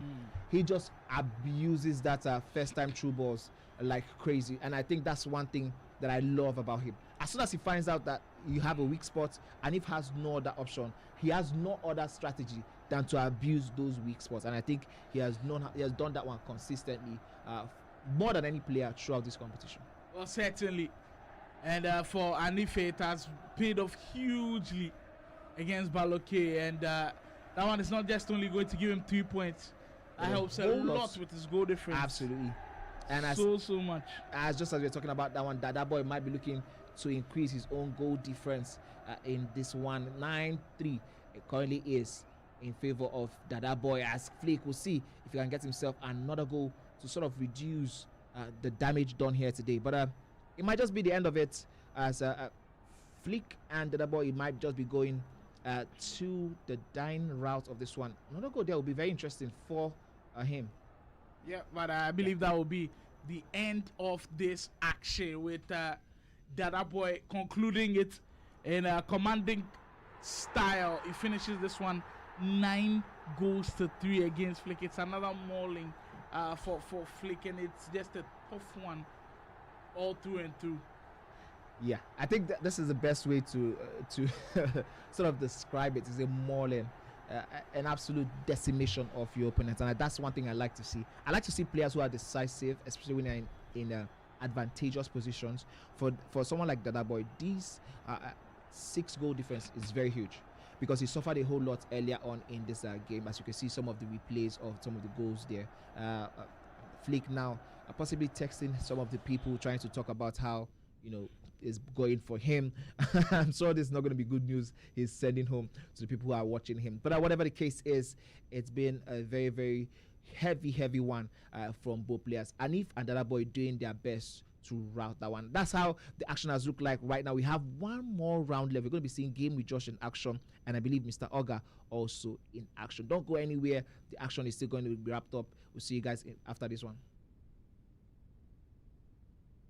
About it being able to produce in the pressure cooker, and I love when players are nervous a little bit, where you get an opportunity to see them when they're under pressure, but just by impulse you get to do something crazy. We're back to action now. We're about to play the golden goal for the grand finale of Onile Grand Finale.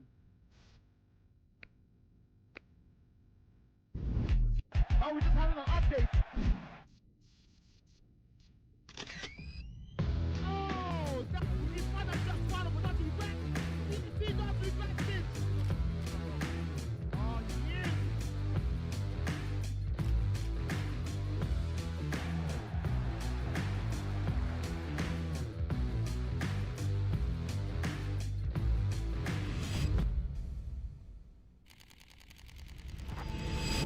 Tossed up, and now King Konx, right from that one, turns around to get himself a lead for the very first time in this game. And Anif will be feeling so unlucky right now. Very unlucky. On one end, you look like you're about to go up. There is more or less like a goal line clearance. On the other end, on that same possession, it sometimes does really hurt. And I know if you play FC at any capacity, whether pro level, casual level, I mean, you definitely agree with me that one is definitely going to hurt. And credit to Konx, a little bit of the mind games, but immediately that ball got to Shelling's feet. He knew what he wanted to do with the build-up. So beautiful. Look at that cross pass from Caroline Sega. One touch into Shelling. Kind of baited him with how he went to the left side. It did look like he was going to turn onto Shelling's left, and right against that turn. As soon as Anif committed the defender, we did see Shelling favorite the right foot there. Absolutely insane stuff we are just seeing from these players. Konx now trying to see if he can top with that lead, make it 3-1 in his favor. That will possibly give him a whole lot of breathing space in this one, because Anif is the guy who is not definitely going to be lined out. We have only played 57 minutes, I believe, on the clock. That's a lot of time. It's 67 actually, as the clock does keep ticking. Konx are kind of redefined the corner kick technique. Because usually what we saw in the first 2 weeks was down back and using the knocking finesse it back. going. But this time he's actually knocking it inside, right in front of the goalkeeper. And not a lot of people are kind of tracking it. Yeah, I think making it scrappy is sort of where the because it can bounce anywhere. Anywhere you get yourself an own goal, a deflection, something will just happen. And like we just saw earlier in the first half, where you had two options, you just be left to the one-on-one in the 6 yards box. Exactly, it can cause absolute pandemonium at the back when that situation arises. Konx on the hand, he smells blood, he smells maybe one more goal to give him that security he's been looking for, but you'll not be rushing it at all. Definitely signs of a pretty good player, and there's a reason why he's in the top 5 of the National Esoccer Pro League 2026. And for him to just take the sting out of the game a little bit yesterday away though, and if we have an opportunity to counter, we know how much he loves doing that. He's got options to find. This time we will see just invited too much of the pressure. Gets a back! My goodness. It's a build to hold the finish. My goodness, you could see that sigh of relief, a huge sigh of relief. For the first time, he didn't allow Konx go in his head after he tried to come back again and again. I mean, we did see again and again him trying to come back into space because Konx was really pressured every single man that had the ball. But the very first time throughout this game that he forced the issue, he was able to get himself another goal. I think that was possibly opened up the game because now he helped him to secure maybe a top 8 spot, a top 4 spot, or even the crown at the end of it all. So that was a hard fought one. And the thing about Konx is that's not the first time he's had to scrape for a win. You remember his game against Khaled? 2-1. Like there are some of those games from some of the very best players around where they've got to fight for it, they've got to scrape for it, and I'm sure he will indeed be extremely proud of how he got the job done. We'll tell our attention to this one as we approach halftime in this game with Simply Uzo looking like he's a different man with a different lease as we get a little bit of a smile from him. It looks like yesterday then a whole new corner for him. Yes, I mean a lot of confidence that he to get that draw against the gets into that kind of fashion. It wasn't a ball draw, it was a 2-2 or 1-1, it was a 6-6 draw, which tells you that man did score a lot of goals. He took 5 to 2 and then got that also I think high crazy win, high scoring encounter against, oh my goodness, that one's an absolute fantastic goal from Baloke. Baloke is refusing to go without a fight in this one. I think there's still so much game to happen in this particular match. We're going to see a whole lot of goals, possibly the same call we did see in the game between CPUs and Khaled. And I think after that game, those two games getting 4 points in one day, I think sort of has given his confidence to another level. If he goes on to win this one against Baloke, his tally is going to be 7 points. It's going to lift him up a little bit and possibly tell himself, you know what, there's still a whole lot to play for. That thing is about 11 more games for you to play for, and you have 7 points. You might not be looking at winning anything at all, but at least you can see if you can scrape your way into the top 8. I mean, he has played most of the top players already. Yeah, surely it will give him some confidence in some sense, and picking up these points I think going to be vital. The job is not done yet though. Still a chunk of the 45 left. I don't know, that's what I'm to play. 6 seconds. Simply Uzo looking to ride off the wave of yesterday with some impressive performances. Balokedo. The action is still ongoing. My name is Big Chief Mane. I am in the studio with Sly Moore all the way from Ghana. We have been having a massive ball today. After today's event, we're going to be looking at the leaderboard, and I'm very, very sure it's going to be looking a whole lot different than how we started today. And that's one of the beautiful things about the National Esports Pro Leagues. Brought to you by Kade Esports, of course, and we are currently in the Game Evolution Studios. The guys for the one last stop for everything production, especially across Africa the whole. And we also have top sponsors, National Esports Federation, Esports Africa News, and we also have Game Pride. These are the guys who are bringing you guys the very best of esports entertainment. We have one round left in us. Game with Just versus Dracaris, Mr. Olga versus Khaled. What a way to end the broadcast today. Sly. Certainly, Mr. Olga is coming off the back of picking points off of Guru. I believe they drew in that game. Yeah. That's quite interesting. Game with Josh is playing on a high right now, getting 3 points earlier on. He's confident going into that game. So it should be fun seeing them in action. I believe Dracaris hasn't played at all today, and for him, he has his eyes set on another top 8 finish. I think he'll also be one of those guys who'll be disappointed in himself if he doesn't make top 8. So he'll be looking at this particular game as a very, very important one. Khaled is also coming off the back of a huge win against Rhymes. So it seems like all of them are in good spirits. So, yeah. There is indeed maybe love in the air. Love definitely in the air for these players, as the win probability is very interesting here for me. Having Dracarys with a 53% win rate, even though he has same losses as Game with Josh, he has had more draws than Game with Josh and just one win less than Game with Josh. Well, certainly it is quite close, and you look at the positions on the table as well, pretty close, and this one could go anywhere, especially with how Game with Josh is playing these days. Dracarys, he's just kind of been a 50-50 player. You don't know what you get from him at times, but then when he's playing on his day, he's certainly a top guy to look at from that angle. But it's clearly a game that is difficult to call. Like, there are games where, okay, going into it, you kind of say, okay, this guy has an edge. But this is a type of game where I don't think anybody has an edge. It will be dependent on moments in the game.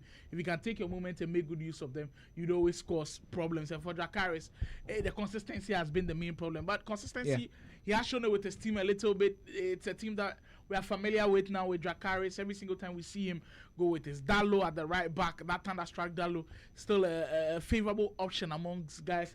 Yamal, at this point, I think, for the right wingers, if it's not either Olise, it's not either Pedro Neto, it's got to be Yamal. Today we did see Guru switch it up earlier on when he tried that Odobe item, but usually the main culprits are these guys. And the reason why Yamal is so good on the right hand side is the fact that he's got finesse play style plus, and we know how important that is. But he's got tiki taka white. The fact that he's got tiki taka helps you link up everything that you want to do up front. So when you pair him with a player like Pina up top, or maybe even a Shelling, it just becomes a deadly combo all over, where all of them have great passing play styles. Now, for Dracarys, interestingly, he's one of the few guys out there that's using the Thunderstruck Jude Bellingham item. That's an item that a couple of people have been critical about. Maybe he didn't give him the boost that they were looking for, but he's got tiki-taka play style plus, and that's not something to joke with at all. For Dada Boy, that's a heavy, I believe, interesting squad in there. I believe Dada Boy is not in action. I think he did play earlier on. We are supposed to see Game with Josh is draft. I believe Khaled also in the mix. So yeah, we will be building up to that game, and make sure you are tuned in right to the very end. This one, of course, brought to you by Kade Esports, the National Esoccer Pro League. I believe the guys in the booth are ready to go into the action. So if we can get their quick interviews as we go straight into that big game with Josh and Dracarys going head to head. I'm playing Josh. Game with Josh is on top form right now, so I have to bring my best to actually beat him. Alright, yeah, I'm so glad about my match with Rhymes Bobo. Yeah, he's a very good player, and I had 3 goal lead ahead. I just needed to see the game before the game could come back and before he gets himself back. Next week I'll be playing. I don't have any match on Saturday, but I'll be playing Dracarys and Wolivation on Sunday. So you guys should tune in.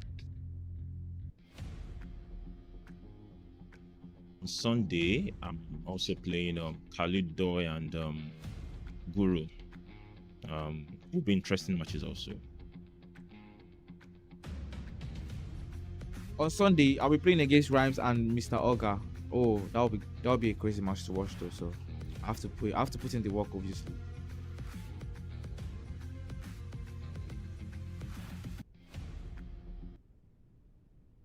Well, you heard from the guys as we head straight into the broadcast for this one. Game with Josh.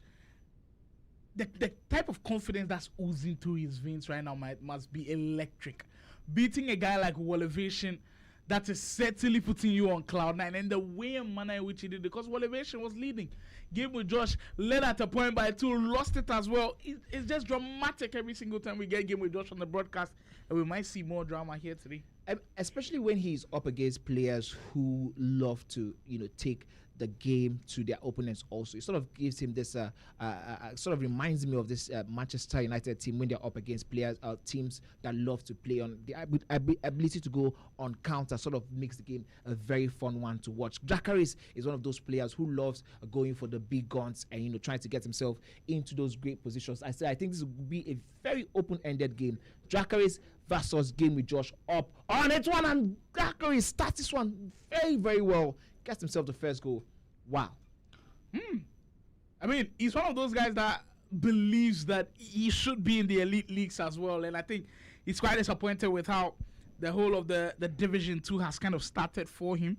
So I'm sure this start is certainly pretty important for him as we see the shape that this game will take early on. I believe Dracarys is currently in 9th position with 15 points with 10 games played. So if he's able to pick up a win, it takes him to 18 points, and that will take him into top 8 stations, I believe. So it's quite an important one for him, and I believe it's a battle between two guys who have ambitions in the top 8, so it's not an easy one at all. And for Game with Josh, he cannot afford to lose this game. Even if they play out a draw, I think it works really, really well for where Game with Josh is on the understanding. I think especially with the fact that he has played a lot more games than the people are in and around him that are chasing for the top 8. I think after this game, Game with Josh should have played 12 games, if I'm correct. So you need to be, for people, most of the people here have played 11, 10 games. So you need to ensure that you've gotten yourself maybe a 20 points if you can get a win in this game. That would see him, sort of have some respite from when the other guys in and around his position, play their 20th games also. Here's Game with Josh now, passing the ball out wide. Pedro Neto item holding on. We do know what that item can do in terms of those finesses. This time around, just holds onto the ball a little too long. And Jacker is doing well to get the ball off him. Jacker is this very interesting player who just knows how to play the game at another level. But I think the performances have not been really top. I would say we have not really seen the best out of this man so far. Exactly. It's been a mixed bag from Dracarys, especially when you look at how good his offense is at times. Like, it's exquisite to watch him play because he's quick, he's dynamic as well. He can mix it up and make things quite interesting. And just like in this scenario of the posts, first time finesse from Shelling was deadly as ever. And for Game with Josh, he's lucky that one hits the post and comes out. Just like I was saying, he can get red hot from offense, but his defense sometimes can be found wanting. And in this league, it has been shown multiple times that if your defense is not up to par with the very best, you always have some trouble to deal with. Game with Josh, though, you can't write him off anytime soon. This guy certainly got the cojones to go up against everybody. Look at him go. The team has attempt stopped by Yashin. I mean, that one going in would have definitely given us a different outlook in terms of how this first 15 minutes shaped up. We did see that this man, Game with Josh, knows how to do the comebacks. And I think that's the thing about getting those wins, especially against tough opponents. It sort of gives you this confidence. It sort of gives you this energizing feeling that, you know what, I could go all the way to even do better than I just did previously, as Dracarys will be trying to see if he can take that momentum off Game with Josh with another goal inside the opening 20 minutes. Well, as this one is currently ongoing, we've got where that the Mr. Oga versus Khaled game about to also go down. And of course, when the goals do go in, we'll let you know everything that is happening in the back as well. It's been a tremendous day so far, with this being our last round of action. We hope you guys enjoyed every single thing that came your way. There were some juicy games, some really, really blockbuster games that had to end in a stalemate. That tells you how tight some of those games were. We hope you guys enjoyed every single one of them. There goes Game with Josh. Great pass into space. Oh my goodness. That should have been the equalizer right there. Well, warning signs maybe for Dracarys. As much as he has been in control throughout this one, all it takes is just one goal to turn this game on its head. He could do better. He knows that, of course. I think after that warning shot, how he responds will be very, very important. As we do get word that there is a goal already in the game between Mr. Oga and Khaled. Mr. Oga looking like he's gotten himself an opener already. Mr. Oga getting back his mojo is going to be very important, especially after that draw against Guru. Mr. Oga now has strong chances of potentially winning the whole thing. So those types of games are games where he needs to pick up maximum points from. Just like it's not coming up against an easy opponent at all. Khaled will certainly be confident after his win against Rhymes. It's all going down here inside Game Evolution Studios, Lagos, Nigeria. Abeli for Dracarys after going a goal up. Has kind of slowed down on offense a little bit. Looking to pick up the pace now through Neto. Is in that finesse angle. Goalkeeper comes up big as you parry it away for, I believe, the first corner of this action. Dracarys hoping to knock it down that time. Game with Josh defending that one pretty well. And that's the thing with Game with Josh's style of play. It can be slow to the eye at times, but I think for him, he utilizes the moments best. You look at that game against Elevation where it felt like Elevation was going to run away with it, but there was just a spell where he looked like everything that he was trying was coming off. Dracarys in space! Goes for the near post finish, and that was the perfect way to get himself into that game. That run there was perfect. Yep, nothing that could have been done there by any of the players, except maybe a tackle which should have possibly been a red card and a penalty situation. That one saw, I mean, the way he mazed through that defense. Amazing play there. 27 minutes. These days when I see a 2-0 lead, I feel like I mean, it's nothing. It's literally 0-0. We've seen it happen again and again and again and I again. think the biggest lead that we've seen somebody come back from. I think we saw 4-1 down. Somebody came we back. did see 5 at some point. I think we saw 5. I'm trying to remember where. Also, it's the craziness has been so much that it does feel like, especially even in the 70th minute, if there are 20 minutes left in the game, even 3-0 leads are not spared. We've seen that one happen again and again. So I think the biggest lead you could ever have is having control of the ball. As long as you have control of the ball and not losing the ball, that's the biggest lead you can have, because we did see where King Konx had 1 goal lead and he was able to see that one through the game against Khaled. I think that was in week 2 or week 3, something around that time. Dracarys versus Game with Josh. That's the game we have on the broadcast. Meanwhile, we have Mr. Olga and Khaled also happening in the background. Oh, surely Khaled, with hopes of making top 8, will also need to pick up maximum. And the thing, the narratives are just everywhere. Everybody has what is on their mind. I feel for Mr. Olga, he definitely knows at the back of the mind that he's certainly making top 8. It is finishing top 4. It is maybe even finishing as the best player on there, because you're not only qualifying for the elite leagues. The higher you finish, the more money you win when it comes to the National Esoccer Pro League. So that might be on their minds as well for this league. Pedro Neto's pass not good enough as Dracarys will step in and make an important interception. We've got an update from this game with Mr. Olga up by 2. Khaled says, not on my watch, I'm running away with this game. He gets back into the fold, and that one 3 goes in. Currently 2-1 in favor of Mr. Olga. That's another quite interesting game. I just have a feeling that game has a little bit of a draw written all over it. But hey, the outcomes of some of these games, the National Soccer League, you just can't predict.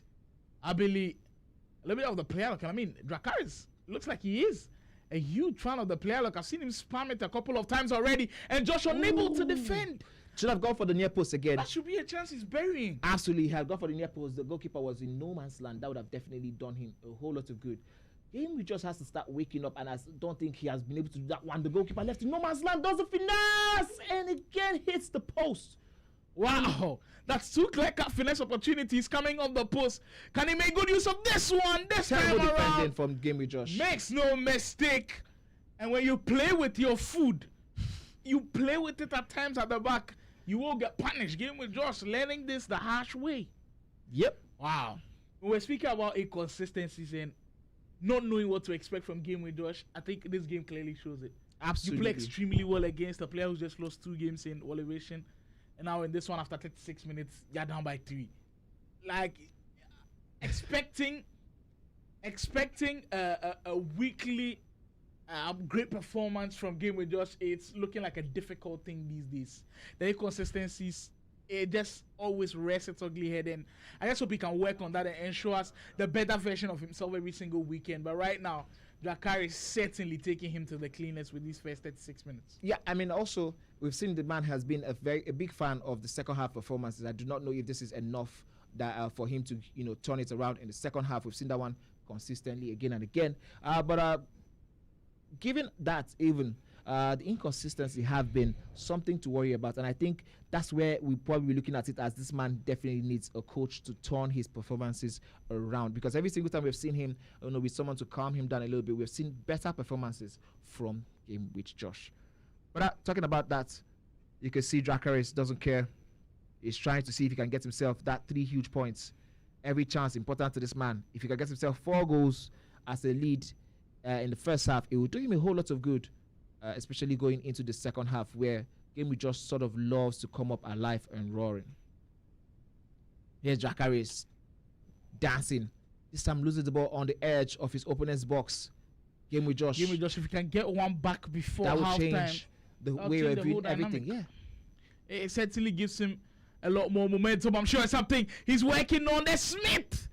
And just like that, the game is not all over. I mean, yes, this is a perfect setup for the second half to be one that would be going fully in his favor if he can start the second half very well. I think it was very important for Dracarys to have ended that first half without conceding. But whatever the case is, the next couple minutes is going to be very, very huge. And for, I think, to his advantage, the referee blows. That would have definitely been another problematic turn of events because the momentum now has fully shifted in a game with Josh. Favor. You look at Dracarys right there, and he's gutted that he conceded that goal, like you were saying earlier, because we've seen time and time again where you leave a window of an opportunity for the players here inside the National Esoccer Pro League, and they tend to punish you. And for Dracarys, I think he knows this at the back of his mind. He cannot afford to give away anything, especially when he's playing from winning positions right now.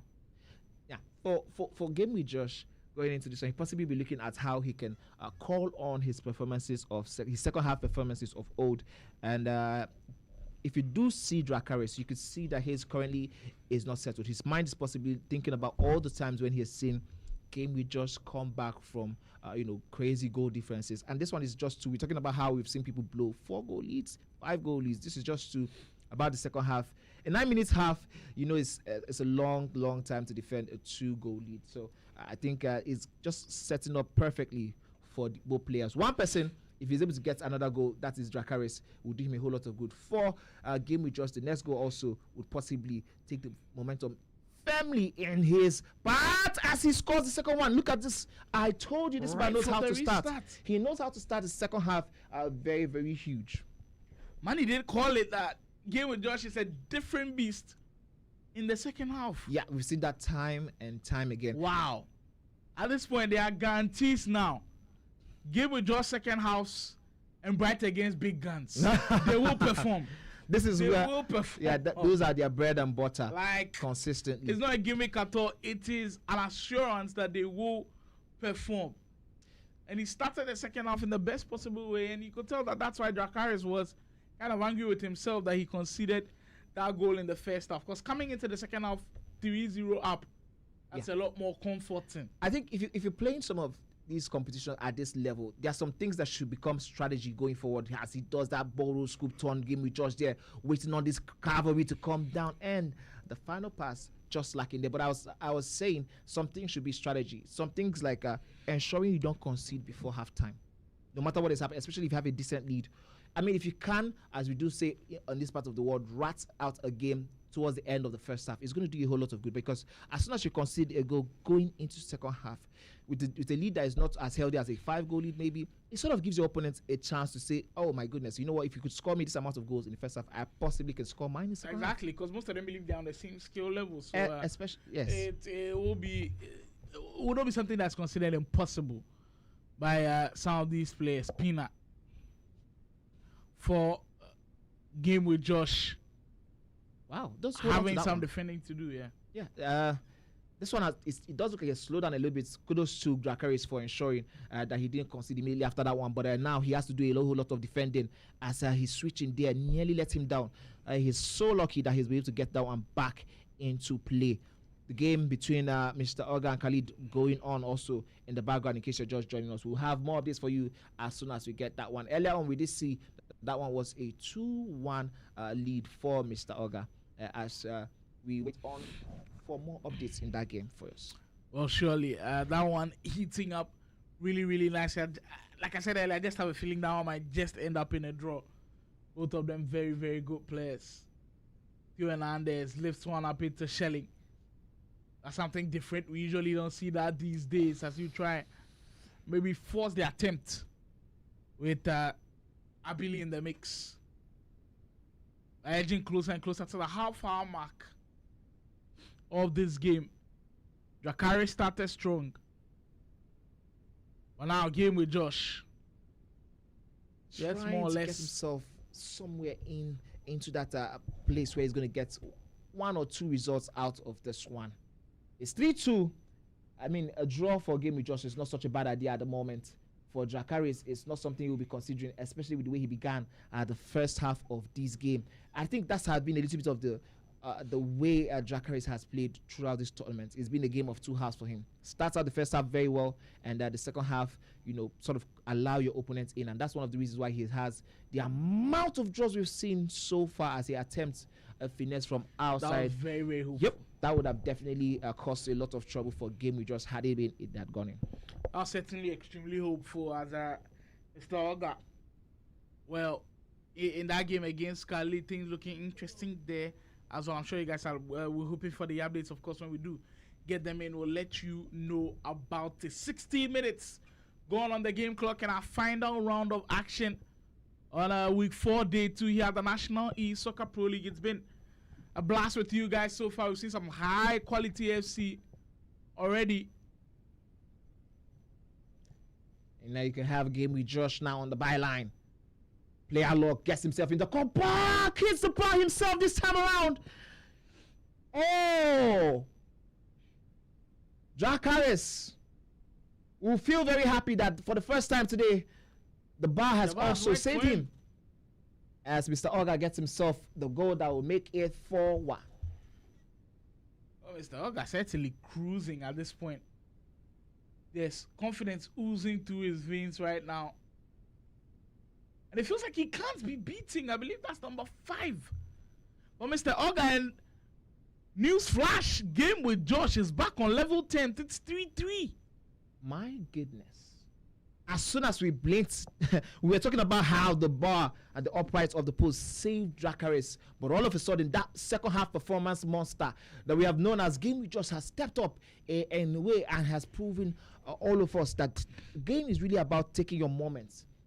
Wow. It hasn't really been a game of control for this man, but it's been a game of taking his moments. And this time around, the moment that should have been Dracarys wasn't taken there.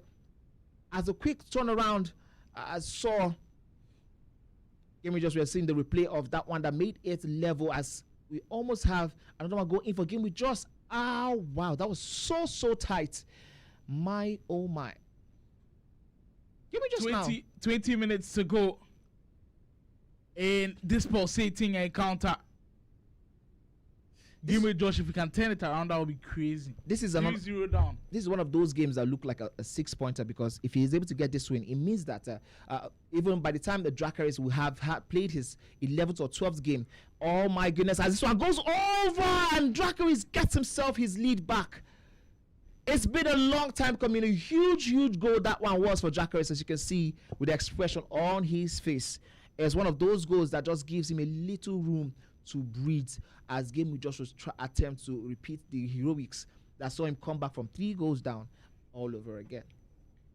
It is indeed what we promised here at the National Esoccer Pro League. Elite entertainment, elite drama as well, elite FC action. I hope you've enjoyed every single bit of this one. We did say that today has kind of that really upset vibes. My goodness, you can see that concentration from the man in the booth. The pressure is on, but he enjoys these moments. We have about 17 in-game minutes, a whole lot of time for goals to go in. The question is, where are they going to be going into? Who is going to be getting the goals? And who is going to be going home without any points? Or are they going to be sharing both points? Only time will tell, as the next couple minutes mean so much. Here is Dracarys on the byline. He has Hernandez, and it finally gets bullied off a little bit now. There's a chance at this transition. There is no left back now. Here's Game with Josh with that Pedro Noto item. You know he has that pace. Gets the pass. Holds on to the ball there with Smith. Can he cross it in? Does! And shoots from that cut back. Gets himself the goal back in. Whoa. Nothing to separate them yet again. They are indeed playing at their utmost best right now, and nothing can separate between them. Wow. My goodness. Of 8 goal thriller already. Who would have thought, after seeing 3 goals go in from Dracarys early on, as Dracarys does his best, but now a huge tackle from Game with Josh there ensures that this game is still being kept alive the way he would want it to be. 4-4 it currently is. Jakaris with that beautiful display there should have definitely gotten himself a goal from that one if that chance was not snaffled away by that defender's a very, very aggressive tackle there. A good time to use that, I believe, professional foul there. But Gamey just holding on for dear life as he's able to use that player lock to get his position very, very neatly where he wants his player to be. This one might just give us so much to talk about. The next 9 minutes of this game is going to definitely be so huge. Whoever gets the next goal will possibly be doing himself a huge favor as both players are knocking on the door. Game with Josh most recently as Jakaris gets the ball now, switching it up, trying to get back into the lead of this game. My goodness. Again and again, decides not to go for that triggered run pass. That would have definitely given an opportunity, as I did see that player make a run up on the right. Oh, they are certainly pushing for that final winning goal. I believe we'll have about 5 minutes to go. Next goal could be make or break. Next goal could certainly be what makes or breaks one of these players. 5 minutes to go now through Pedro Neto. Game with Josh feeling himself. Imagine game with Josh picking up 6 maximum points against. I mean, especially opponents he has played against today, that would do him a whole lot of good. But now both players have to be very careful and possibly play for the last attack, as you do not want to be losing the balls from a transition from what you want to get out of the game. Now here is game with Josh. Now this might be the last attack. This is the last chance. Chaloun, of course, 87 minutes. Ensuring he doesn't lose the ball would do him a whole lot of good. Going down the byline, Sherlin does lose out eventually. Well, at this point, it has to start being perfect. Attempts a professional power there, it doesn't click in. Time is not on their sides at all, especially if they're going to be gunning for that one final attack that could potentially give them a win. And it seems like maybe that final attack might come to the man in white, Dracarys, Afro Panda Esports, Dracarys. Maybe it could be. Oh, huge one! It's a banger of a goal. Claudia Pina to the rescue. Crazy emotions there from the man, the Afro Panda Esports man. As you can see, raw emotions coursing through his veins. He has had 2 leads being blown away today, but this time around, it might just be the one that stands. It must be a tough pill to swallow for game with Josh. He's come back twice. And now... I mean, I definitely thought he should have been playing for the last attack, but losing the ball there with Sherlin didn't do him any good whatsoever. That would have definitely been an opportunity for him to take that last attack. You know, sort of, I think the person who has done this best has been Guru so far, and I think it's King Konx. Every single time they're looking for a goal, they play around with the ball a little bit, get to know byline, switch the balls a little bit, and once they know they have that, I think, extra time on the clock, they go on to go for that last chance saloon. Well, elsewhere, it has been Mr. Oga. He's just been dominant so far. And he's been certainly the best around. It's now never for game with Josh. Does he have one more very good attack in him as he pushes through Vitinha? Time will not be on his side. And Dracarys will pick up the win. And raw emotions from that man right there. He has had to fight for this win. And look at the touch into Pina. Oh. That's what makes it ever so deadly. That 5-star weak foot combo where he could have gone either way with it. Felt like mind games at that point. Josh, unfortunately, losing on this attempt of it. I mean, look at how much that 3 points means to the man from Afro Panda Esports. I mean, 3 points done, job well done, but still, it looks like it's taking such a toll on him mentally. For Dracarys, a good job, well done. For Game with Josh, well, what's the fight? He has to do that again and again. You can see the comments on the screen. Mr. Oga is the dark horse of this tourney.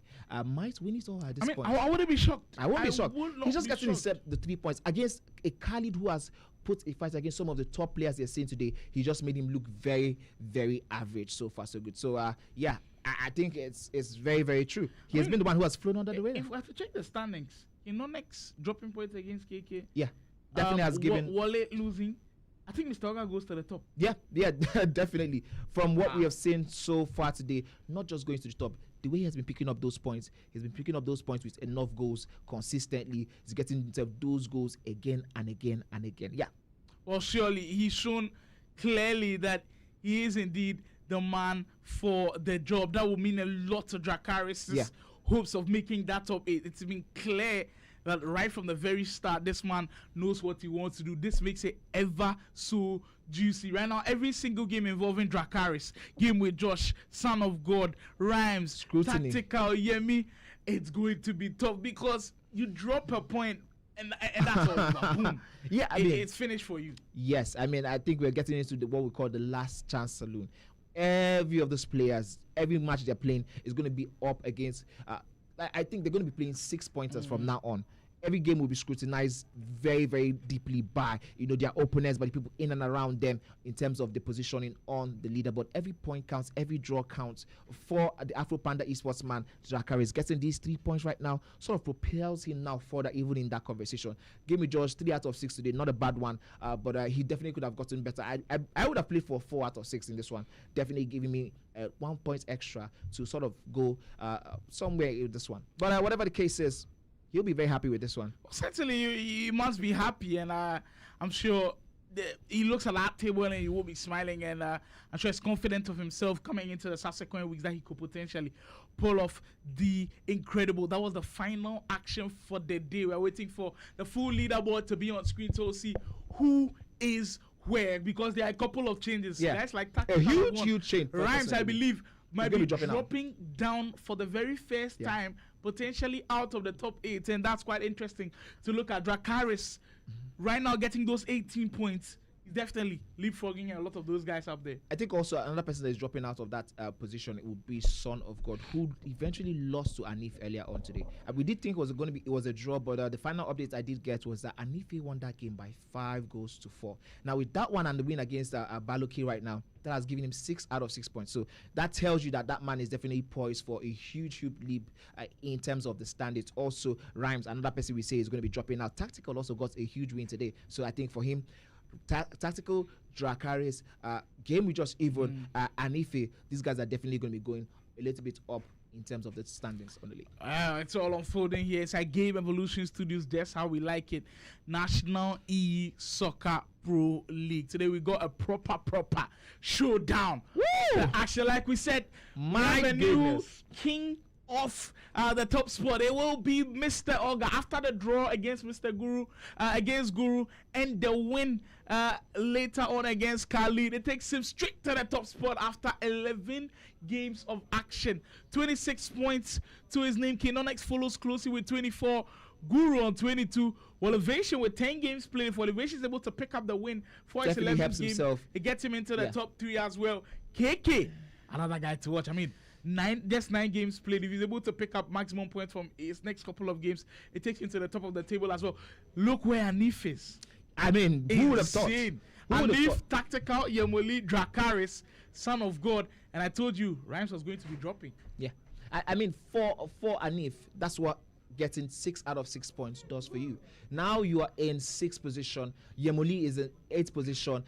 Dracarys and Son of God making up the 9th and 10th position. Don't forget, Game with Josh is currently tied on points with Son of God in 11th, while Rhymes has 16 points after 11 games. Khaled Boy has played 12 games, a little bit one more than every other person in and around him, and he has 14 points, while Dada Boy just 9 games. 9 games played. Wow. So he has one more. Another win will certainly propel him into 12th position, a little bit above Rhymes, while Bright, Baluke both on 12 points each on 15 and 16. Bright not in action because he has already played 12, and as every other person come around to sort of meet him in terms of games played. Baluke is the other one in that bracket with 12 points. Blaze, Flick, Simply Uzo, Baji Senior, all of these other players haven't done enough. But I think Simply Uzo has 2 more games still left out of it. Possibly would just take him to somewhere around Blaze territory if he's able to get those wins. Well, surely we'll be having the blast of our lives here inside the Game Evolution Studios. Money and I, we've enjoyed every single action that went down today. We'll give you a little bit of the recap. We started the broadcast with a massive curtain raiser, Mr. Oga versus Guru. They went band for band, and it looked like it was going to be a banger, and it did end up being a banger, ending 5-5. Tactical run away with it in that 13-goal thriller against Blaze 99, with Tactical coming out victorious. Khaled in a massive win against Rhymes and his first loss of the day, Rhymes, and possibly the massive upset of the day. Game with Josh's performance against Elevation, winning by 6-5. Yeah, and after that craziness we did see in the background there, we did see on the main broadcast KK and King Nones go toe-to-toe, band for band, in a game that most of us predicted would be a draw because it was a top of the table clash. That one ended in 4-4 for both players. Song of God went up against Anife, and he had the lead for most of that game, but ultimately Anife was able to find a win. 5 for that one ended in favor of Anif, while Guru handed Rhymes the second loss of the day with a 6-3 victory over Rhymes. Yemi saw out Simply's Uzo's attempt at a comeback with a 7-5 victory. Well, certainly, and then into the last round of action for today. Dada Boy, all important win against Flick. Anif was running riot against Baloke, 12-3. Dracarys in the game we just saw, last minute drama with the dagger in the heart, winning the 9-goal thriller, 5-4. Mr. Oga just maintaining cool composure and business as always, 6-2. That was a wrap on what has been a splendid Sunday here inside the Game Evolution Studios. I believe, Manny, you did enjoy yourself totally. And then, of course, the poll goes up. You can tell us who you think scored the most goals today. And, of course, for next week, it is prediction for who scores the most goals for next week. So you can tell us who you think will be scoring a lot of goals. I mean, Anif, if he's playing somebody within the bottom 8, you know Anif is going to score a lot of goals. Because today he got 12. I think it was more than he had 11 against Baloke, and he got 5 goals against Son of God. That gives him exactly. about 16 goals. Yeah. Also, King Nonex is someone who you're looking at for me personally, but depending on the opposition of play. But you know, he always scores himself at least 4 to 3 goals consistently. Well, Evasion hasn't really had the best of times, and I think the goals are dropping as the days unfold. But then that's just my predictions. Head on to YouTube right now, and you can make that predictions. Also, go to the channel and make more and more predictions. We had 3 winners, I believe, or 2 winners for today in terms of the score line predictions. That one happened on Instagram channel. If you currently have not joined the channel, go to Kate Esports on Instagram and you click on the link in the story. That would give you another chance and an opportunity for you to pick out exactly who you think will be winning some of the games and the score line, which gets you, I think, a whooping sum of money. I don't know if I should mention that on screen. I mean, around 30k, 50k, maybe around that region. Well, fingers crossed. Fingers crossed, yes. Join the channel now so you will know. Also, just a quick note for all of the players who have won today, they have been credited already. So that's the guys who want a prediction. Quick cash money. And carry. Quick money. Right on the spot. No time for delay at all. I mean, money. Every single week, there's always player of the week. Yeah. Who do you think your player of the week for today? I had Gamey Josh in the running because of the way he performed against Motivation. But after losing to this one, that's maybe pick the point. So I think I'll go for Mr. Oga really. 6 points out of Mr. 6. No, that's it was 4. No, that's 4. So Mr. Oga or Guru will be looking at both players as some of the players who tactical wasn't bad at all as well. But he only played 1 game to be. He only played 1 game. So I'm looking at the players who had 2 games at the very least. 2 wins. And yeah. Certainly, you can let us know who you think the player of the week is. But like we said, it's a wrap up on week 4's action, and we hope you enjoyed every single one of them. 4 weeks down, 3 more to go. We are getting closer to finding out the last 8 standing. Emani and I will certainly be going through this journey with you guys. We appreciate every single one of you that stuck with us right from the start to the finish through the 6 rounds of exhilarating FC action. We do the same time next week, Saturday and Sunday, live here on the KD Sports YouTube channel. The best of FC action will be displayed, and all we'll say is may the best one win. Enjoy the rest of your weekend.